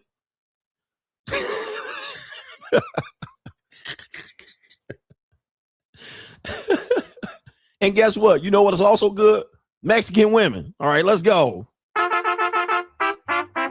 least you got Mexican women, you know what I mean? You can have a little maid, get you a maid with benefits, you know what I mean? Hey, Consuelo, come over here, you know what I mean? My wife is out of town. All right, bust it wide open.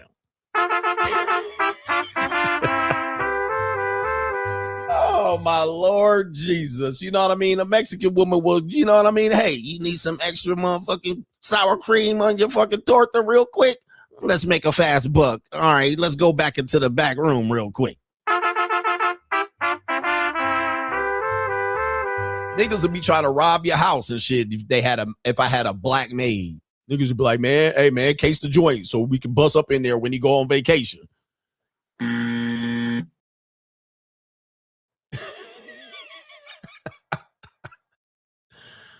Hey, man, look, I'm trying to tell you, don't get hurt feelings, nigga. It is what it is, man. Don't make it personal. Take the bitter with the sweet. Easy come, easy go, nigga. Don't take it personal. Anyway. At the end of the day, real estate don't revolve around Mexicans. It revolves around niggas. How nigga adjacent are you? And the price flux from there. That's how it's been. That's how it's going to be. Don't get mad at me. Don't at me. Don't ask me how to change it. Don't ask me about another race of people. It is what it is until you ask Giz.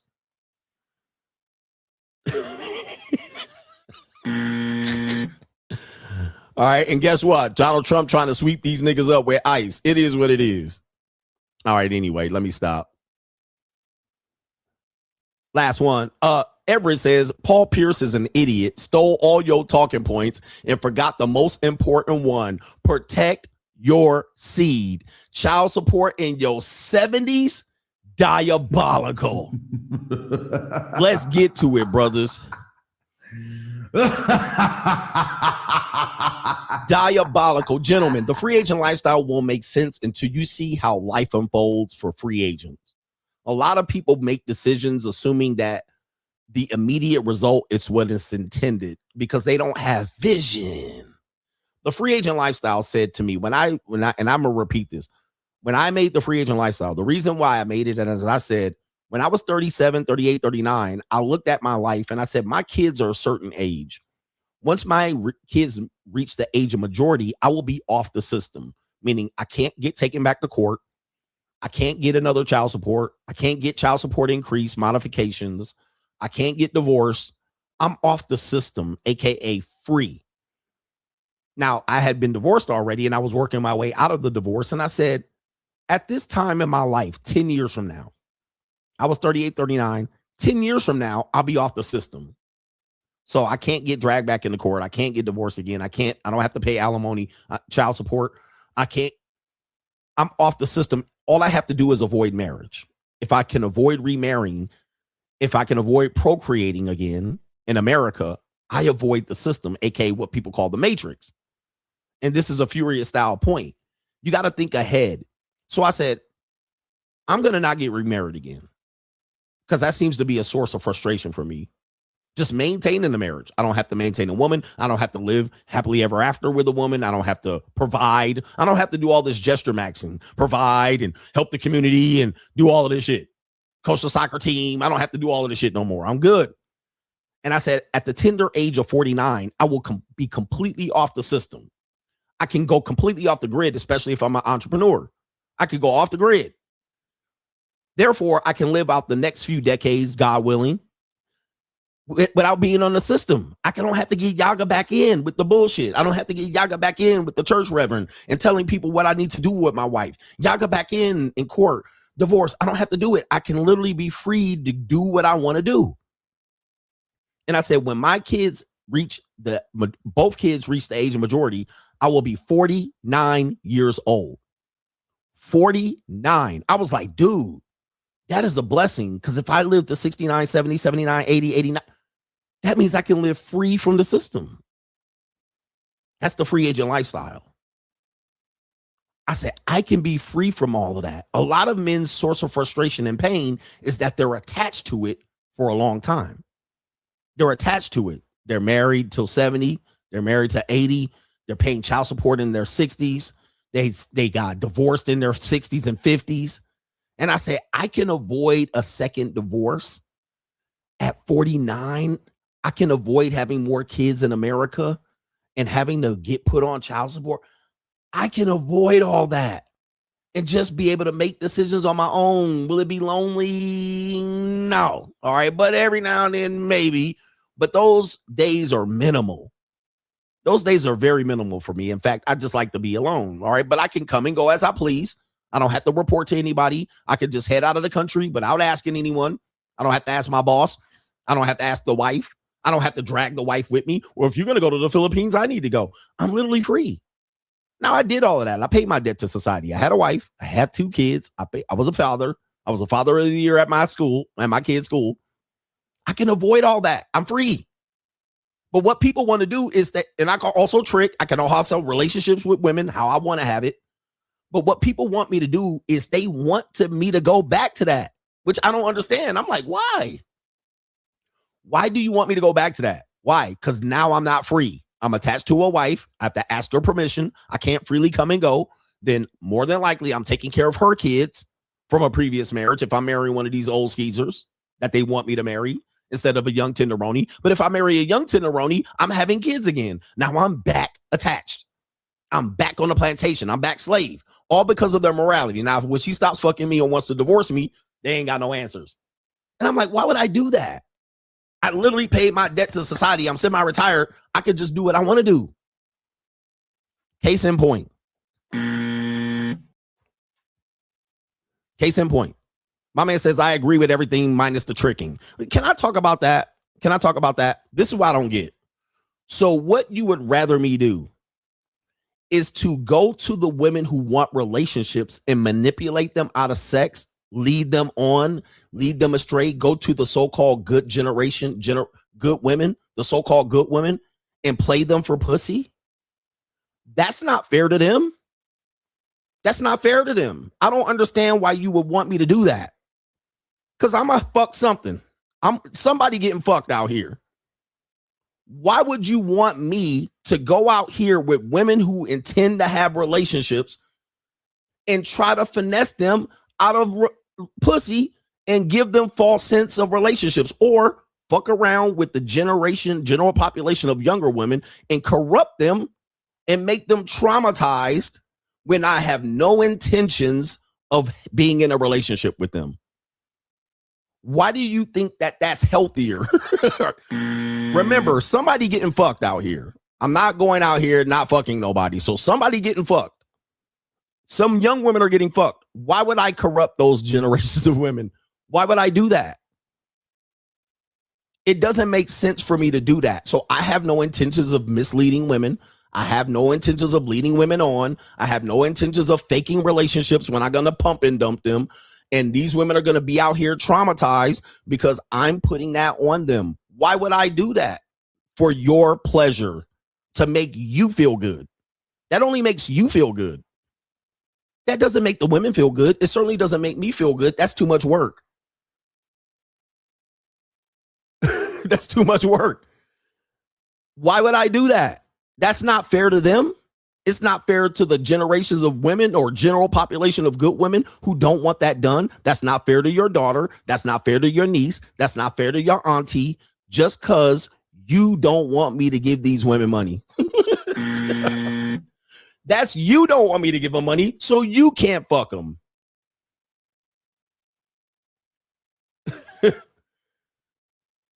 That's because your ego's attached to women.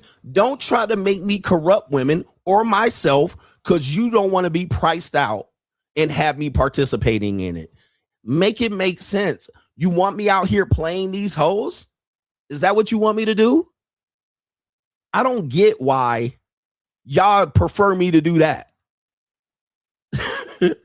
Go to bars and clubs to go out here and fuck fat bitches for your pleasure. Like I'm supposed to consider your dick while I'm out here fucking on these women.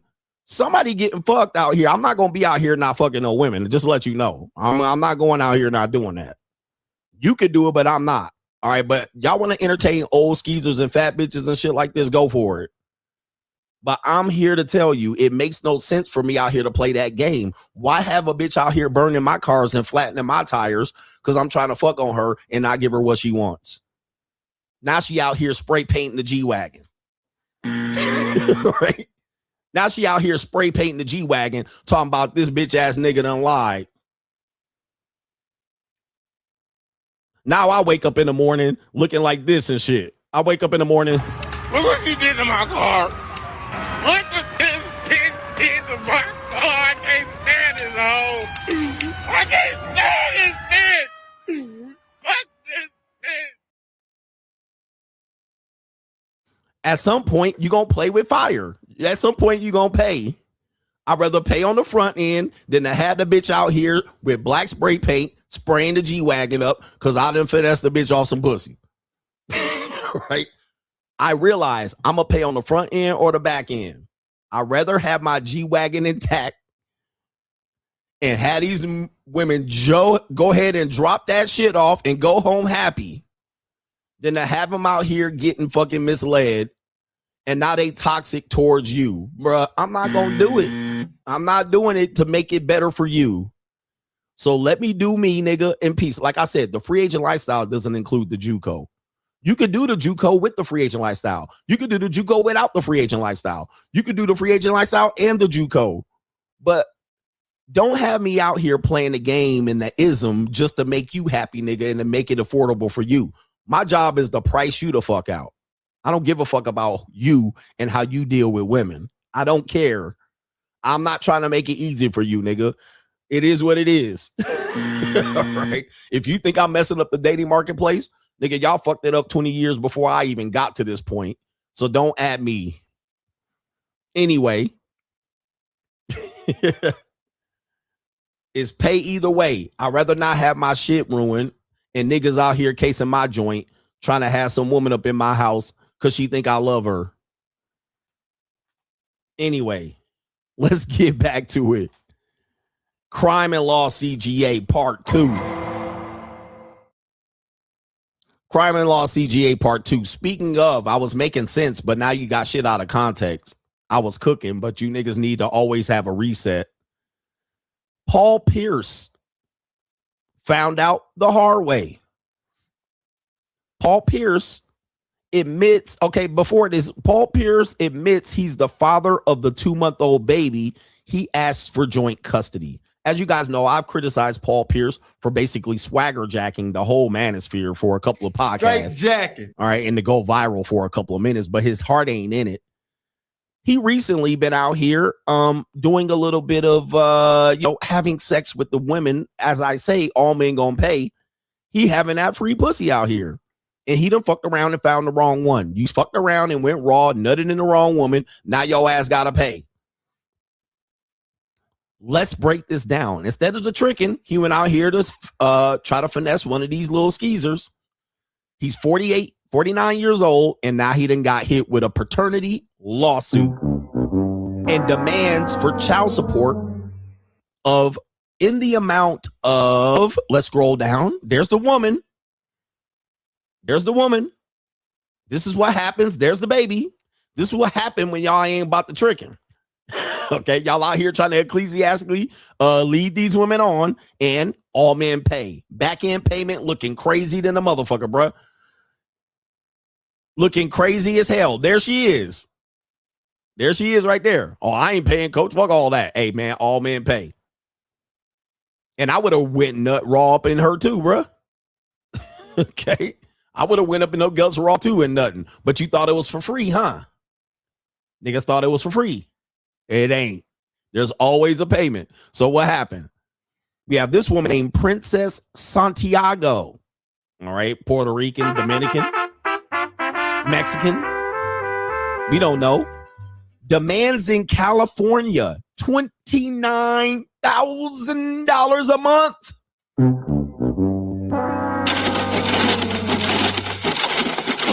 I'm rich, bitch. He was getting it for free, huh? He was getting it for free. And it's in California, y'all. So you cooked. You cooked. And somebody said he can afford it. Y'all niggas crazy, bro. Nobody want to cut $29K a month. Nobody want to cut. I'm going to tell you he can't afford it. I'm going to show you. I'm going to prove it. He can't afford it. He can't afford $29K. I'm going to show and prove it to you. He cannot afford that. This nigga ain't playing basketball no more, fam. He was single and free, ready to go. But I'm going to show you he can't afford it. It says Paul Pierce made a big revelation on the ongoing paternity test that began earlier this year. A woman named Princess Santiago on Instagram claimed in January the former NBA player was the biological father of her son, King, who was born on February 6th, while Paul Pierce earlier denied the claims. He denied it. So that's one piece of proof. He thought he was going to get away with it. And he opted for a DNA test. He recently admitted that he is indeed the father. $29,000 a month. Princess Santiago is indeed a Puerto Rican. She's a model and an actress for her work on some shit that I ain't never seen. She also worked as a makeup artist for some time and currently owns a film and production company. Yeah, right. She's also involved in hosting. When I hear all these jobs, these other jobs are irrelevant. She also was involved in hosting and event management gigs, aka escorting, if you will. I don't know. And in her earlier life when she lived in Boston. However, lately, Princess Santiago moved to LA. That's an L for him. And founded a production company. In January, she filed a lawsuit against the former Boston Celtic forward, claiming that he was the pappy of her unborn child. She knew who nutted up in her. She's not dumb. Okay. She demanded $29,811 per month in child support, plus $100,000 in legal fees, and nearly $19K in pregnancy-related expenses, as per documents obtained by TMZ. Now, brothers, I thought it was for the free ski. I thought it was for the free ski. He didn't pay up front. He didn't pay up front. But I'll tell you, bro, you don't have to pay up front when you're dealing with women. It's almost always the back end payment that's going to get you. It's going to sneak up on you, bro. The back end payment. Now, somebody going to say, well, I ain't going to get hit for them legal costs. Nigga, if somebody took $500 a month from you right now, you would be broke. If somebody took $500 a month from you for the next 18 to 20 years, you would be broke. So it don't take that much money on the back end to make y'all niggas squeal and squirm. But let's take the calculation real quick. Some of y'all niggas' passports will be suspended. Y'all niggas couldn't even drive. None of y'all niggas will get any contracting licenses with $500 a month in child support, nigga. So don't tip me with this. It ain't, he can afford it, nigga. You think you can afford it until you got to cut that check. Even worse, when you got to cut that check on a short month. Uh-oh. See, it's easy to cut a check when there's 31 days in a month. But them 30 and 28 days a month gonna really fuck you up. Because you're gonna feel like I just paid, nigga. I just paid. February come up. Them 28 days. March 1st. Oh, shit, I gotta pay again? I need that extra 3 days to earn. You know, you don't get paid on that cycle, you know? When you writing $29,000 checks and the 28-day month come up, nigga, you gonna be like, God damn, I just paid $29K the previous month. Oh, Lord. That's how I'm gonna tell you, bro. You're gonna realize you can't afford it when you cutting $29,000, $30,000 checks a month and 30-day month come up. You're gonna be wishing for the next 31 days. How many 31 days a month on the calendar, nigga? Because you're gonna realize you getting hit. They taking extra money out your pocket on them short months, bro. I'm teaching y'all the game. Them months come up quick. The months come up quick. You be like, it's the first of the month already. It's the first of the month already. I just feel like I just paid that check. That check just cleared the account 2 weeks ago. Hurting. But here's a horrible thing right quick. Going back to what I was saying, if I hit 49 and my outlook is I don't get attached to the system again. If I don't remarry or bring more kids into the world, I don't get attached to the system. So I'm 49. I'm free. I don't have child support anymore. I don't have to raise kids anymore. I don't have to raise somebody else's kids. I don't have to marry. I don't have to face divorce. I'm free. Paul Pierce is somewhat free as well, except for the fact that at 48 years old, he now has a newborn. That's why the free agent lifestyle is important. It's not today. It's the 15 years. It's the 10 years. It's the 5 years. It's the 20 years from now that you got to consider. So now he's going to be paying for expenses for a new child for the next 25 to 30 years. Oh, yes. It's not just the 18 years of child support. We also have college, post-college. If the kid doesn't go to college, that's another 25 years. So let's add that. He's 48. Let's say 49 plus 25, 74 years old. Now,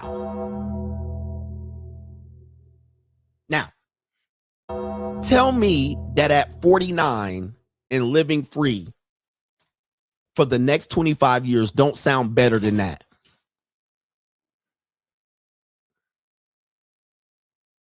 See, y'all thinking about free agent lifestyle now. Okay, I'm a year into being free. My son turned 18 at last June. He turns 19 here in a couple months, but I still pay for his college. That's my biggest expense. Y'all think it's the tricking. Nigga, I pay $63,000 a year for my son's tuition. So I'm still somewhat paying, but I don't have to babysit him. He's free. I'm free of him in terms of day-to-day babysitting because I send him to the school. $63,000 a year, nigga. So I'm not really free financially, but I'm no longer shackled to the system. Here's the thing. I can live the 74 and not be this nigga Paul Pierce.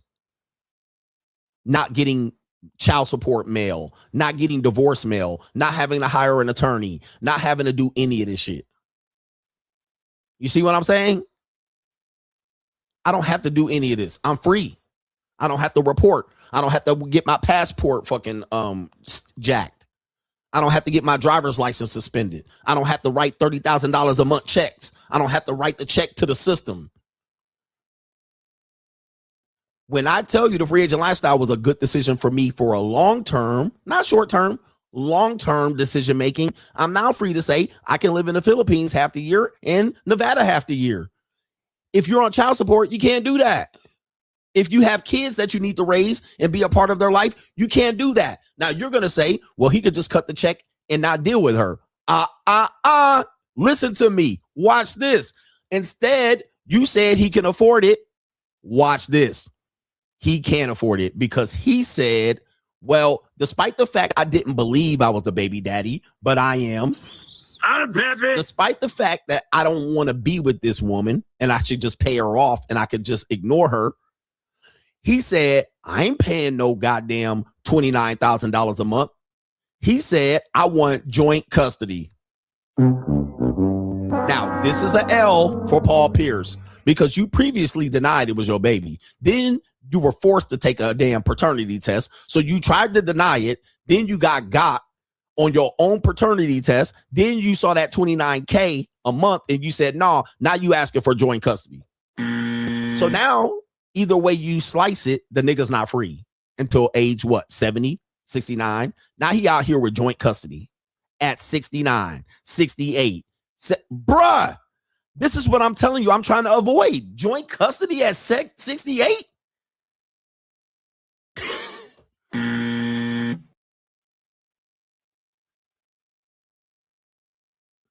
Joint custody at 60. This is why I'm living a free agent lifestyle. I want nothing to do with joint custody, nigga. Weekends off. What, 50-50 custody at 60? 65? 70? Paying college tuition at 71? And y'all talking about the free agent lifestyle is whack. Nigga, are you crazy? Car seats, nigga, what? Baby that, because you know he not gonna be with this woman, so now she gonna have other babies by other niggas. Now he gonna have baby mama drama and baby daddy drama. Why you got my kids here and why you got my kids with this other nigga? 60, 65, nigga, what? Is this what y'all want me to do? See, when y'all tell me to remarry and have kids, this is what y'all telling me to do, nigga. This is what you telling me to sign up for. When I'm flying like an eagle, I'm a free bird. Why the hell would I sign up for that again, nigga, when I'm free of that? Why would I do that? Nigga, that is the dumbest shit I done seen. And I figured that out when I was 38, 39. When I came up with the free agent lifestyle, I was like, bruh, this don't even make sense. Once I hit 49, I'm free. I don't have to deal with the bullshit. Well, just have a good marriage and you won't have to. Even then, I still have to deal with raising kids or raising another man's kids or raising another man's grandkids, dealing with some old woman tell me I can't go to the Philippines for 3 months. Like, I no longer have to deal with it. I can possibly try to live as long as I can. I met a dude at the bar the other day. I had to stop and talk to some girls and I got him a drink. What happened was he was 83 years old, sitting up at the bar, fucking pondering life. Let's say I lived at 83. You want me out here struggling and striving till I'm 76 to prove that I can have a marriage to help these fucking fat, old ass skeezers? Nigga, I'd rather die, nigga. I'd rather be dead, nigga.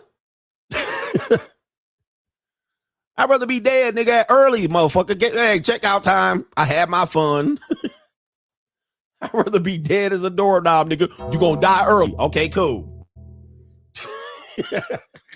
All right, check out time, nigga. In the meantime, I'm gonna be out here putting hands on young girls' hips. I'm a go out how I came in. Do some pussy. As long as I'm stroking some young punani when I go, sound like a good deal to me, nigga. But what I ain't gonna do,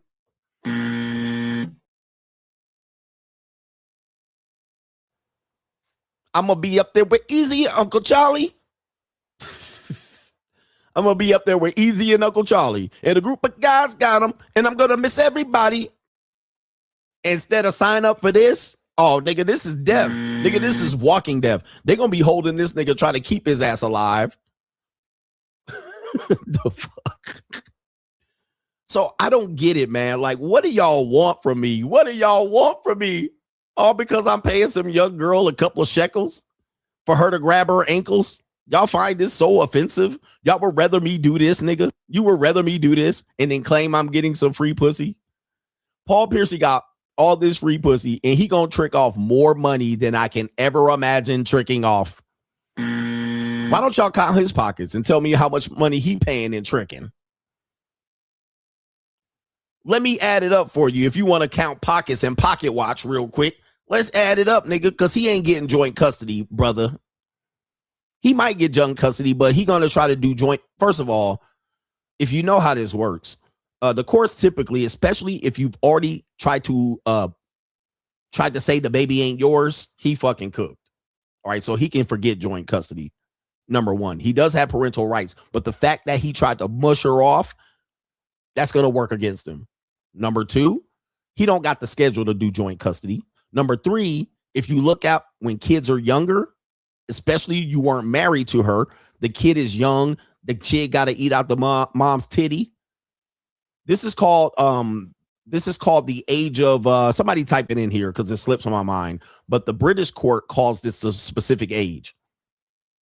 And I was talking about this when people used to not be together long. Once a kid reaches this age, you no longer have to full-time parent them. Okay, but the fact is the tender years. This is the tender years. So the tender years tend to go to the women. The tender year tends to go to the woman, especially if she can prove that you out here doing this and out here doing that, out here doing a podcast, out here doing the NBA tip-off show. You're going to be working. You don't have time to do 50-50 custody. Plus, you ain't got a titty for her to suckle off of. So the tender years typically goes to the woman. All right. Once the kid is away from the tender years, these are the years where I said people didn't stay together as long because the 10 years are over. The kid is somewhat self-sufficient. The father and the mother really don't have to parent. Even today, the kid goes to public school most of the day. You really don't need two parents at home or even one parent at home raising the kid. So those 10 years are definitely going to go to the woman. Even if she gets 80% custody and he gets weekend visits, it's probably going to be supervised or she's probably going to be involved in that. So he tried to dismiss this woman, but he's going to have to deal with this woman, not just for 18 years, but even well past that, typically forever. So his relationship better be good with her because he's not getting rid of her. He's not getting rid of her. So he's still going to have to be in communication with her, but she was just some side nut, some free pussy he was hitting. Now he's got to deal with her attitude, her demeanor, her life choices, her parental raising style. Even if he gets 20% custody, he got to deal with this woman. And if he just dismissed her like that, she going to be hotter than a motherfucking caliente jalapeno. Not only that, she gets to move the kid wherever she wants to move him. Preferably, she's going to stay in California and get that California child support. Okay. So let's do this. $29,000 a month times 12 times 18. That would be $6,264,000. Ring it up. I'm rich, man. Tax free. All men pay. For the guy that said he can afford it, I'm just let you know, I don't think this nigga's gonna be making that kind of money when he's 65 and 70, but he gonna be required to pay it because he's gonna be on child support.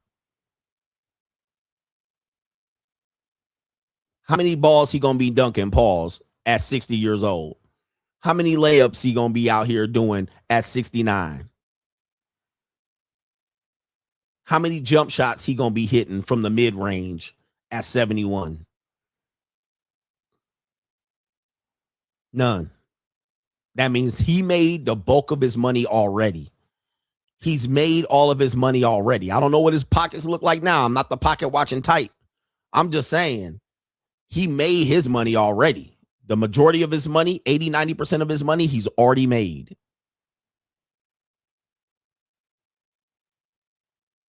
So whatever he got now, if he got 6 million, if he got 10 million liquid, which I doubt, nobody got 10 million liquid out here. If he got 10 million liquid, that means she getting more than half, 65% of that 10 million liquid is going to her in the next 20 to 25 years. And that only count when that kid goes to college, she gonna be looking at daddy. I hope this nigga play AAU basketball or something. Somebody said plus the inflation. He ain't making no extra money today. He making some money. He ain't making what he made. So when I'm saying all men pay, this is what I'm talking about. Some people will say, nah, if a woman really loves you, she'll give you them juicy guts for free. This is what it looks like. This is what juicy guts for free look like. Especially when you're a man that got money and status. He would have been better off tricking. Tell me I ain't lying. Mike Vrabel, Paul Pierce would have been better off tricking. But because you broke niggas don't want them to trick and you have a problem with it, just because you have a problem with it doesn't mean that would have been better solution for him. All right. Both of these niggas paying top dollar because they didn't want to trick. They could have been better off. I guarantee you. Let's do this. Let's take that 6 million and divide that by 1,000. That means that's the going rate for a high class piece of ass. Let's take 6 million divided by 1,000. I could tell you how many different women he could have fucked, and that's not even clouding women in Thailand. All right, let's divide that by 1,000. He could have fucked 6,264 different high top tier women. Or he could have sex with top tier women this amount of times, 6,264.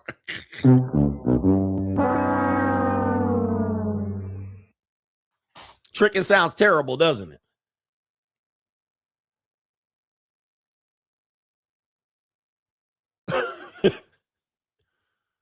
That's terrible. That's 6,000 nuts he could have busted with top tier quality women in the US and overseas. 6,000 nuts. He can't bust 6,000 nuts. He ain't got 6,000 nuts to bust. I can guarantee you. He don't.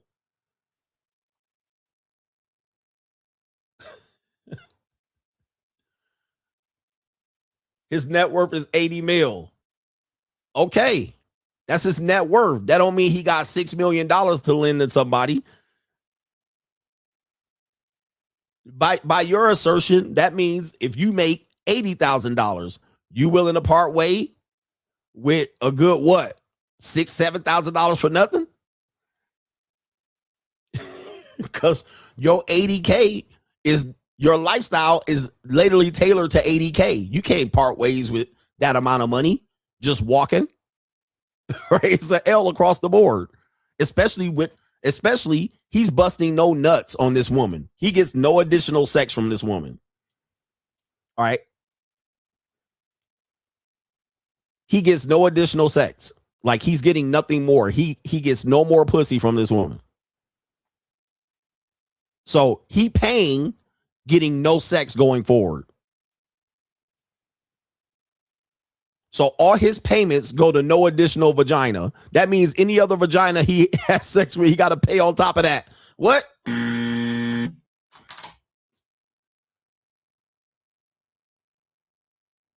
All men pay. You gonna pay on the front end or on the back end? I know y'all not seeing it, man. Y'all still not seeing it. Y'all still not seeing it. That means any additional sex he gonna get, he gonna pay on top of that. He paying $30,000 to her, no additional sex, plus any other sex or women or children that he has on top of that. He paying that on top of that. Man, y'all can't make sense of shit, bro. He would have been better off going to Thailand. Hold on for a second. 6.8 million, 6.2 million. This is gonna really make you sick. Divided by $85 in Thailand. Let me put my glasses off. That can't be right. That cannot be right. If he just went to Thailand and he took $6.2 million to Thailand and he said, I'm gonna just mess with bar girls in Thailand, he would have 72,941 Thai women. That can't be right. 72,000 nuts busted in Thailand. But he about to pay that and bust no additional nuts. He about to pay that money. That 6.2 don't count any additional nuts busted. He don't get no nuts busted right now, bro. Y'all mad at the tricking?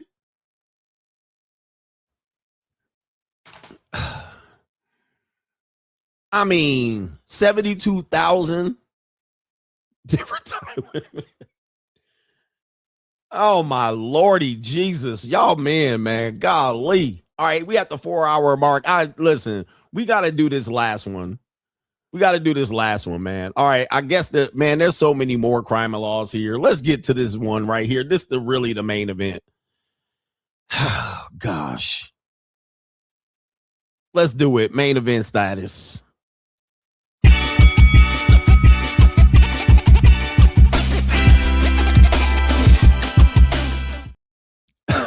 Main event here. Let's do it. We got the main event. Hit the like button.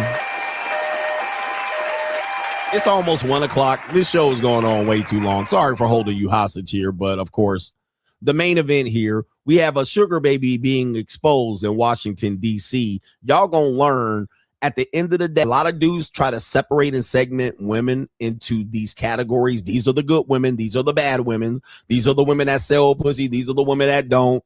And I always tell you, they're on the spectrum.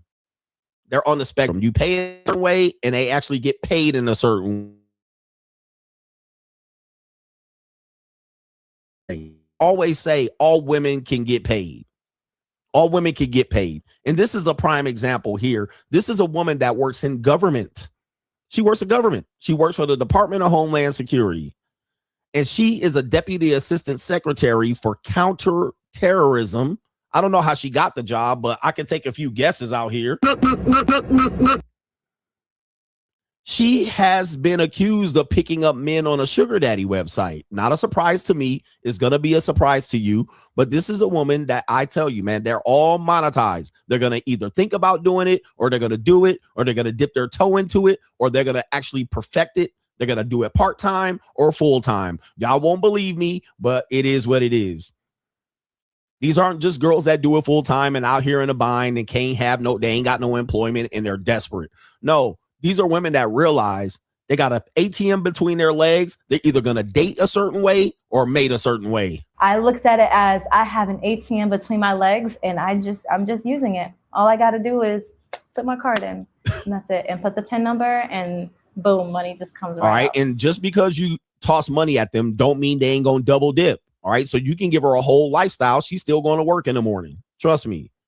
You're not buying them off this work. They're going to want their independence and they're going to want a date, and they find a way to make the perfect one by saying, hey, it's great that I can date men, higher status. And then when I'm desperate, meaning that I want to marry, and that's you. I'll find a marry goofball. Now, you also know that these people have been suffering from several government closures and this and that. So the women are going to be seen as a victim if they do this. Well, the government closed and they don't pay me enough money. So this is how we have to benefit this. I wrote about this in my book, The Evolution, is the way they can get out of this and skate is to say, well, they don't pay teachers enough. They don't pay us enough. Gender pay gap. So instead of getting married, they'll just go ahead and date this way. And a lot of my sugar babies are watching me right now. Like, CGA, don't expose us. I'm not about exposing you. I'm about trying to tell men that the dating marketplace is monetized. Some men can get away with, bum niggas can get away with this every now and then. All right. But most likely you don't know your girl is going. Even bum niggas are dating women like this, and you're coming up with sloppy seconds. All right. But they are all willing to go. Now, let's see how this happens. Why is this being exposed? She did not get exposed by someone finding this out. She didn't not get exposed by the internet doing a random search. She didn't get exposed by an employee that actually was on the sugar baby site and said, hey, that's Tamika. She got exposed by a bitch ass nigga. Yep. Look at this bitch ass nigga. She got exposed by a guy that thought he was dating her as a sucker for love romantically because he did not meet her on the site. He was coming in from a sucker for love perspective. And then when he found out she was on the dark side, he got offended and he started to snitch. Sucker for love ass nigga outed her. Not a sugar daddy, but a guy that was getting finessed, right? Because he didn't know how the game was played. If he was listening to me, he would have heard that women are on the spectrum, and he would have did his homework and he would have vetted, but he didn't. Let me show you what happened here. She ended up getting placed on leave. Yep. He didn't have the stomach. All right. My computer tripping. My bad. Do you have the stomach? He didn't have the stomach. So it says right here, Department of Homeland Security bigwig put on leave after ex-boyfriend accuses glitzy terror official of $40K sugar baby scheme. All right, sugar baby scheme. All right, so we got a bitch ass nigga that got a taste of the dark side and he didn't know what happened. Let's go ahead and take this down real quick. I see my computer is tripping. The New World Order is working in overtime for this one. All right, so let's go back. Let's go back. Yeah, it wasn't a scheme. He got finessed. He got played. He got sucker. He got finessed. So here it is right here.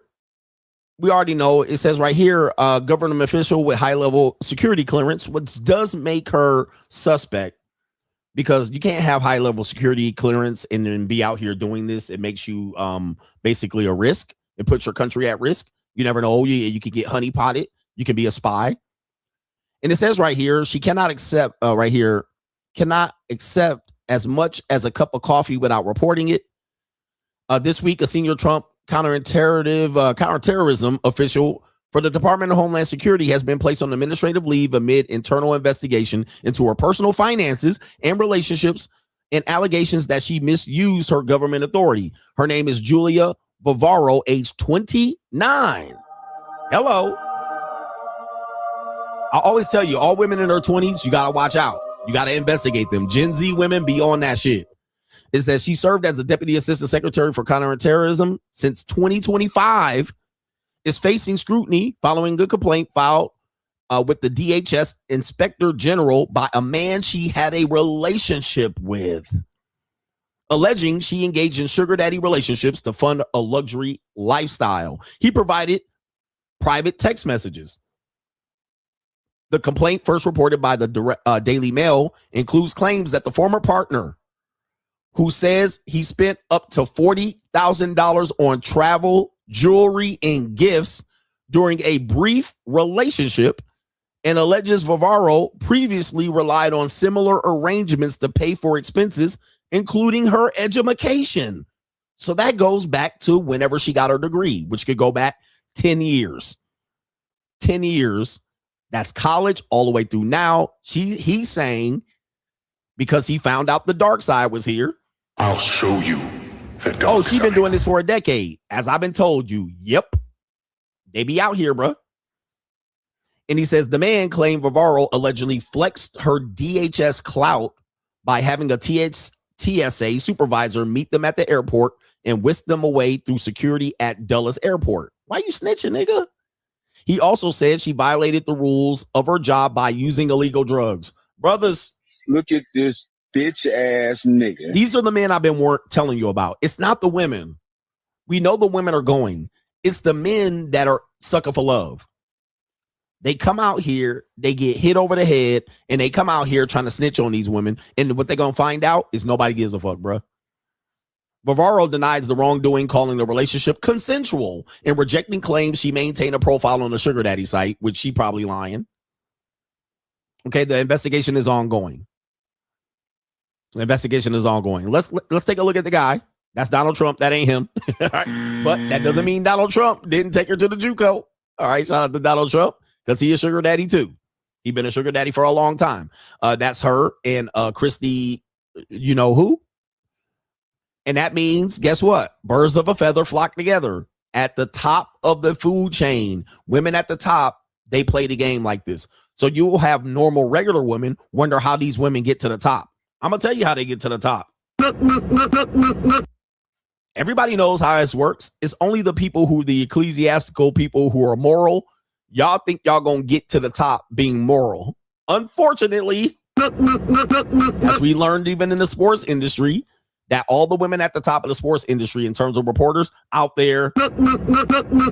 All right. That's how it works. Bring your morality to the table and argue with that.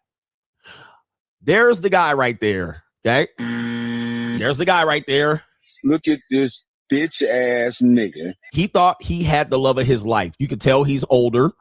I think they list him as in his late 40s, but obviously this guy's definitely in his good and well in his 50s. I think he's divorced. It is what it is. But look at him. He thought he had hands on hips. He thought he had the love of his life, but nope. And we'll get to the text messages here in a minute. But there he is out there ecclesiastically providing dates for her, thinking that he was going to leave with his wallet and she was going to fall in love. But nope, that's not how it works, bro. So he's not even a sugar daddy. Well, I'll tell you how they met. He didn't even meet her on the sugar daddy app, which I'm going to show you that this is how dudes get out here when you don't realize they're on the spectrum. He didn't realize she was on the spectrum. I could have told him, but he didn't want to listen to me. Y'all don't want to listen. Y'all think y'all going to fall in love. There's some good women out here. He thought he found a good woman just under a rock on a dating app. On a dating app. And he started to do what? Oh, I'm going to do this. I'm going to take her here and there. Then he didn't realize she already been here and there. She already been here and there, fam. And not only that, she been here and there on Donald Trump's plane. Okay. She already been there. You're going to find this out. I want y'all to listen to this. Man, y'all going to have to wake up, bro. Y'all have to wake up. Y'all don't want to hear this shit, but I get it, man. I get it. This is a hard wake-up call for these men's out here. Pause. Okay. Damn, where's the article at? Because it was a funny-ass article. Okay, so here it is. I got it right here. All right. She was placed on administrative leave on Wednesday after her ex-boyfriend filed a complaint. We talked about that. He alleges that she swindled him out of $40,000 he spent during a 3-month relationship.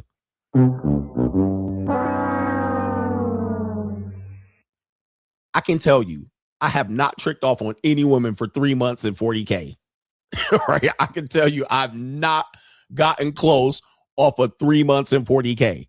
I can tell you that, bro. But I tell you, I smash women just like that for way less. All right? For way less. And if you'd say even in Europe, I've had women like that for way less euro, bro. I'm letting you know, man. It's a cold, evil ass world. All right, but it says right here she's been. I got that already. She's no longer serving in her role. All right, so they moved her. She graduated from St. John's University. Coach, these ain't regular girls. Guys, girls at the top, they not for free, bro. Every now and then, onesie, twosie, here and there, skis, I get it. Every now and then, they'll go through a phase where they horny and they hot in the ass, and you'll catch her. But she went to St. John's University. She says that he's just a jilted boyfriend who's trying to get her back. The ex is a decades older, definitely in his 50s, late, probably 60s. He's a divorced business executive known as Robert B. He claims he poured thousands into their relationship until realizing he was little more than a bankroll for her. He says, I did not want a sugar daddy prostitution relationship.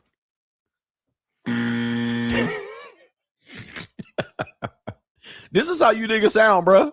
I didn't want that. What did you want? He said, after spending $30,000 to $40,000 for vacations, Cartier jewelry, expensive handbags, and various shopping sprees. Bruh. Look at this bitch ass nigga. She also told me directly that the $40,000 worth of jewelry on her wrist and ears are all trophies from her sugar daddies. I believe she's under financial stress and that her actions pose as a security risk. I agree. I agree with that. But here's the thing. All women are under financial stress.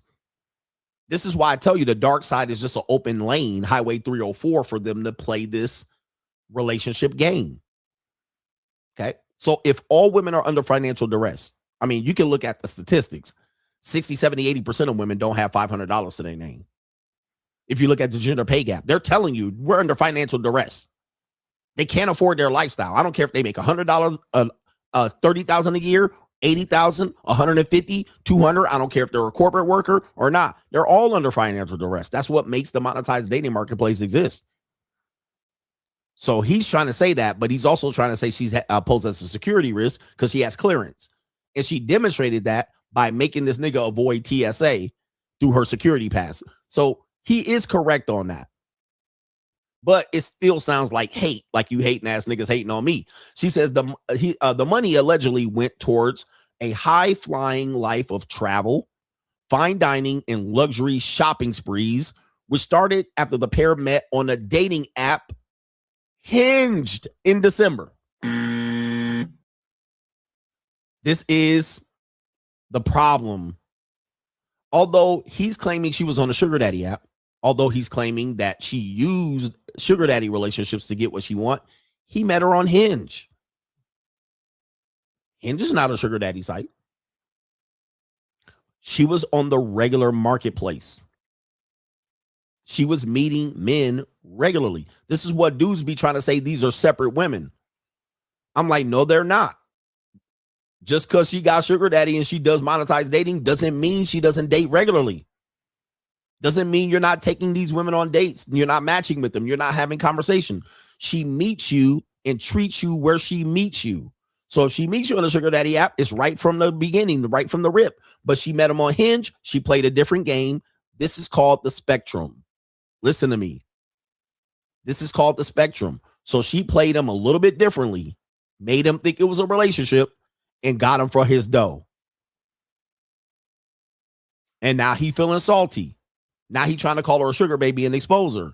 That's that bitch ass nigga shit. Look at this. Just like y'all try to expose me. I post a video with me and a girl. Y'all niggas like, but he had to pay. That's what I'm talking about. That's that bitch ass nigga shit. That's just hate. Look at this bitch ass. How much did you pay for her? That's just hate. You can't just equate it. That's just hate. You hate it because you ain't it. You hate it because you got played. You hate it because you can't afford it. Don't hate, nigga. It is what it is. I've been told you what was the game. Don't get out here and try to expose now. It says right here, the couple traveled the country while staying at the finest hotels and even made a trip to Italy, Switzerland, and Aruba, with Robert B footing the bill the whole time. Let me show you this. I'll show you a picture. We're going to get to this story, man. I'm telling you, I can unfold this story. There she is right there. There she is right there. And it says, everything, let's see right here. Everywhere we went, she'd always order the most expensive thing on the menu, like the Wagyu premier cut of Japanese beef. He told the Daily Mail, griping that he dropped $1,400 on the first date and got nothing more than a kiss. Brothers, now when you see me travel free and touch down, and when I always tell you, I'd rather date women there where I'm going than to take a woman with me. This is prime example. Why would I take a woman with me and she ordering this and that? I could keep her in Cleveland and then touch down and touch the women that are there. It's going to be way better for me. Okay. Why do I take her to Italy when I can go to Italy and find Italian women? This is crazy. But now this tells me he's not at the JUCO. He thought she was a regular chick. He paid $1,400 for a date and didn't get nothing but a kiss. He ain't at the JUCO. He thought this woman really liked him. He got.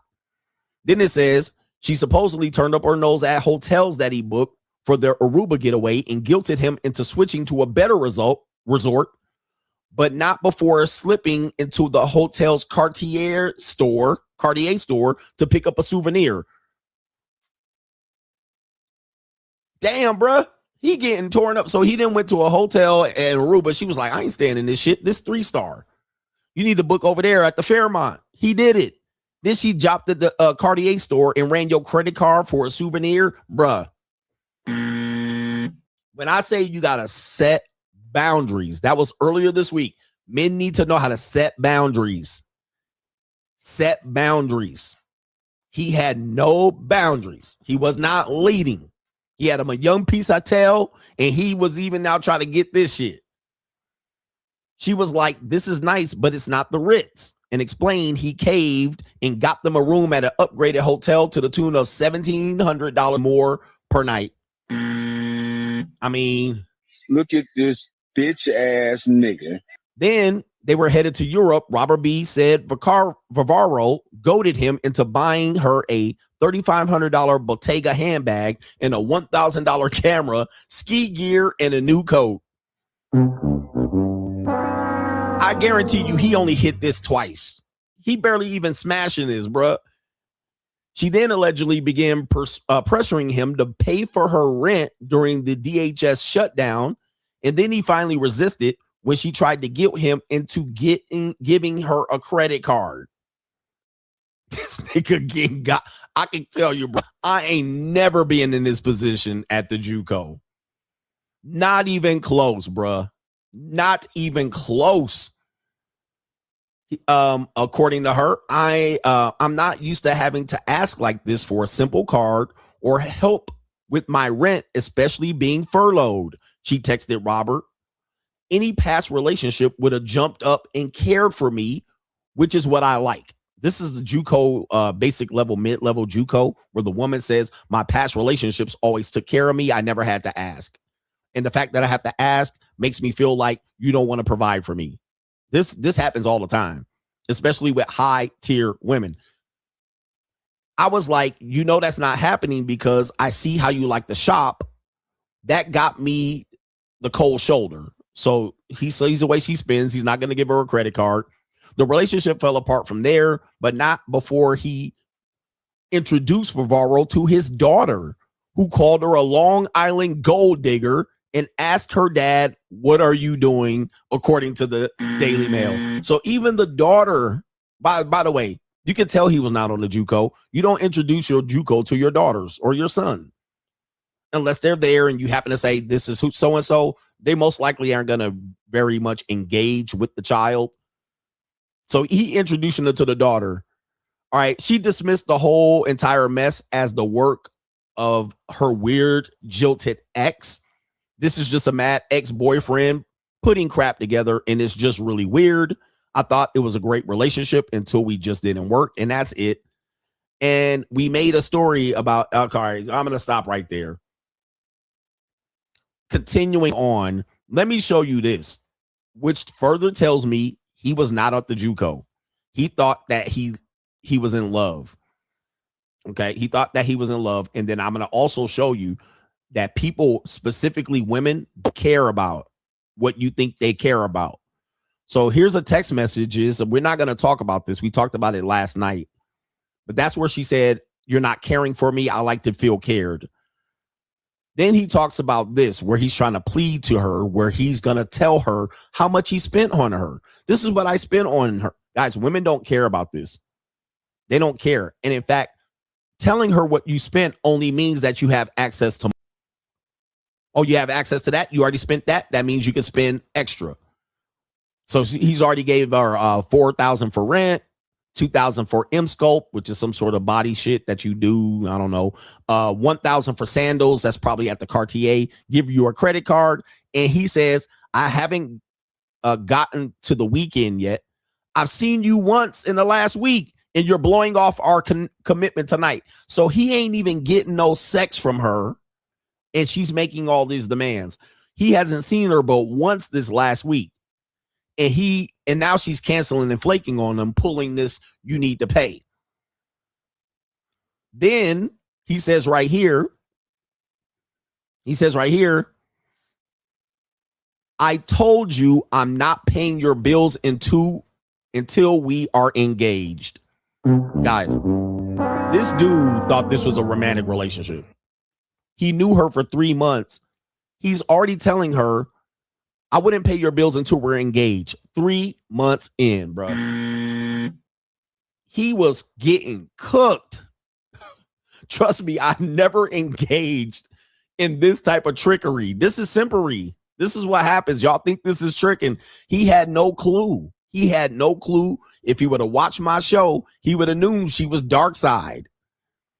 Now watch this. Let's see if we can show you this, because what y'all think is, y'all think that this is some sort of prostitution or shit. Whatever y'all feel bad about calling these women out for this behavior. Let's see what women think about this. Let's see what women think about this. All right. This is the monetized dating marketplace. Look at this. Let's look at the comment section of the video. This is Kimberly Klasick, I believe, is a black conservative. She says, "Can a girl get a date anymore? Let her live." This is what I'm going to tell you. Men are the last to know. Watch how the women respond to this.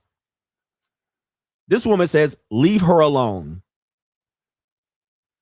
This person says, "What are the charges? Eating a meal, a succulent Chinese meal? Question mark. This guy says, in other words, 2 people dated. Nobody cares. This one says, "This is sadly more common than you think." You think? I've been trying to warn you. This is more common than you think across the board. This one says, scrolling down, "Sounds like she's not getting paid well enough at her job. Pay the woman." So now they just twisted it as they're not paying her enough at the job. They need to pay her enough so she ain't out here doing this. This is not true. But she would be doing this. Not Sinful P. Didn't our brother tell us? Do you have the stomach? Double dipping is going to be real. They could pay her double her salary. She's still going to be out here. Do you have the stomach? It has nothing to do with her pay. This one says right here, this is the modern woman. Facts. This one says he filed a complaint after she denied his request. How is this even news? This one says, bruh, this isn't even a crime. Leave it alone. Only exposing himself as a beta boy who can't handle a Latina. This is a woman. She didn't even do a... So when y'all say it's illegal, it's prostitution, the women are saying this isn't even a crime. This is just a monetized dating marketplace. This one says that's not illegal. I thought it was prostitution. You're seeing nobody cares, bruh. This one says it's basically a dating site for women who want to meet someone who isn't a frat, meaning a broke nigga, not as dramatic as this headline. This is basically a woman with standards that don't want to deal with broke niggas. No big deal. It happens all the time. This one says no more women leaders. They're going red pill. This one says right here, everyone needs to have a hobby outside of work. This liberal woman says, don't make me defend someone who works for Trump. That's how bad it is. That's how bad it is. So even a liberal woman is like, what? Okay. Don't make me defend someone who works for Trump because I got to defend her. I got to defend my girls. This woman says side quests. This is called the spectrum. Side quests, hearts. So she's basically saying women work regularly and they will have men as side quests, aka the monetized dating marketplace. Side quests. Can you blame her? How many government shutdowns have they had this year? Said by a guy. Can you blame her? Where's the people calling this out? Calling for her head, calling her a prostitute, calling for her arrest, calling for the investigations. Where they at? This one, Marquette Devon, that's Saint and the Sinner says men only in leadership.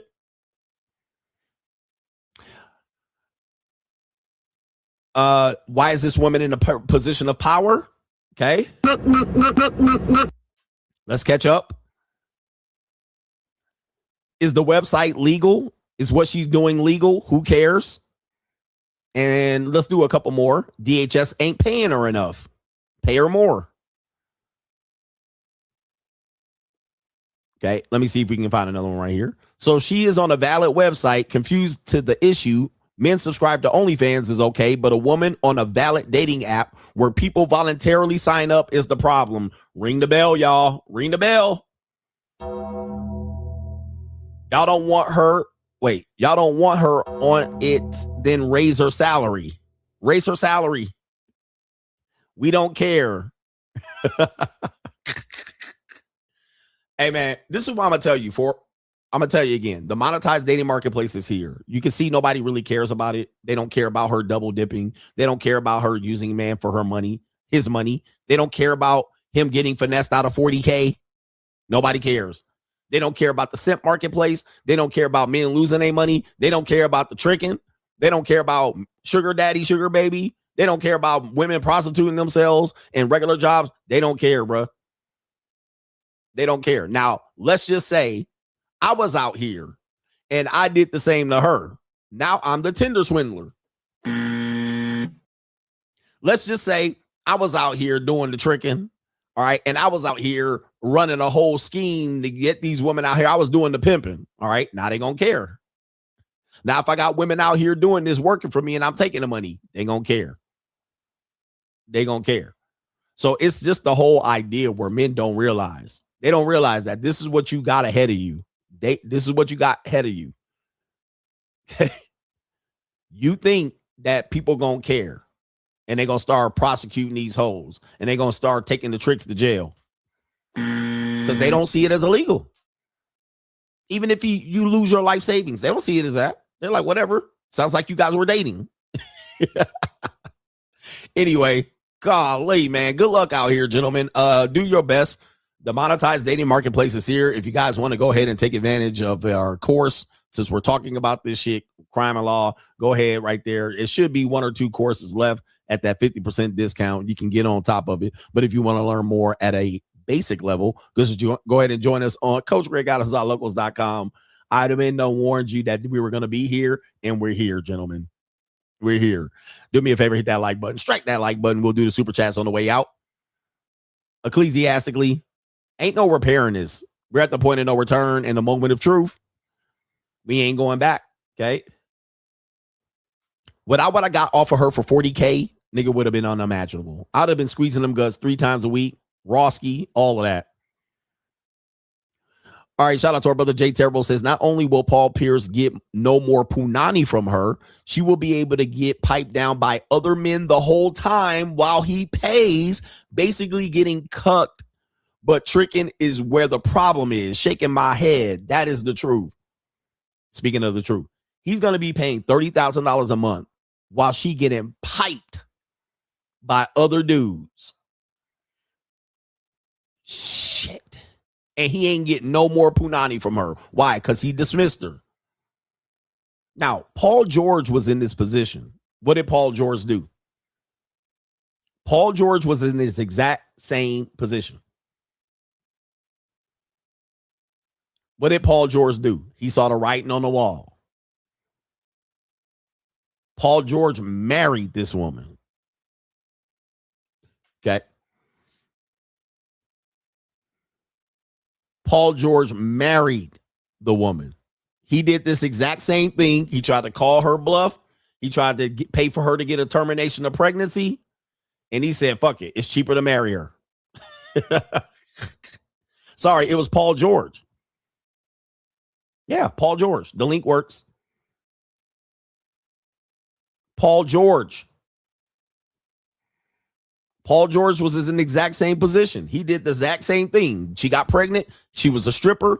He was like, it ain't my baby. Or if it is my baby, go ahead. I'm going to give you $1 million to abort it. She was like, she took the money. She took the money, did not get the termination of pregnancy, and had the baby on his ass. And he said, shit, I'll be damned if I'm going to pay you to be out here fucking other niggas. So he just made a wife out of her.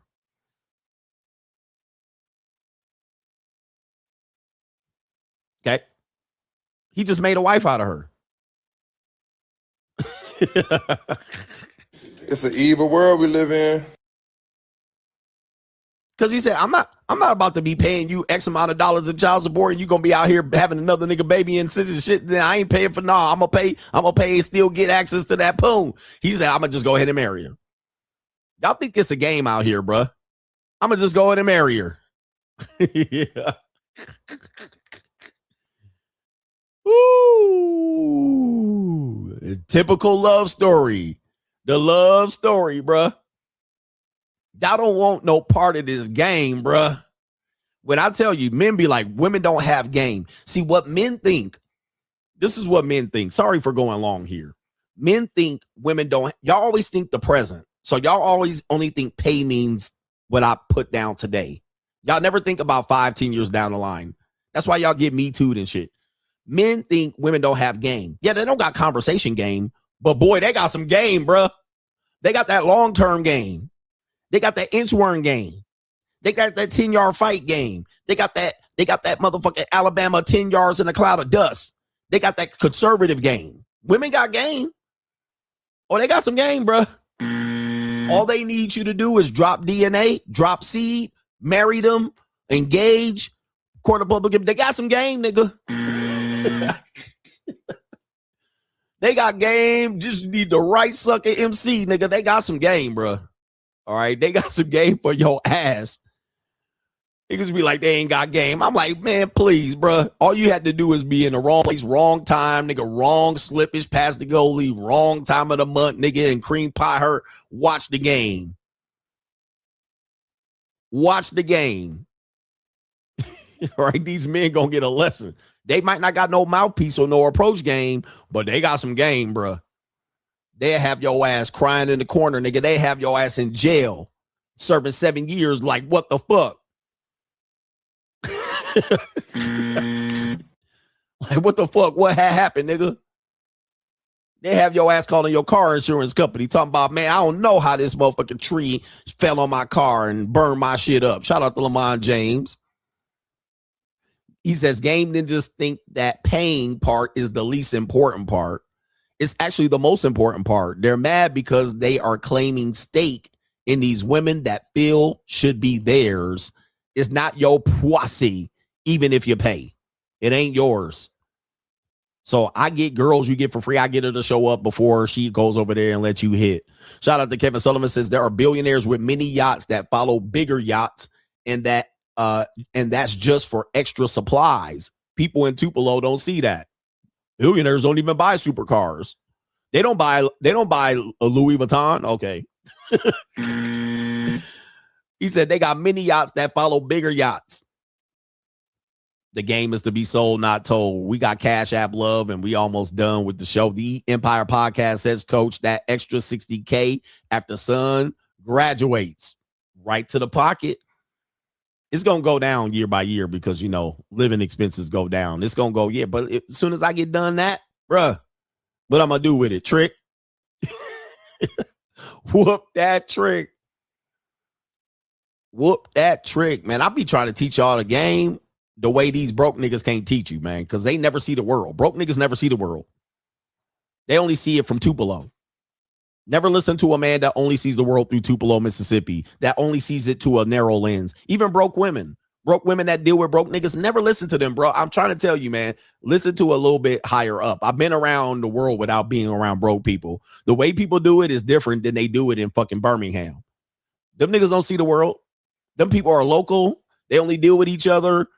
They have to live in Birmingham. Like, nigga, like, don't ever listen to these people. I encourage you to be broke to be successful with women. Because that lens is so narrow. That's like, look, would you listen to people that live in Cebu City in the Philippines tell you about dating and relationships? Because them people fuck each other. They're broke. They live on top of garbage, nigga. They live on top of garbage. They get pussy.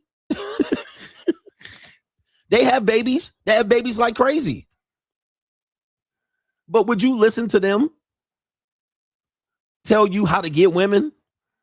No. You would not. You would be like, bro, I'm not listening to that shit. But this how they live, bro, in certain areas. And trust me, niggas be like, that ain't the whole Philippines. I know. All right. Let me see here. I know it's not, but I seen it with my own damn eyes. All right. Them niggas be living on top of that shit. Watch this. People that live like this in the Philippines right here, they still be fucking out there and having babies. You listen to them tell you how to mate. You wouldn't listen to them, would you? You wouldn't listen to them tell you, well, these guys get sex too. These guys get sex for the free ski. You wouldn't listen to that shit, would you? You would be like, nigga, I ain't listening to that shit. Look, these people out here guaranteed they fucking some fine ass Filipino. Would you listen to them tell you that when you go to the Philippines to live like this, to fuck the same women? No, you would go here and stay in BGC, stay at the Grand Hyatt and get her to pay her $8 to get on the moped. Go ahead and turn her ass out for $78. Go ahead and trick on that same woman, because going ahead and live in poverty like this, yeah, I can get the same woman, but I got to live like this. No, I don't want to live like that. I'm going to go ahead and get me a hotel suite over in Makati, drop her ass off on a fucking moped, bust her ass out for $85, nigga, and send her back to that motherfucking hovel. All right? Ain't nothing wrong with that, nigga. I don't got to impoverish myself to get pussy. What I can do is get my money up, nigga. I can just move over here and move and shake. I'm going to impoverish myself to have better success at banging out an impoverished woman. Why? Why, nigga?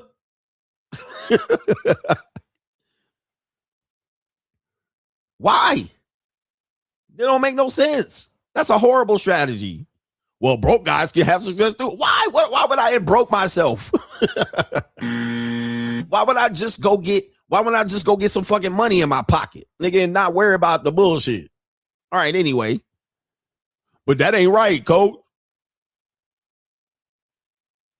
then I can leave and she can leave and she can go stay cuddled up with that nigga for the night. Who cares?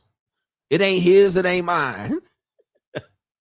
Anyway, shout out to the Coach Gang. Let's get up out of here, man. Thank you for the overtime. And we're going to be back tonight on the Coach Greg Adams channel. Peace and chicken grease.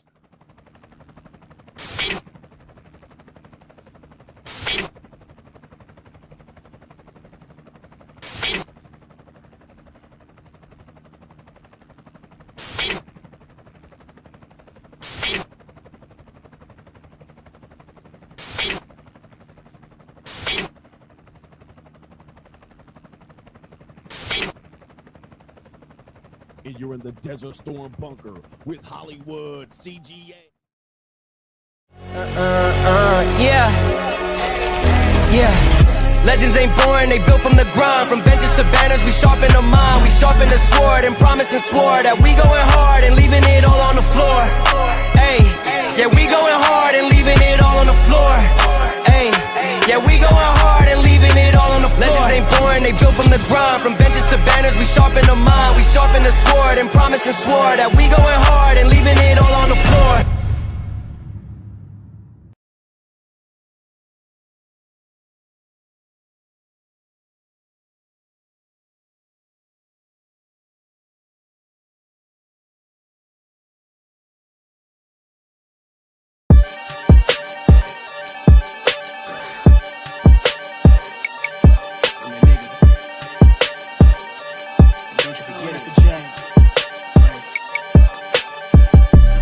Vibe blowing at the J, got the loud jumping at the pay. Everything I'm on slay. Everything I do is got the Benz jumping at the bay. Vibe blowing at my J, got the loud jumping at the pay. Everything I'm on slay. Everything I do is got the Benz jumping at the bay. Another milestone, look at that. Paper boy, I'm a paper route till I'm 6 down on my back. I'm an old soul like my dad. My old girl's still a fan. And yo girl at the live show, so don't act like I ain't the man. I'm kicking my feet up, get frank like Aretha. I'm calm, but I'm teed up, just flip me a stack. The Rio just doubled up off of the muscle, I stuck to the task. They see me, I'm trouble, I'm bubbling up till it's stuck. And they want me to stay where I'm at. I'm good everywhere that I'm stepping, my presence is crucial. You know that this shit I don't trend. On a big wave, I'm controlling the tide. Snake eyes when you rolling the dice. So with the stakes inside, I could never take another nigga advice. They can't reach the sky, I'm aiming up high. I just wanna know what it's like. Y'all know what it's like, I come from outside of this. Out the quicksand, I'm the big man, doing big things. Cop a big change, up a state lines, doing stage dives on cam. It ain't no limit to my vision. Check the temp, I'm on fire with it. Got the bands jumping out the bag, Prosecco on ice. I'm nobody nice, but run up a check. Demand my respect. I'm doing the most, I never quit. They want me to quit. I'm good as it come, I'm good as it gets. Vibe blowing at the J, got the loud jumping at the pay. Everything I'm on slap. Everything I do is